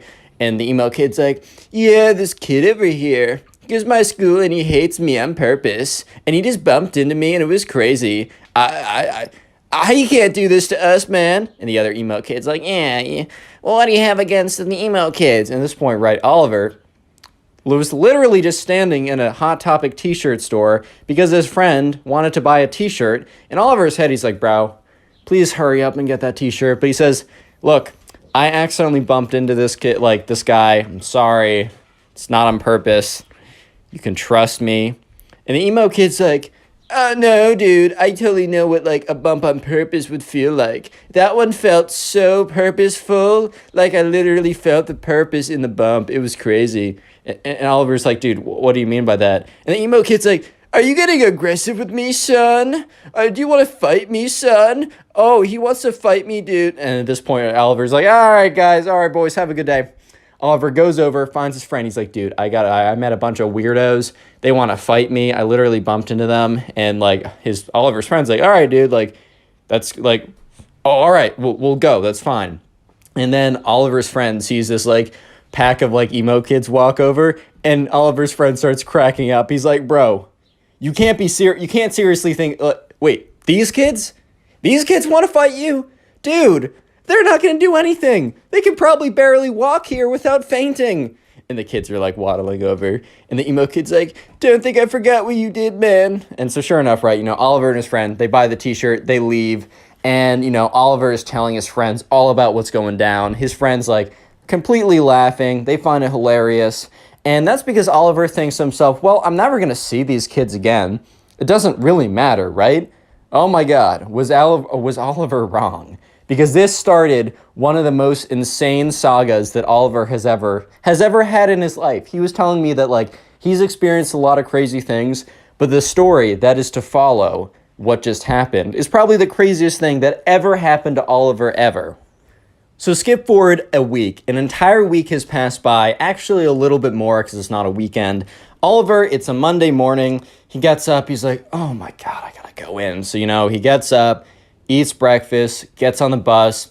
It's just like, oh my God, man, is it already Monday?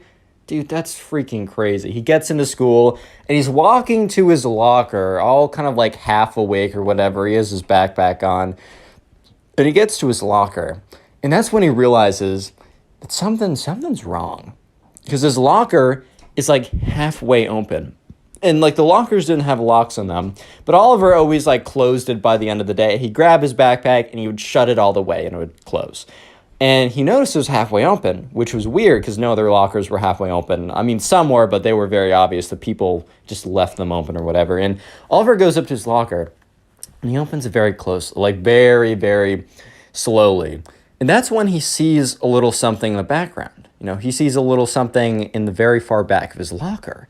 So he gets his iPhone 3 or whatever, opens up his flashlight app, or I remember when that was a thing, shines it, and sure enough, he sees in the back of his locker in black marker, he sees a skull and crossbones scribbled on there, and then said, "You're next. Fear us." And, at this point, Oliver is like, what? Huh? What? What? What's going on here, boys? Why? And so sure enough, Oliver, hits up his friend. He's like, bro, did you do this? And his friend's like, dude, no, I'm not cringe. and Oliver's like, all right, well, if it wasn't you guys, well then, who could it, that's really weird. And remember, the whole emo experience, the emo kid thing that happened at Hot Topic over a week ago, was a pretty crazy experience, but at that time, Oliver had completely forgotten. Because don't forget that the main emo kid actually went to Oliver's school, and Oliver recognized him from being in the hallways once. So Oliver didn't even think for a second, he didn't even think of the emo kids when he was like, all right, who's probably going to be the one, who did this? Who's most likely that probably went through and was trying to mess with me or whatever. And Oliver just didn't even think of the emo kid. So give it a couple days, right? A couple days later, Oliver is kind of towards the end of school. And most people are gone, Oliver's just waiting. It's after class. Oliver's waiting to go be picked up. But then he's like, oh shoot, I forgot my backpack. I don't know, that happens or whatever. So Oliver's walking back to his locker. And this is where it's actually a little creepy because he starts walking back to his locker and it's he looks at his locker and it's just scribbled in black pen. Nothing else, no other lockers. It says his locker has all these black X's all over them. And it's done in Sharpie or whatever, but he's like, okay, whatever, this is kind of serious because he looks around and no one else is around him. So this is kind of weird now. He's definitely feeling kind of uncomfortable at the moment. So he goes in there and he goes to grab his backpack and he sees a piece of paper sitting there. So he grabs the piece of paper, he realizes it's a letter, but he doesn't read it yet because he grabs his backpack, he gets on out of there and he goes out of the school. And now he's standing where, people are getting picked up or whatever. And this is where he feels more comfortable to actually read the letter. So he opens up the letter and it says, I'm going to try and read it in the emo kid voice. Don't think you could have gotten away from us, man. You emo kids have not forgotten your sins, and you shall pay for them. Next time, don't mess with the popular loners ever again. And then it had this weird raven at the bottom, and apparently that was the emo guild crest or whatever, dude. I don't know. But at this point, Oliver's like, oh my God, it's the freaking emo kid that I bumped into at the Hot Topic. That's the kid behind all this or whatever. So he's like, all right, I'm just going to, next time I see him, I'm just going to tell him to leave me alone and I'm just going to scare him. He's full of nothing, right? He's full of nothing. And so sure enough, the next day rolls around and he gets on the bus. And once again, Oliver isn't even really thinking about the weird stuff going on, but he gets on the bus and he's half awake. And he's looking, how you walk down the bus and you can see all the people sitting in the seats. He looks in the way back and he's stops for a second because he sees something that's very that he remembers. long black hair, bangs in the front of the face. And he's like, oh my God, wait, that's the emo kid. And all of a sudden he hears from the back of the bus, well, hello there, Oliver. Why don't you sit next to me? And Oliver's like, how does he know my name? Whatever. And Oliver's like, all right, well, this is going to be actually a great opportunity for me to sit down and kind of like scare this kid and tell him to like basically to piss off, right? So Oliver gets to the back of the bus and he sees the emo kid and he sits there. He's like, dude, I don't know what's up with you, but why do you keep doing weird things to my locker? And he says, and the emo kid's like, so you've noticed that the emo guild has noticed your presence and has decided that you are mortal enemy number one. And Oliver's like, what? The emo kid's like, so you must not know about the emo guild. Well, someone so ignorant as you probably would have known that anyways. But anyways, the emo guild is the guild of all the emos in our area. They get together, and since everyone's a hater and part of society, we've decided to guild together and join our forces. And if anyone strikes one of us, we will all combine and strike them down 20 times as hard. And Oliver's like, all right, man, well, you struck pretty hard with the locker. Scared me, got me good. And the emo kid's like, nice try, Oliver, if that even is your real name. Oliver's like, yes, that's my birth name. And he's like, whatever, you don't even know what's coming next. Real quick, if you made it this far into the video and are busy doing something, comment emo down below. I'll try and heart as many comments to say that. Then also, if you want to support the channel, binge watch these videos while you're doing something, and let me know in the comment section down below what you're doing while binge watching these videos. Binging the video supports the channel so much, and I appreciate it. And also, I'll be shouting out random people who tell me how they're supporting the channel, like these people on screen right now. Thank you. Let's get back to the story. So eventually the bus gets to the bus stop where the school is. Oliver gets up and the emo kid's like, wait, you must know that you are facing off against the emo clan and you will not have any idea of what's coming. And Oliver's like, all right, can I at least get your name so I can know who I'm facing off against? Fine, I guess that is only what a respectable duelist would do anyways, so fair. I am Sir Ben, the great wizard archduke nemesis Leonardo DiCaprio III. And Oliver's like, so your name's Ben? Yes, whatever, that is my mortal name. And Oliver's like, okay, Ben. It is Ben, and he's like, all right, I don't need to hear it. Fine. Okay. Bye. So Oliver walks away, and it's like, all right. Oliver's thinking on this. He's like, you know what? These kids are weird, and they have way too much time on their hands, so I don't really want to see what, like, weird concoction of weird stuff they decide to put in my locker, or whatever they decide to do. I don't want to see it. So you know what? I'm going to strike back. I'm going to figure out everything about this Ben kid, and I'm going to have a little ammunition to, I'm not going to say blackmail him, but blackmail him. Yeah, it just is what it is, man. I'm sorry. Like, they're playing dirty. I'm playing dirty. Sorry. So sorry. If you don't hate the player, hate the game. Right? So anyways, Oliver immediately starts hitting up all of his friends. He's like, do you know this Ben kid? They're like, no, I don't know this Ben kid. One kid's like, yeah, he's the weird emo kid. He's like, all right, what do you know about him? He's like, he's weird and emo or something. And Oliver's like, you're no help. So anyways, Oliver eventually talks to his friend Stormy, who's a girl. And, Oliver's like, hey, sorry, I'm trying to find, this weird kid is, like, trying to, like, beef with me. I just want to find dirt on him. Do you know this kid, Ben? Stormy's like, oh, do I know Ben? And Oliver's like, yes, you know something. Let's go. And he's like, please tell me whatever. Stormy's like, well, you know Kate, right? And Ben's like, no, not Ben, sorry. Oliver's like, yeah, I know Kate. So Ben, the emo kid guy that's, like, being weird with you, is what Stormy's saying, has a massive crush on Kate. And Kate knows it. And, Kate hasn't necessarily said no to him yet because he hasn't made any advances. And Oliver's like, thank you. That's all I need. Can I talk to Kate for a second? And, Stormy's like, yeah, sure, like, whatever. So eventually, Stormy sets Kate and Oliver up. And Oliver's like, hey, please. He explains the entire situation. And Kate's like, look, Ben, the emo kid, has been weird to me for a very long time. Like, I used to think it was this funny, but he's weird. He keeps looking at me. He keeps, professing his love to me.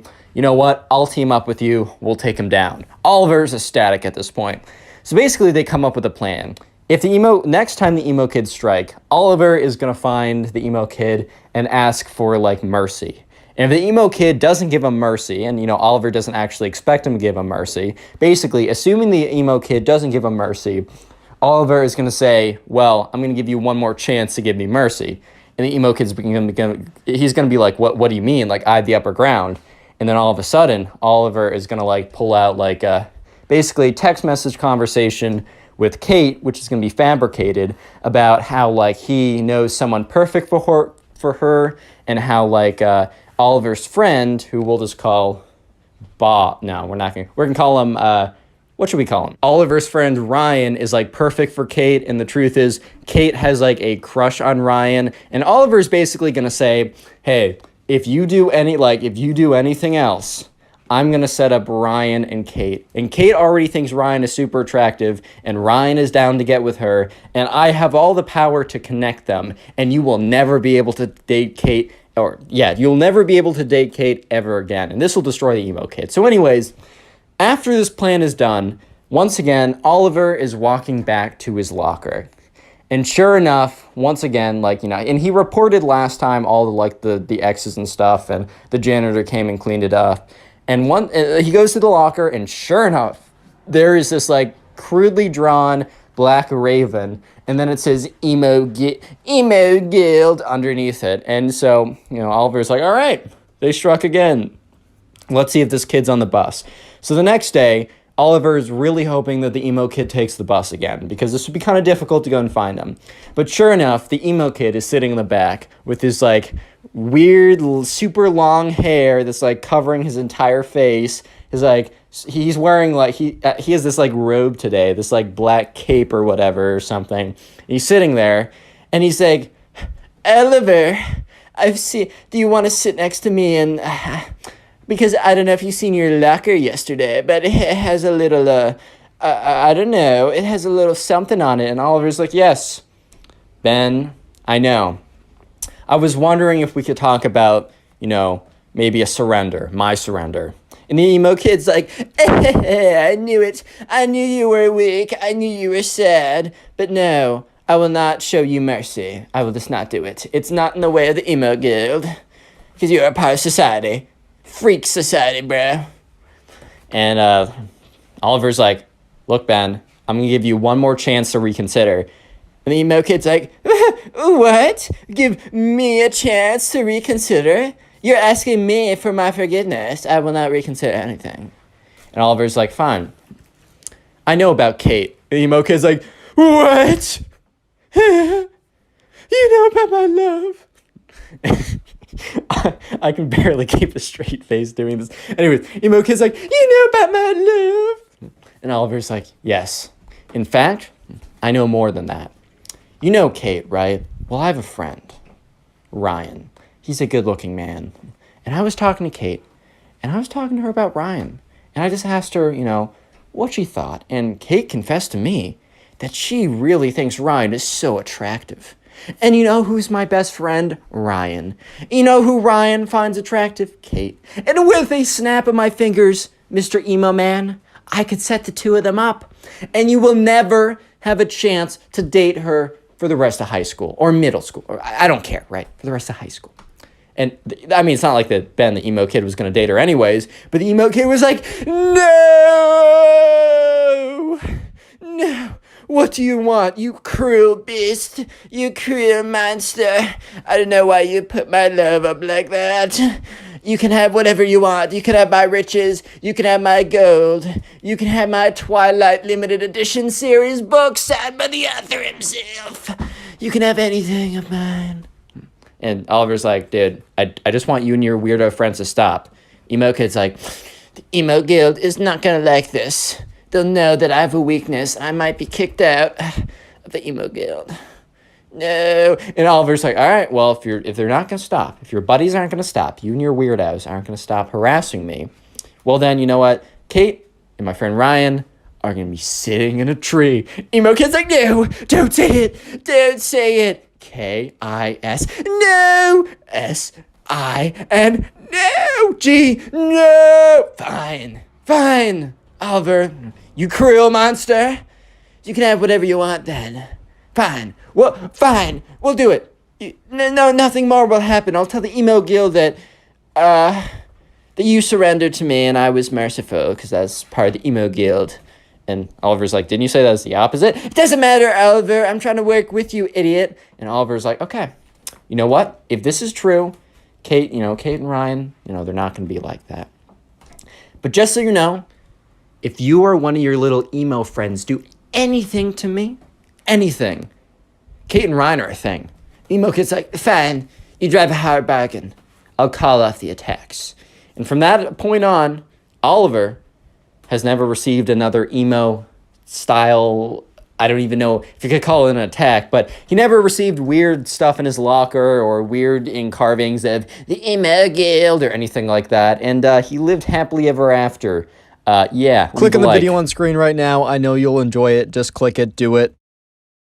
Today I got a story time for you guys about probably one of the weirdest, strangest emo kids to ever exist. So yeah, I don't know, get something to eat, get comfortable, subscribe if you're new, and let's call today's subscriber who submitted the story, let's call her Claire. So this takes place during Claire's class, right? During school, she was in class, and there's this boy that Claire was talking to, and she kind of liked him, right? Hey man, it happens, life happens. Let's call this guy Ben, because I'm not creative, man. There's also another girl in Claire's class, and we're just going to call her the emo girl. And Claire didn't know this at the time, but she really did know this. She really got to know this pretty soon. But at the time, she didn't know that the emo girl had a massive crush on Ben, right? And part of me feels for the emo girl a little bit. Like, I've definitely been in situations where in middle school I had a crush on this girl and she was obviously talking to another guy that would have definitely gotten her. Like that I was not the one for her, some other guy was.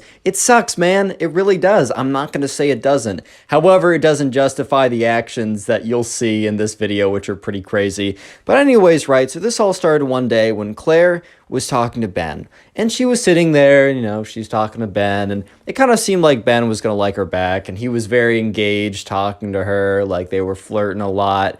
And this is when, Claire, kind of spaced out a little bit. When you're looking at someone and then you kind of space out a little bit and you look at all the stuff behind them when your focus of vision kind of changes and shifts.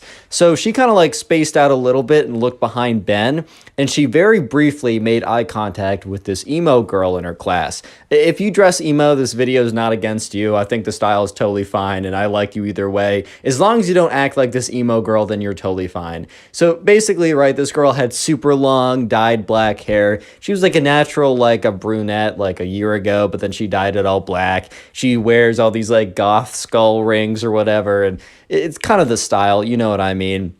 And sure enough, this emo girl that Claire doesn't really talk to just because they were never really friends is just staring into the pits of her souls, dude. The pits of her souls, staring into I don't know what I'm trying to say. They were just deeply staring at her, very, very kind of angrily. And Claire quickly breaks eye contact because I don't know, man, she's not trying to she's just I'm not engaging with this. Let's hope that's a coincidence. Claire completely forgets about that and goes back to talking with Ben, right? And so sure enough, she's talking to Ben. She's flirting, whatever, right? Insert flirtatious conversation.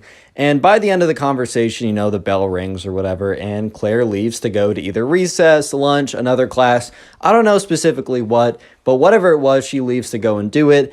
And the emo girl quickly follows behind her. The emo girl was kind of far behind her in class, so the emo girl is speed walking towards her. And Claire is kind of thinking, oh boy, I guess that eye contact earlier today was not an accident. It was not a mistake. You know how you sometimes I know I'll do this. I'll space out and not even pay attention and then realize I've been staring at someone for 5 minutes. And I'm just oh my God, I'm so sorry. I swear I'm just zoning out.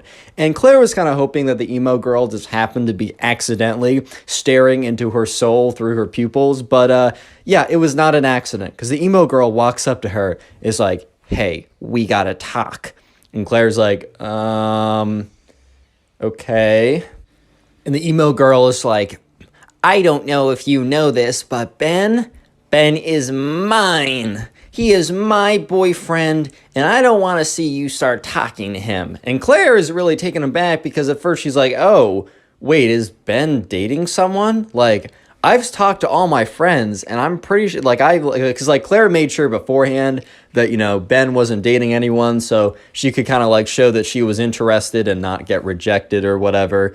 And she was pretty sure that he wasn't dating anyone, and also if he was to date someone, Claire didn't really think that the emo girl was his type, but she was like, oh, so you're dating him? And the emo girl is like, well, not yet. But he's mine! Don't question my authority on this matter. You will suffer the consequences if you want to steal my boyfriend away from me. And Claire's just like, what do you mean, your boyfriend? So you guys are dating or aren't dating? She's like, well, not yet, but super soon. It's totally happening. And the thing is, Claire, you're just getting in the way of this. You're getting in the way of what is meant to be. I was performing a spell last night, and in my cauldron, I got, the spirits told me that Ben and I are meant to be together. And if you want to get in the way of spirits and magic, well then, by all means, go ahead and curse yourself. But I'm just letting you know that if you get in between Ben and I becoming boyfriend and girlfriend and soon to be husband and wife forever, then you will regret it. And the emo girl kind of hunches over and shuffles away.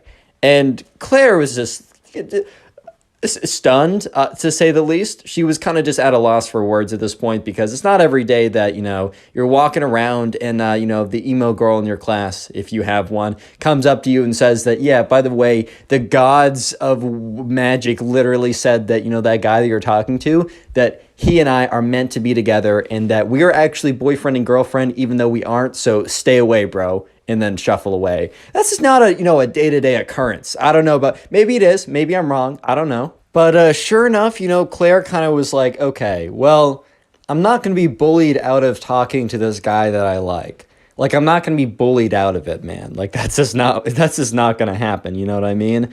And Claire's like, you know what? I think I'm just going to, keep talking to this guy. I think I just am. So the next day rolls around, and the only class that Claire has with Ben is the class that she has with the emo girl. So it's not like Claire could really talk to Ben a lot in other classes. However, Claire does talk to him every kind of lunch break. They get lunch together, and the emo girl doesn't eat lunch in the lunchroom, so I don't think she knows, or if she does, she's not trying to see that. Fair enough, I guess. But sure enough, Claire, Ben comes over to Claire because they kind of were talking every single day. I don't think the emo girl's ever spoken to Ben before, but they're about to be boyfriend and girlfriend, guys. Stop hating. No, but so Ben comes over just every other day, and Claire was a little bit weird, and Ben's like, "Are you good?" And she's like, "Yeah, actually it's nothing. Sorry, I was just spacing out." In reality, Claire was like, "Okay, this will be interesting," because she notices the emo girl is intensely staring at her, right? Just looking at her so angrily. And as Ben walks over, and when Ben sits down, her brow furrows, and she lifts up her hand and crunches it into a fist of rage, like that Arthur meme where it's his fist is all balled up. So Claire was distracted by that, obviously, and she was like, "Oh no, I'm just spacing out." So Claire and Ben, they continue to talk, and they flirt a lot, as always. Claire's kind of getting a feeling that Ben's gonna try and make a move at some point kind of soon, just by kind of the natural progression over the last couple weeks. And Claire's all for that, man. I mean, she was kind of trying to put herself out there so that Ben would hopefully come around and ask her out or something. Sure enough, the bell rings again, and Claire is kind of power walks out of there. She grabs her bag quickly. She's like, "Aha, Ben, I'll see you in the next one," because Ben and her go to totally different directions, so it's not like she can walk with Ben. And so Claire is power walking out of there because she's like, "All right, emo girl is coming for me, man." Because Claire wasn't looking at the emo girl, but she could just feel it. She had kind of the raid boss music going on. She's like, "Oh man, I gotta get out of here, dude. Final boss encroaching, man. I gotta get out of here." So she grabs her backpack, quickly like puts it on her shoulder and starts to like not sprint out of the classroom, man. Her teacher would have been like, stop running, stop it, stop. But sure enough, right now, the emo girl was just as fast and just as intent to be talking to Claire. And she comes up to Claire and she's like, you didn't heed my warning. You didn't listen to me. And Claire goes, dude, I don't know you, but it doesn't seem like you and Ben ever talk. I don't think you're going to be boyfriend and girlfriend. You threatening me with your magic powers or whatever is not going to make me stop talking to this guy, dude. Like, can you go away? And the emo girl is like, fine, but just know that I will give you one last warning. And Claire's like, oh boy, kind of rolls her eyes or whatever. And the emo girl's like, if I see you talking with him again, it is on sight. And Claire's like, bro, what? What? Huh? And the emo girl's all like, stop laughing at me. It's not funny. It's serious. I will give you one last chance. And this is your final opportunity to cease your terrible behavior, or you, yes, you, Claire, will suffer the consequences. And Claire's just like, oh my God, you can't, you gotta be kidding me, dude. Like, there's no chance. So she's like, okay, thanks for talking to me. Is that all? And the emo girl's like, yes. One last chance. Don't forget it. Don't you forget it. One last chance. And once again, emo girl scuffles off. Little spoiler, Claire does not listen to the emo girl. And the next day in class, the emo girl does something completely crazy. But real quick, comment emo down below if you want to heart in your comment, as that is the secret word of the day, and I will try and heart your comment to say thank you. And also, if you want to support the channel, binge watch videos, or just watch a bunch of videos after this one, or in your free time, when you're drawing, about to go to bed, playing video games, go watch one of the playlists. I got emo kid playlist, spoil kid playlist, and if you do, comment down below so I can personally say thank you, as it really does help. And also, profile pic army looking strong. So you thought that that was it for the craziness from this emo girl, that going up and threatening that the evil gods of spells and magic and wizardry she will suffer the consequences. You thought that that was bad? No. Pause, bro. You're not even close to what's about to happen, because the next day it rolls around. Okay, I keep saying that like that's something crazy. Oh no, the next day happens. Time is linear, raw. But anyways, right? Next day rolls around. Claire goes into class. And she makes sure that she's talking to Ben, and she makes sure that the emo kid, or the emo girl specifically, is seeing this. And Claire's kind of like a little bit upset, because she's like, you know what? This girl is bossing me around. I'm not standing for it. So Claire decides that, you know, she's just going to make a move. Like, she's going to make a move. So anyways, Claire is talking with Ben, and, you know, she sees that the emo girl is at an angle where she can see both of them pretty clearly. And so Claire looks at the emo kid, in the emo girl, in the eyes. This is a little mean, I'm not going to lie. However, it is kind of justified, since the emo girl was like threatening to pull up or square up, or like it's on sight if you talk to him, or talking crazy or whatever. So this is a little bit justified, not saying it's not mean. But, you know, Claire is kind of like, oh, Ben, like, tell me about you or whatever. And what Claire does is she puts her hand on like a Ben's leg or whatever, kind of like as an indication of like, I like you. Don't go ahead and do this.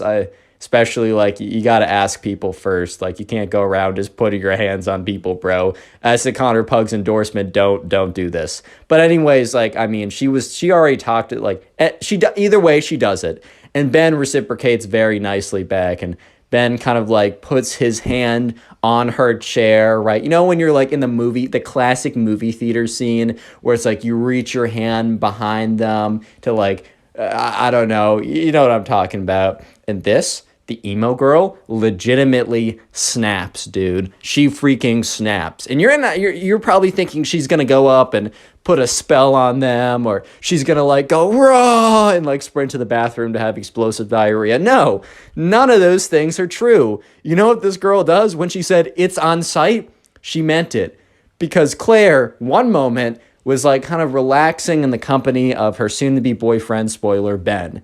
In the next moment, she was on the ground. Do you know why? Because the emo girl freaking tackled her, dude. The emo girl got so angry at the sight of them, like, basically, they weren't holding hands, but they were like same level of like romantic intimacy as holding hands. She was so mad at that sight that the emo girl legitimately got up out of her seat, buckled her head down, sprinted like a D1 quarterback, and knocked Claire out of, like, tackled Claire basically, and was like, and started hissing. So right now, Claire's on the ground, the emo girl is on top of her, Ben is sitting there in complete shock, like, what? And everyone in the class turns around, including the teacher. Because they were supposed to be like reading a book or something in pairs. None of this nonsense was supposed to be going down. So the teacher is just like, what's going on over here? And the emo girl is like hissing the entire time. It's like, I told you it was on site. Stay away from my boyfriend. And Ben is just so confused.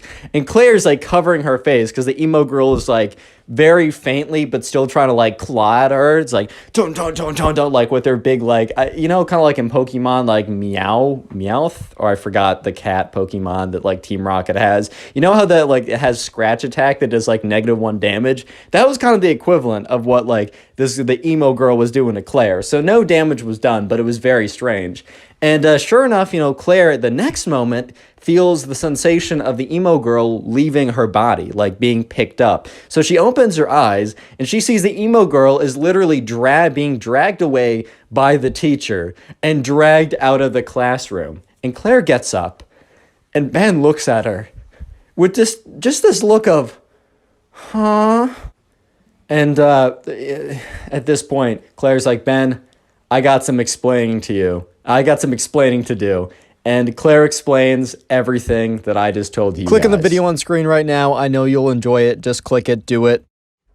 Today I got a story of probably one of the craziest emo kids of all time, and I've told a lot of crazy stories, so strap in, subscribe if you like stories, and let's call today's subscriber, let's call her Luna. So Luna was a tennis player and was pretty good at tennis, and over the summer, her mom sent Luna to a tennis camp, and this story starts pretty far through the tennis camp. So the tennis camp lasted about 1 week long, and on the last day, which was Friday, all the parents would come and they would watch kind of like a tennis tournament of all the kids who were playing and learning how to play and getting better during the week. There would be a big tournament. They would have like, I don't know, a fake little trophy thing, but the main important thing was that there was a big tournament at the end of the week and all the parents came to watch. So this story starts on that Thursday. So this is the day before the last day, which is the big event. And this tennis camp took place at a college, so they had access to a college dining hall, and Luna and her two friends were walking, to go try and find a table, and Luna's two friends said, oh, look over there, or one of Luna's friends said, oh, look over there, there's a table. So Luna's two other friends, went over and sat down at the table. Luna said, I'll be right back, I'm going to go get something. So Luna walks over to the dining hall, grabs something to eat, and is walking back. And while Luna's walking back, she's not really paying attention. Like, she's kind of like, I don't know, spacing out or looking on her phone, or for some reason, she's not paying full attention to her surroundings. So unfortunately, she bumps into this guy. And, the guy had a tray of food, and the food, honestly, it wasn't even that bad. Like, the food, sure, like a little bit got on his shirt, but it wasn't like the entire tray exploded all over his shirt and his clothes were soiled and ruined beyond repair. Like, yeah, dude, you got sprayed a little bit. That sucks, but it's time to move on. And Luna was like, oh my God, I'm so sorry. That's so embarrassing. And like, she's like, I'm so sorry. Like, I wasn't paying attention. And this kid, Luna's looking at this kid, and this kid is very clearly like an emo kid. And by the way, there's nothing wrong if you dress like goth or emo or whatever. It's a style, and I think a lot of my viewers have the style, and I don't personally do it myself. That isn't my style, but I rock with you if you do that. No hard feelings. However, if you're like this emo kid, bro, you got to change some things in your life. That's all I'm saying. Because this emo kid looks at Luna, looks her dead in the eyes, and then takes out a book. And Luna's like, what? And the emo kid, so he has this book in his hand, and Luna notices that there's like ancient hieroglyphics, dude, my brain is not working right now. There's like ancient like letters and all these like symbols on the book. Basically, it looks like a wizard or witch book or something. And Luna's thinking to herself, all right, there's no shot that like that's actually like a wizard book or something. And the emo kid reaches into his back pocket and takes out a wand. So he opens up the spell book and he's waving his wand around. He's like, you have made a great enemy. You've made a great mistake bumping into me on purpose. And Luna's like, it wasn't on purpose, man. Like, I swear to you, like, I wasn't paying attention and I apologize for that. I should have been paying attention. You're right. Like, that's on me. However, like, come on now. It was an accident. I don't know what you're doing. I don't know what kind of nonsense doobly-doop you're doing right now. But he's like, silence, mortal. And he's like waving his wand around. He's like, hibbity-bibbity-bobbity-boo. I put a something like super goofy, but like supposedly like, I don't know, wizard tongue or something. He's like, beepity boop, I'm like, okay, bro, like, let's calm down now. And he's like, there, you've been cursed. And he slams the book shut with one hand, puts the wand back in his pocket, puts the book back into his backpack, which he was carrying around. Or I guess not a backpack. I guess it was like a tennis bag with a racket in it. And the emo kid walks off. And Luna is just standing there, just kind of like, what just happened?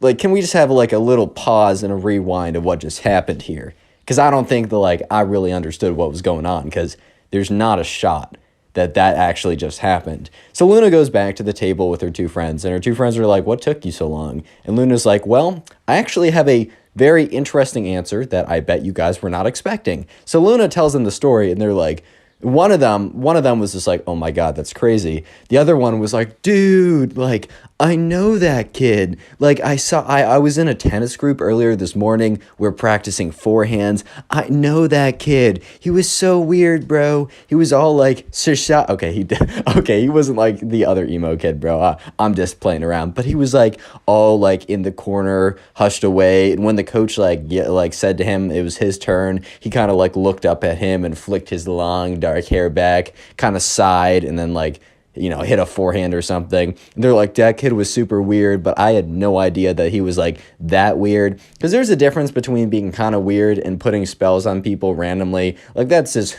two different ballparks, bro. Quick comment emo down below if you want to harden your comment. That is the secret word of the day, and I will do my best to heart as many comments as possible. I'm still getting over some complications with the wisdom teeth, and that might take a couple days. So please don't take it personally if I don't heart your comment. Do know I still really appreciate it. And also, shout out to all the people who've been binge watching my videos, like going through and watching a ton of them, either via the playlist or just through the recommended. Please let me know in the comment section when you're doing this so I can heart it and say thank you, and just know that you're supporting the channel more than you can even imagine at this point. I really appreciate it. Back to the story. It gets crazy. Anyways, right, so the next day rolls around, and remember that, you know, Luna was at a tennis camp, and on the last day, which was the next day, because this whole spell incident happened on a Thursday, and the last day was on a Friday. So it was Friday, it was the last day, and it was only like a half day because the parents would come and pick you up by the end of it. But anyways, right, there was a big tennis tournament, and all the parents came to watch. So it was a pretty big deal. And so everyone was sitting around on the tennis court, and like the coach was standing at the very front. Everyone was sitting on the tennis court, and he was reading off his list of like, all right, guys, like, thank you for all your hard work this week. And finally, it pays off. Just know that, you know, win or lose, like, you know, we just want to make sure you have a fun time, and that, you know, I mean, there can only be one winner, so you can't take it that personally if you don't win. The most important thing is to, like, good sportsmanship and have a fun time. And anyways, let me read off the pairings. So the pairings were read off, and Luna had a first round match where she played against some random guy or something, and she was better. She was probably one of the top 10 people at the camp. She didn't expect to win the tournament. I mean, the other people, were some people that were much better than her, and maybe they're having a bad day or whatever, but Luna just wanted to, you know, go out there, have some fun. So Luna's first round match went down really well. She won 6-2, 6-3, which is pretty solid win. If you guys know tennis, I used to play tennis a lot back in the day. That's why I can tell this story so well, at least the tennis parts. But anyways, things get really interesting when Luna goes into her second round match. The second round match is against a familiar character that you guys may or may not remember from earlier in the story. Yes, Luna is playing the emo kid, and let me just say that Luna did not forget the emo kid, but very well the converse is true too, because the emo kid had not forgotten about Luna either. Which means, yes, Luna and versus the emo kid are about to play after the emo kid put a spell on her. And Luna's just looking at her opponent like, there's no way. There's no way, man. There's no way. So anyways, right, you know, Luna, so when you play tennis, you normally, like, you will warm up with your partner and then you'll get into playing. But basically, you both stand on two sides of a net, just very quickly for people who don't know. And so Luna was standing on one side of the net, and the emo kid was, like, sulking over and kind of, like, was all hunched over and kind of, like, wandered over to the other side of the net. And so Luna walks up to kind of, like, the net in between, and the emo kid walks up as well. And Luna's like, all right, like, do you want to warm up? And the emo kid is like, insert maniacal laugh. I can't do a maniacal laugh right now. I just can't do it. So insert, like, the most evil maniacal laugh from, like, TV shows and movies you can think of. And dude, out of all the responses Luna was expecting, okay, Luna was either expecting, like, yes or no. It was a yes or no question. But out of all the responses that Luna was expecting, let me just say that a maniacal laugh was not on the list, dude. Like, it just was not on the list. And so Luna's kind of just thinking, like, okay. And then the emo kid goes on to say, like, finishes up his maniacal laugh and is like, why would I need to warm up when I have the curse on my side? And Luna was just like, oh, so we're still going with that. We're not just going to, like, because Luna was kind of thinking, all right, well, let's just put yesterday behind us because that was very weird. You know what? Luna gave this guy, you know, the privilege of allowing, you know, just to put that behind them. Because normally that's not a thing you just put behind, right? The fact that, like, you got a spell put on you, normally you don't just forget about that. But Luna was like, oh, okay, so no warm-up? And the emo kid said, yeah. Well, I mean, I have the curse on my side, so why would I need to warm up anyways? And Luna was like, all right, fine, I really got to smack this kid. So Luna and the emo kid kind of go immediately into playing the match, and so Luna spins the racket, and sure enough, it is the emo kid's choice. So basically, in the beginning of tennis, you spin, like, heads or tails, and if you get it right, you can choose to serve or have the other person serve.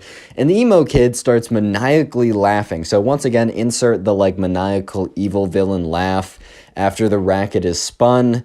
And, you know, Luna's just kind of looking at him like, dude, what? And the emo kid is like, looks like my curse is already working. Insert again another maniacal laugh.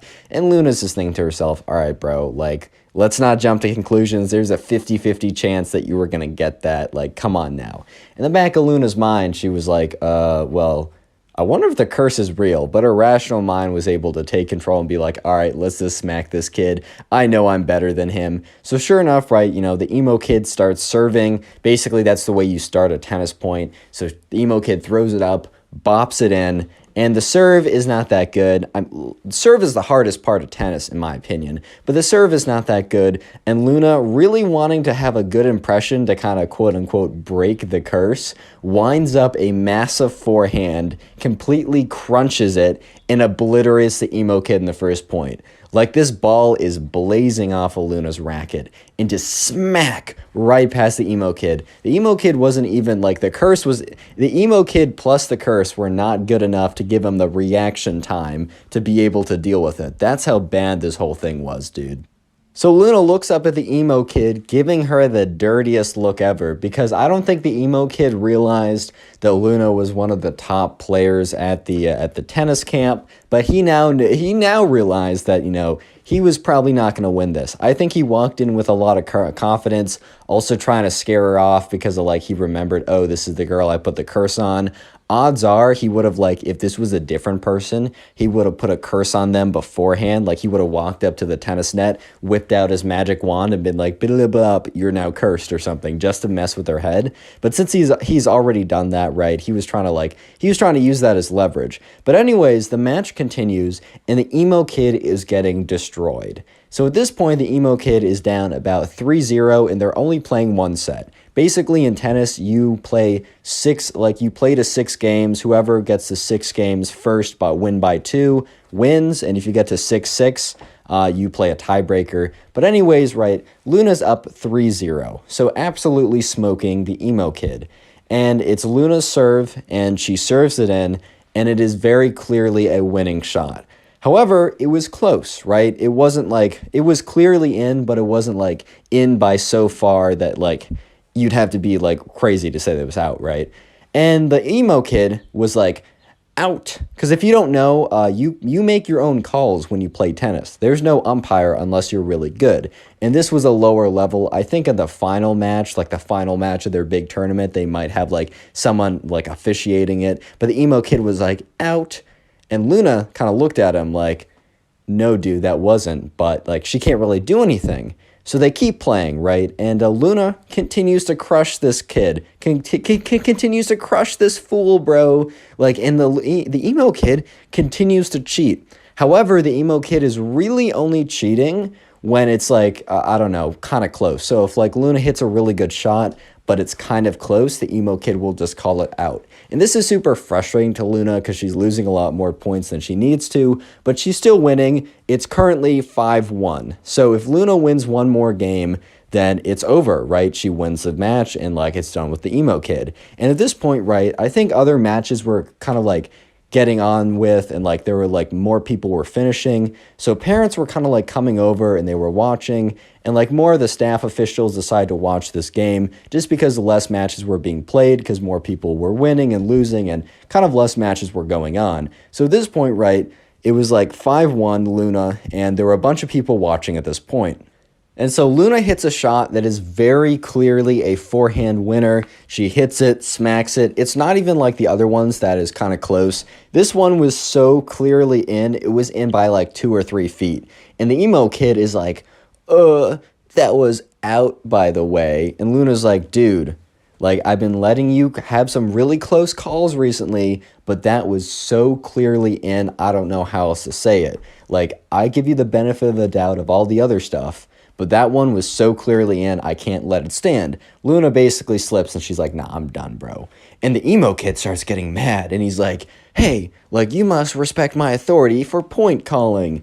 And I guess technically you do, but then again, like one of the camp people was watching the whole thing go down and he started to pay more attention. So he's watching the emo kid, and the emo kid is getting so angry. So once again, they start another point. The emo kid takes that point, even though he's obviously losing, right? And Luna hits another shot, and the emo kid, it's not even that Luna's shot was good. The emo kid just shanks it into the net, like he completely misses it. And the emo kid was like, oh, by the way, your shot was so out. And it was so clearly in. And Luna's like, dude, you can't just call everything out when you lose. And at this point, the emo kid said, like, I'm going to do what I want because it's my authority and you have to deal with it. And at this point, right, the camp counselor had kind of noticed what was going on and was like, all right, I got to come in here. I got to put a stop to this. So the camp counselor, starts to walk on the court and is like, what's going on, guys? And the emo kid is so angry at this point because he's losing and he's just mad. And oh my God, this is where the emo kid snaps. So the camp counselor is walking over to the emo kid and is like, all right, can you explain what's going on here? Like, it looked like that point was very clearly in. Why did you call it out? And when the camp counselor says to the emo kid that it was clearly in and asked him, kind of questioned his call, the emo kid, already super salty and already mauling super hard, being super angry already, just completely loses it. And he takes his racket and he goes, rah, and he whips around and he smashes it into the camp counselor. And like the camp counselor stumbles back and it's like, oh my God. Because like the racket had hit his arm. It had like broken the skin a little bit. So it was a little bloody and it wasn't that bad. He didn't break anything. He didn't like hit a major artery or something. But the racket smashed into the camp counselor and like kind of like broke into his skin. So the camp counselor starts yelling like, are you crazy? Like, why would you do that? I was literally asking about a call and you attacked me. And there was another camp counselor watching the whole thing and he starts walking in. But before they could do anything, you see this woman with kind of like a side part, like it kind of like the Karen haircut. Maybe she was a nice woman, but I'm just describing what I was told. By the way, the story was sent into my Instagram. Go ahead and follow me there. It's in the description. Even if you don't want to send in the story, just follow me there. It makes me feel good. But anyways, this woman walks on the court. She kind of looks like a Karen. Maybe she's super nice. I'm just saying it how it is, right? Walks on, grabs the emo kid by the back of by like the scruff of his shirt and drags him away. And he's like, ma'am. He's like, ma'am, I was winning. The emo kid literally had the audacity, as he was being dragged off court for attacking one of the camp counselors, to say that he was winning. What? Yeah, so the other camp counselor, I mean, the one that got hit with the rackets, like, I got to get this checked up. Like, I think I'm fine, but, like, I just want to make sure that, like, it didn't break anything farther because his skin was kind of bloodied up. And the other camp counselor, the one that was not attacked by the emo kid, walked up and said, hey, Luna, like, sorry you had to deal with that. We're giving you the win, obviously. And so sure enough, Luna went on. Luna didn't win the tournament, but, you know, did pretty well. And the emo kid was nowhere to be seen after he's dragged off by his mom. Presumably, his mom was like, all right, like, we're done. Grabbed him and just dragged him off. Click on the video on screen right now. I know you'll enjoy it. Just click it. Do it. Today we get a story time of this emo kid who thinks that he's like legitimately a god, like he has godlike powers and can put spells on people, and the people must cower in fear before him and do exactly what he says because he thinks he's legitimately a god. I'm not even kidding. Strap in, subscribe if you like stories, and let's call today's subscriber who sent in this story, let's call him Drew. So this all happened one day when Drew and his mom decided to get dinner with his cousin and his cousin's mom, because it had been a long time since Drew and his mom had seen his cousin and his cousin's mom, and at this point, right, you know, they just want to have a little bit of a reunion. It had actually been so long that it had probably been about 3 to 4 years since Drew has seen his cousin, and, you know, while they're driving over there, because they were driving to some kind of, like, local restaurant or whatever, because Drew's cousin and Drew's cousin's mom happened to be in the area for some reason, Drew's mom was like, hey, Drew, by the way, I just want to let you know that your cousin, he's going through a little bit of a phase. And, you know, Drew's like, what do you mean? And she's like, oh, he's kind of going through like a little emo phase right now. So be nice to him. He's being extra emotional nowadays. By the way, I've seen a lot of people in my comments say that they kind of dress emo or whatever. Dude, I literally don't care. Do what you want to do. You got my love and respect either way. As long as you don't act like this kid, then we're cool. But anyways, right, his mom's like, yeah, he's kind of going through a bit of an emo phase right now. And Drew was like, all right, like, that's cool, whatever. I'll, like, not be mean to him about that.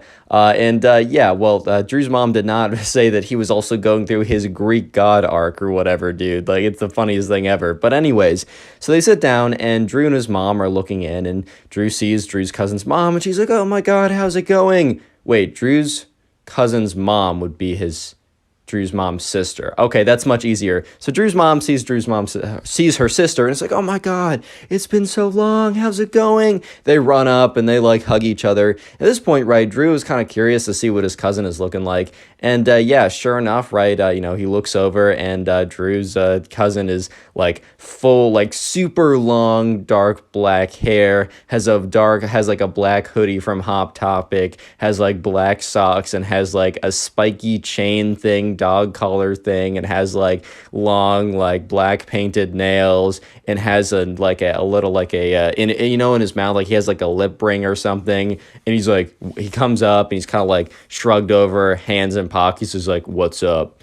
And Drew's like, hey, man, how's it going? Last time, like, he was in his Minecraft arc, so completely different, man. So Drew was a little taken aback. But anyways, they all decide to go and sit down, and they're just talking about stuff. And it seems super normal at first, but here's the first interaction that Drew kind of realized was the beginning of, wow, this is going to be a lot weirder than I ever expected. Drew's cousin, like the emo kid, and I'm just going to call him the emo kid, just realized the emo kid and Drew's cousin are the same person from here on out. So anyways, right, the emo kid is sitting there, and the first kind of really weird thing he says is he refers to Drew, right, as a mere mortal. Like, it was like a totally normal conversation, and I think, like, the emo kid was like, looks at Drew and says, how's a mere mortal like you faring in like school? And Drew was like, okay, that's like kind of funny. Drew thought he was just trolling. He thought he was joking around. Drew really thought that like the emo kid had a pretty good sense of humor, and Drew was all for it. He thought it was pretty funny. So Drew kind of responded as normal. But the thing was that was kind of weird, and which kind of like, this was kind of the thing that made Drew think, oh my God, like, wait, this is actually something, is when the emo kid's mom, his aunt, I don't know why in the beginning I kept saying Drew's cousin's mom, his aunt. I'm kind of an idiot. I'm sorry, guys. Anyways, right, his aunt made this face, like a bit of a grimace, but also a smile. And Drew's like, why is she acting so weird? Like, the kid made a joke about me being a mere mortal. Little did Drew know the emo kid was in his God era or whatever, right? So, I mean, he meant it, bro. He legitimately meant that he was a mere mortal. But anyways, right, weird things just kept going on like that. Because all of a sudden, right, the emo kid was like, yeah, like when I was at school's going well for me because since, and he looks at them when he says, and has a bit of a smirk. And Drew in his head is like, yeah, I don't know, but he doesn't question any further. The emo kid's like, yeah, because, all my friends, they're bowing down because, they don't want to, they don't want to deal with my wrath, which I totally understand. And Drew's kind of just like in his head, like, all right, like I can't tell if this is a joke or not. If it's a joke, this bit of satire is pretty funny. But if it's not a joke, oh my God, like this is not going to be, this is super weird. But anyways, right, and he looks at Drew's cousin, or the emo kid's cousin's mom again, and she's grimacing again. And Drew in his head is like, wait a minute, something's off here. So the emo kid is like, I got to go to the bathroom. He stands up and he like Sonic dashes away, or just like does the Sonic dash away, and like, the thing is, right, Drew didn't notice this before, but he has, like, a black cloak. Like, the dude has a Superman cape, but it's, like, all black and, like, emo and whatever. And Drew's just like, okay, this guy's he's a bit of an oddball, but at least he's a good guy. That turned out to be very incorrect. But anyways, right, Drew is just like, all right, man went to the bathroom. Like, I guess it's just going to be my mom, my aunt, and I talking. And the aunt, her face was like a forced smile for the entire conversation until Drew left and her face completely dropped. And she's like, guys, I'm so sorry. Like, I got to let you know something. And they were all just like, what are you talking about? And she was like, guys, like, I don't know how to explain this, but I guess the best way I can explain this is that, your cousin, and looks at Drew, is like, Drew, your cousin, he's in his God arc right now. And Drew's like, huh? What is a God arc? He's like, huh? Well, what do you mean a God arc? Like, what does that even mean, bro? And she's like, yeah, so basically, he thinks that he's a legitimate god and that his friends bow down because they know that he can smite them and put spells on him. And, he's been in his emo phase for a while, but it's evolved into an emo god phase.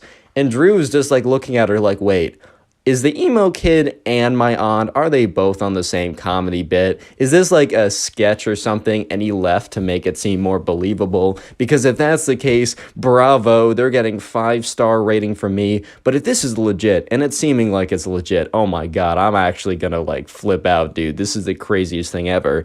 And then his aunt goes on to say, and he's very fragile emotionally or whatever. So if you guys can just please play along if he like makes a mention that he's a god. Please don't burst his bubble. I know it's a lot to ask and it's super weird, but please just do it for me. He's gonna get through this phase and be normal soon. I hope. She has a long pause and then says, I hope. And Drew's mom kind of cringes a little bit. She's like, oh my God. Like, thank God Drew is not like this and not in his God arc. Drew's mom wouldn't care if Drew was like an emo or something. But if he was an emo God phase, like, she would be like, bruh, like, my son, why? Why do I live? Just to suffer. And that's when Drew sees the emo kid / his cousin return from the bathroom. And you guys might be thinking, oh, he's not too bad, right? In his little god arc, because all he's saying is like his friends are immortals or whatever. No, it is about to get 1,000 times worse. It's something about the bathroom just turned him into like super evil vengeance god mode. Like, it is about to get so so bad. So strap in and prepare yourself. Real quick, comment emo down below if you want a heart on your comment. I'm going to try and heart as many of those comments as I possibly can because emo is the secret word of the day. And by the way, the channel's actually been doing really well because you guys have been binge watching the videos. And I tell you, best way to support the channel is to watch a bunch of my videos in a row and then comment about it. And you guys have been going like really above and beyond. Like here's just some people on screen who've been like legitimately watching like a ton of videos and like legitimately watching me and letting me know, just so you guys know this is the best way to support me, and it's actually really shown, and it's crazy, and I just want to say thank you. So let me know if you're binge watching these videos in the comments. I'll try and heart them, I'll try and respond or something, and just know I really do appreciate it. And yeah, thank you for the watch time. The channel's going kaboom, and it's all because of you guys. Anyways, back to the story. So the emo kid comes back and he sits down, and when he sits down, he wraps his cape around him like he's Dracula or whatever. And, Drew's mom slash the emo kid's, or Drew's aunt slash the emo kid's mom, right, is like, "Hi, Drew, welcome back." And Drew, I don't know what happened to him in the bathroom, but he's like, he responds, he turns his head, he looks at his mom, and he says, "Silence, mortal, do not speak to a god like me." And all of a sudden, everyone at the table goes silent, and even the table next to them goes silent, and they were in the middle of a conversation. Like, everyone, like, in the 5 mile, like, vicinity, or 5 foot vicinity was, like, paused and was just like, what did I just hear? And the emo kid's mom gets like very like nervous, and she's very thankful that like she was able to tell Drew and his mom like what's going on, but she was like, "Oh, my liege, I am so sorry, please forgive me." And the emo kid is like, "Fine, I'll consider it. Your punishment will be less than because of your repents, is that the word? Yes, because you're slightly forgiven, but your punishment will still happen." And he like whips up his cape again and like hides his face behind it. It's like, meh, meh, meh, meh, meh, meh. At this point, right, Drew's like, "Oh my god, my cousin's gone off the deep end, bro. What?" So anyways, right, the emo kid's mom starts having a conversation with Drew's mom, kind of just trying to like move past that super awkward moment of like her son saying, "Silence, mortal, you will be punished," like something just very strange like that. And she just tries to have a normal conversation, and she was doing pretty successfully as the emo kid was like evilly staring at them like through his black mascara, looking at them, and like I don't know, like Drew like looked at his cousin, and like briefly, very briefly, Drew looked at his cousin, and the emo kid looks at him, makes eye contact, and goes, "Hiss!" And Drew's just thinking to himself, what did I do? I looked at you, like, why are you so much less normal right now? Because the emo kid was kind of weird before, as he was calling people his mortals, but for some reason he just went off the deep end by the time he came back. Anyways, right, the waiter comes around and brings their food, and things are looking pretty good because, like, I don't know, Drew's like, all right, I don't need to interact with my cousin anymore. He's kind of weird. I can just focus on my food, and he can focus on his food, and then we can just get out of here. Life is good. And that was just unfortunately not the case, because when the food came down, the emo kid is like, all right, because he speaks for the first time since calling his mom a mere mortal and that she's going to be punished. And he says, all right, time for the sacrifices. And his mom is kind of like, oh boy. And Drew is just thinking in his head, like, what's going on here? And sure enough, the emo kid's mom is like, oh yes, my lord. And she takes like half of her food and scrapes it onto his plate. And he's like, all right, who else? And Drew kind of is just so confused right now. He's just like, am I supposed to give this kid some of my food? Bro, Drew was hungry. He didn't have lunch that day. He was like tired. The food he got was really good. He's not trying to give this weirdo emo kid who thinks he's a god half of his food. That's just not what he's trying to do today, man. This is not what he's trying to do. And the emo kid is like, Drew, you will be punished if you don't give me half of your food. And Drew in his head is like, what? No, well, I'm just not doing that. Like, at the end of the day, I hate to say it, or actually, I don't hate to say it, I love to say it. I relish in the fact that I'm saying it. I'm not giving him half my food. That's crazy. And, Drew is just kind of looking around, and he makes eye contact with the emo kid's mom / his aunt, and his aunt just gives him a death stare, like, do it, do it. My son needs you to do it. And so Drew's like, fine, whatever. And Drew like takes about a third of his food and puts it on the emo kid's plate. And he's so angry he has to do this in the first place. And the emo kid looks at him and says, peasant, this is not half of your food. This is only a third. And Drew in his mind is like, wait, he's going to actually nitpick me on this. I gave him basically half my food. Yeah, I actually gave him like a third. It's same thing, right? And the emo kid is like, you will be smited if you don't give me half of your food. And Drew is just thinking to himself, my God, what is wrong with my cousin? And Drew's mom's like, all right, honey, here you go, and scrapes off half of her food into the emo kid's plate. And he's like, does this like weird, like cringe laugh or whatever. And Drew's just like, you know what?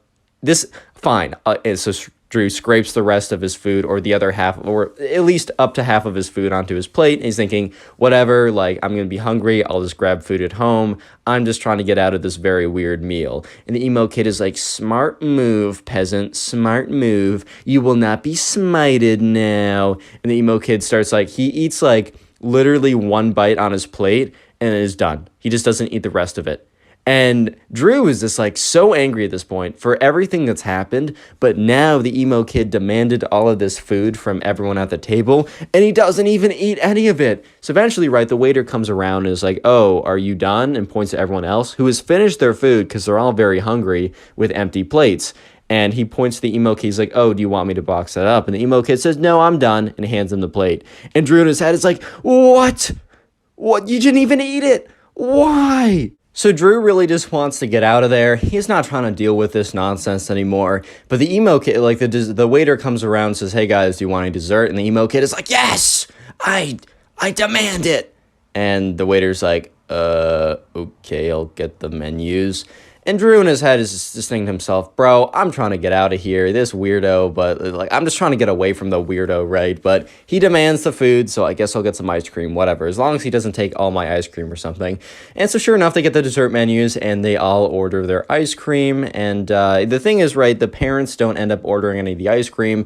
So it's just Drew and the emo kid that both get like 3 scoops of whatever flavor they like. And so sure enough, right, it is very quiet and awkward. Even the parents at this point have given up trying to make the situation less awkward, and they're just dead silent. And the whole table is dead silent. And it's just so weird and strange. And Drew just wants to go home, and he doesn't want to be here. But finally, right, a little light at the end of the tunnel, the ice cream comes, and Drew's already prepared that he probably has to give the emo kid half of his ice cream. He's like, whatever, man, like, this dinner sucks. I never want to see this guy again if he's in his God arc or whatever, right? I'm not trying to see this kid anymore, but fine, if this gets me home, and at least I'll have half a bowl of ice cream. 1.5 scoops is pretty good. I'll take it, whatever. It's not 3, but I'll take 1.5. So the ice cream comes, and the waiter puts the stuff down and says, enjoy, guys. And so Drew is getting ready to divide his ice cream in half. And the emo kid is like, all right, peasant, give me all your ice cream. And Drew looks at him and is like, all of it? Drew's like, oh, I thought you wanted half. He's like, no, for dessert, I deserve it all, or you will be smited. Do you want to be smited, peasant? And Drew looks at him, and he has that, like, eye twitch. You know when someone in the movies is about to go insane, their eye starts twitching? Drew legitimately told me over Instagram DMs, which is how he sent me the story. So follow my Instagram in the description, but also submit stories there. I'm going to have an email up very soon. Sorry for the delay. Give me a couple days, guys. But anyways, right, Drew has this eye twitch, and he's just looking at him, and he's about to go completely insane all over the emo kid. And he looks at the emo kid, and Drew says to him, no. In fact, I will not be giving you any of my ice cream. And Drew's aunt is like, and Drew's mom in his head, and Drew's mom doesn't really react, but she's like, all right, finally, my son is standing up to this weirdo kid who happens to be my cousin. I don't even care at this, or my son's cousin. I don't even care at this point, right?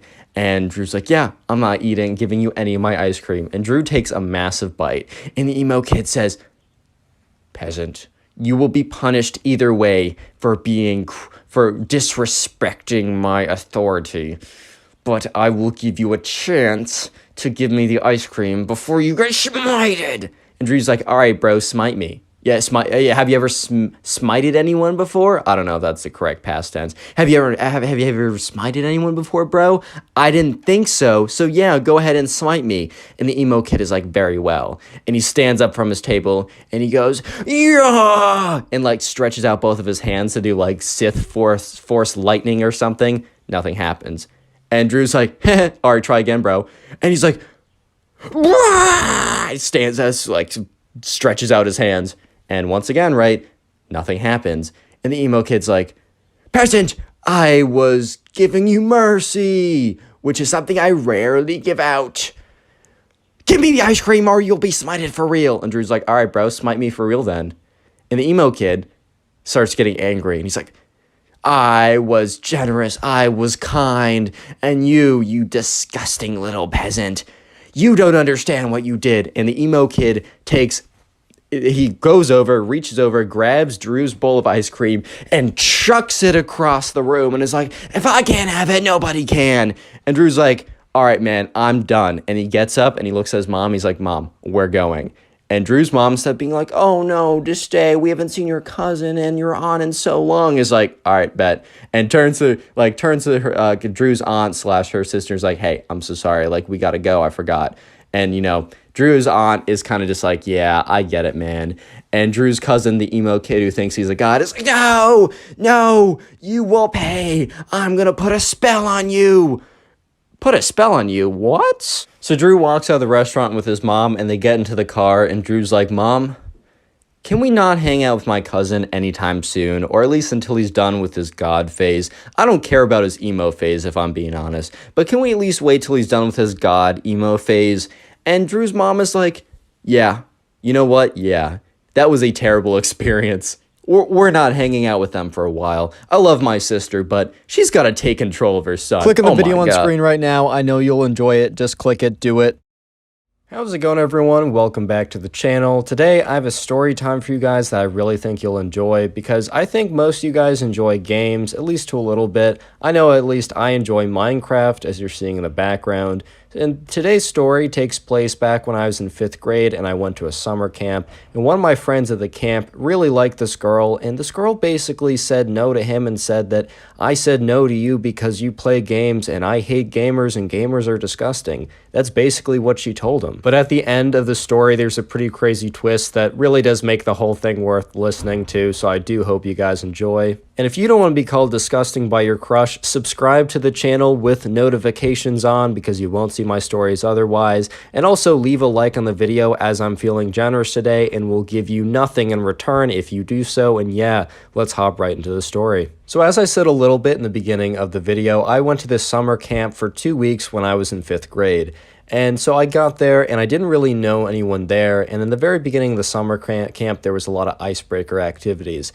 At this time in 5th grade, as you guys might know from some of my other story times, I was a big fan of Minecraft. I kind of didn't really play it that much in like the beginning of high school, but definitely like 5th grade, 6th grade, I was a big fan of it. And a lot of my school friends and I would spend a lot of time talking about it.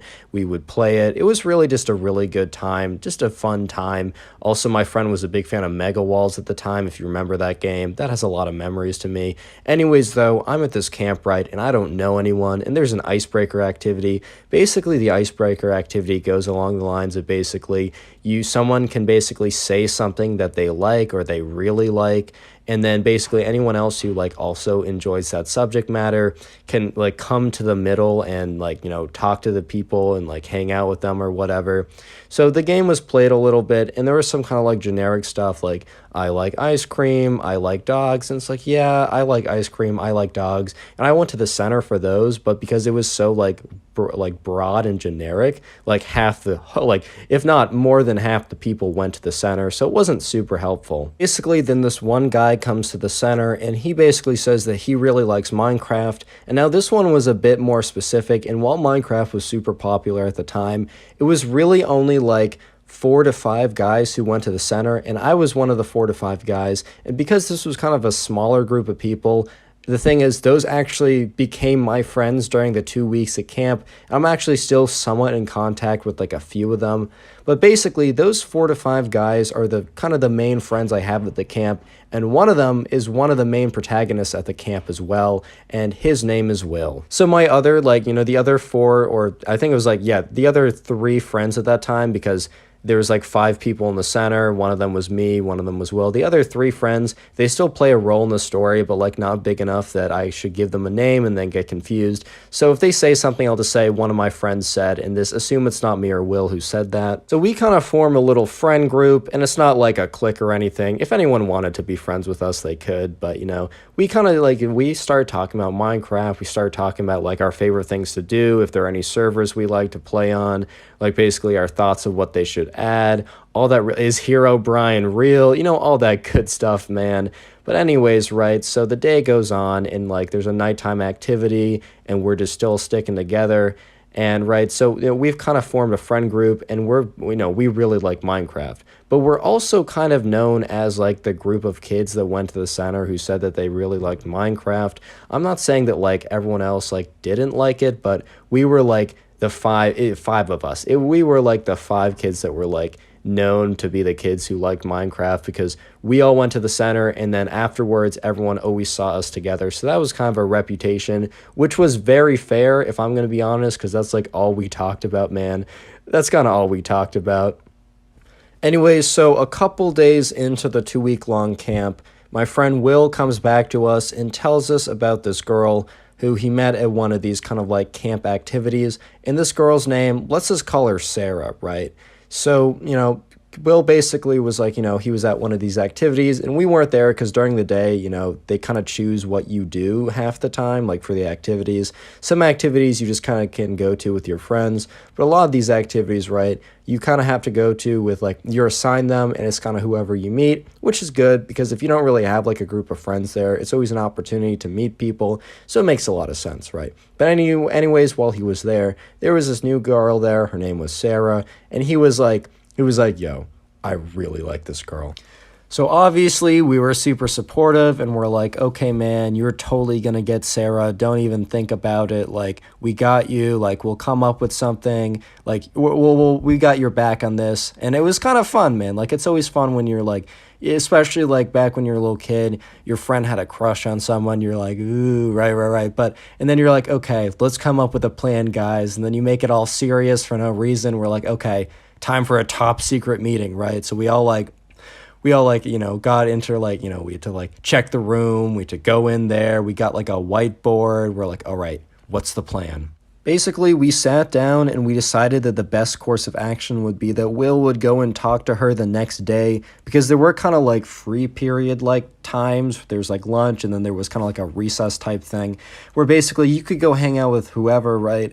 And so even if he didn't get her in another one of these activities, because that was kind of like randomly selected and we didn't want to play the odds game, especially since we had such limited time at this point, and we just didn't have enough time to like really like, we couldn't bet on that, basically. We wanted him to go up and talk to her one more time, and then after that, basically admit how he feels and ask if she wants to do something after camp, because this camp was kind of held locally. It wasn't an overnight camp, it wasn't a sleepaway camp, and basically at the end of the day, like, you went home, so maybe they could go see a movie or something. But basically, we wanted him to talk to her one more time, and then kind of, you know, pull the trigger and see what we can do, right?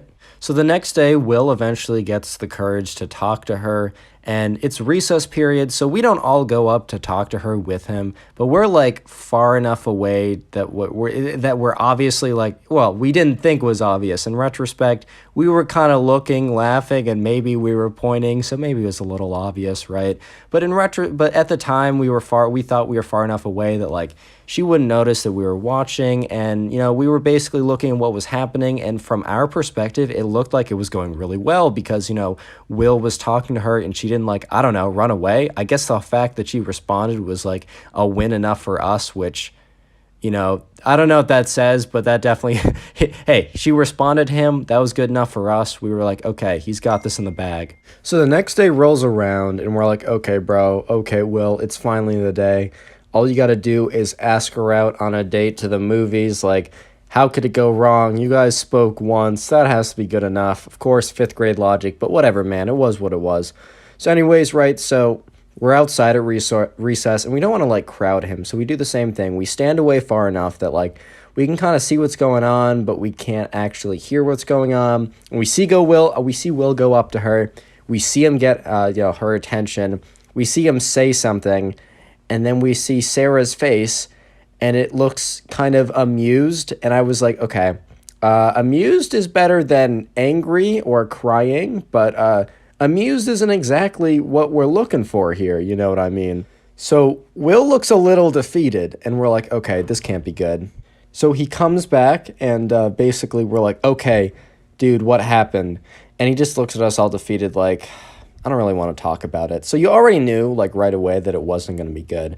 So basically, we didn't ask Will about it for a second, but by the end of the day, before we left, he was like, guys, okay, let's talk about what happened. I think you guys at least deserve to know.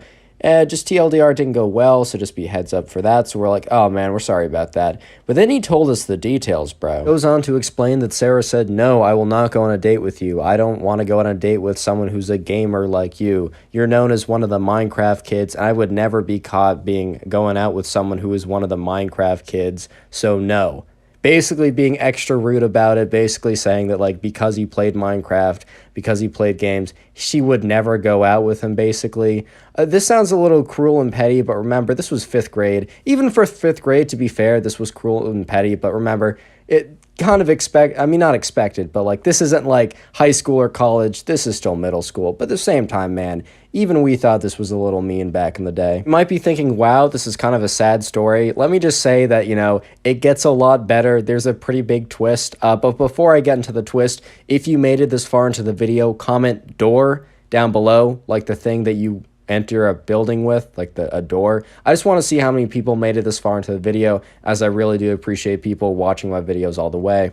So basically, the next day rolls around, and somehow we figure out that Sarah has a thing for this other guy at this camp named PJ. I think I was telling one of my other friends there who was, like, friends with Sarah about the whole thing that went down, and she basically explained, she said, oh, that's so tough, like, I don't know why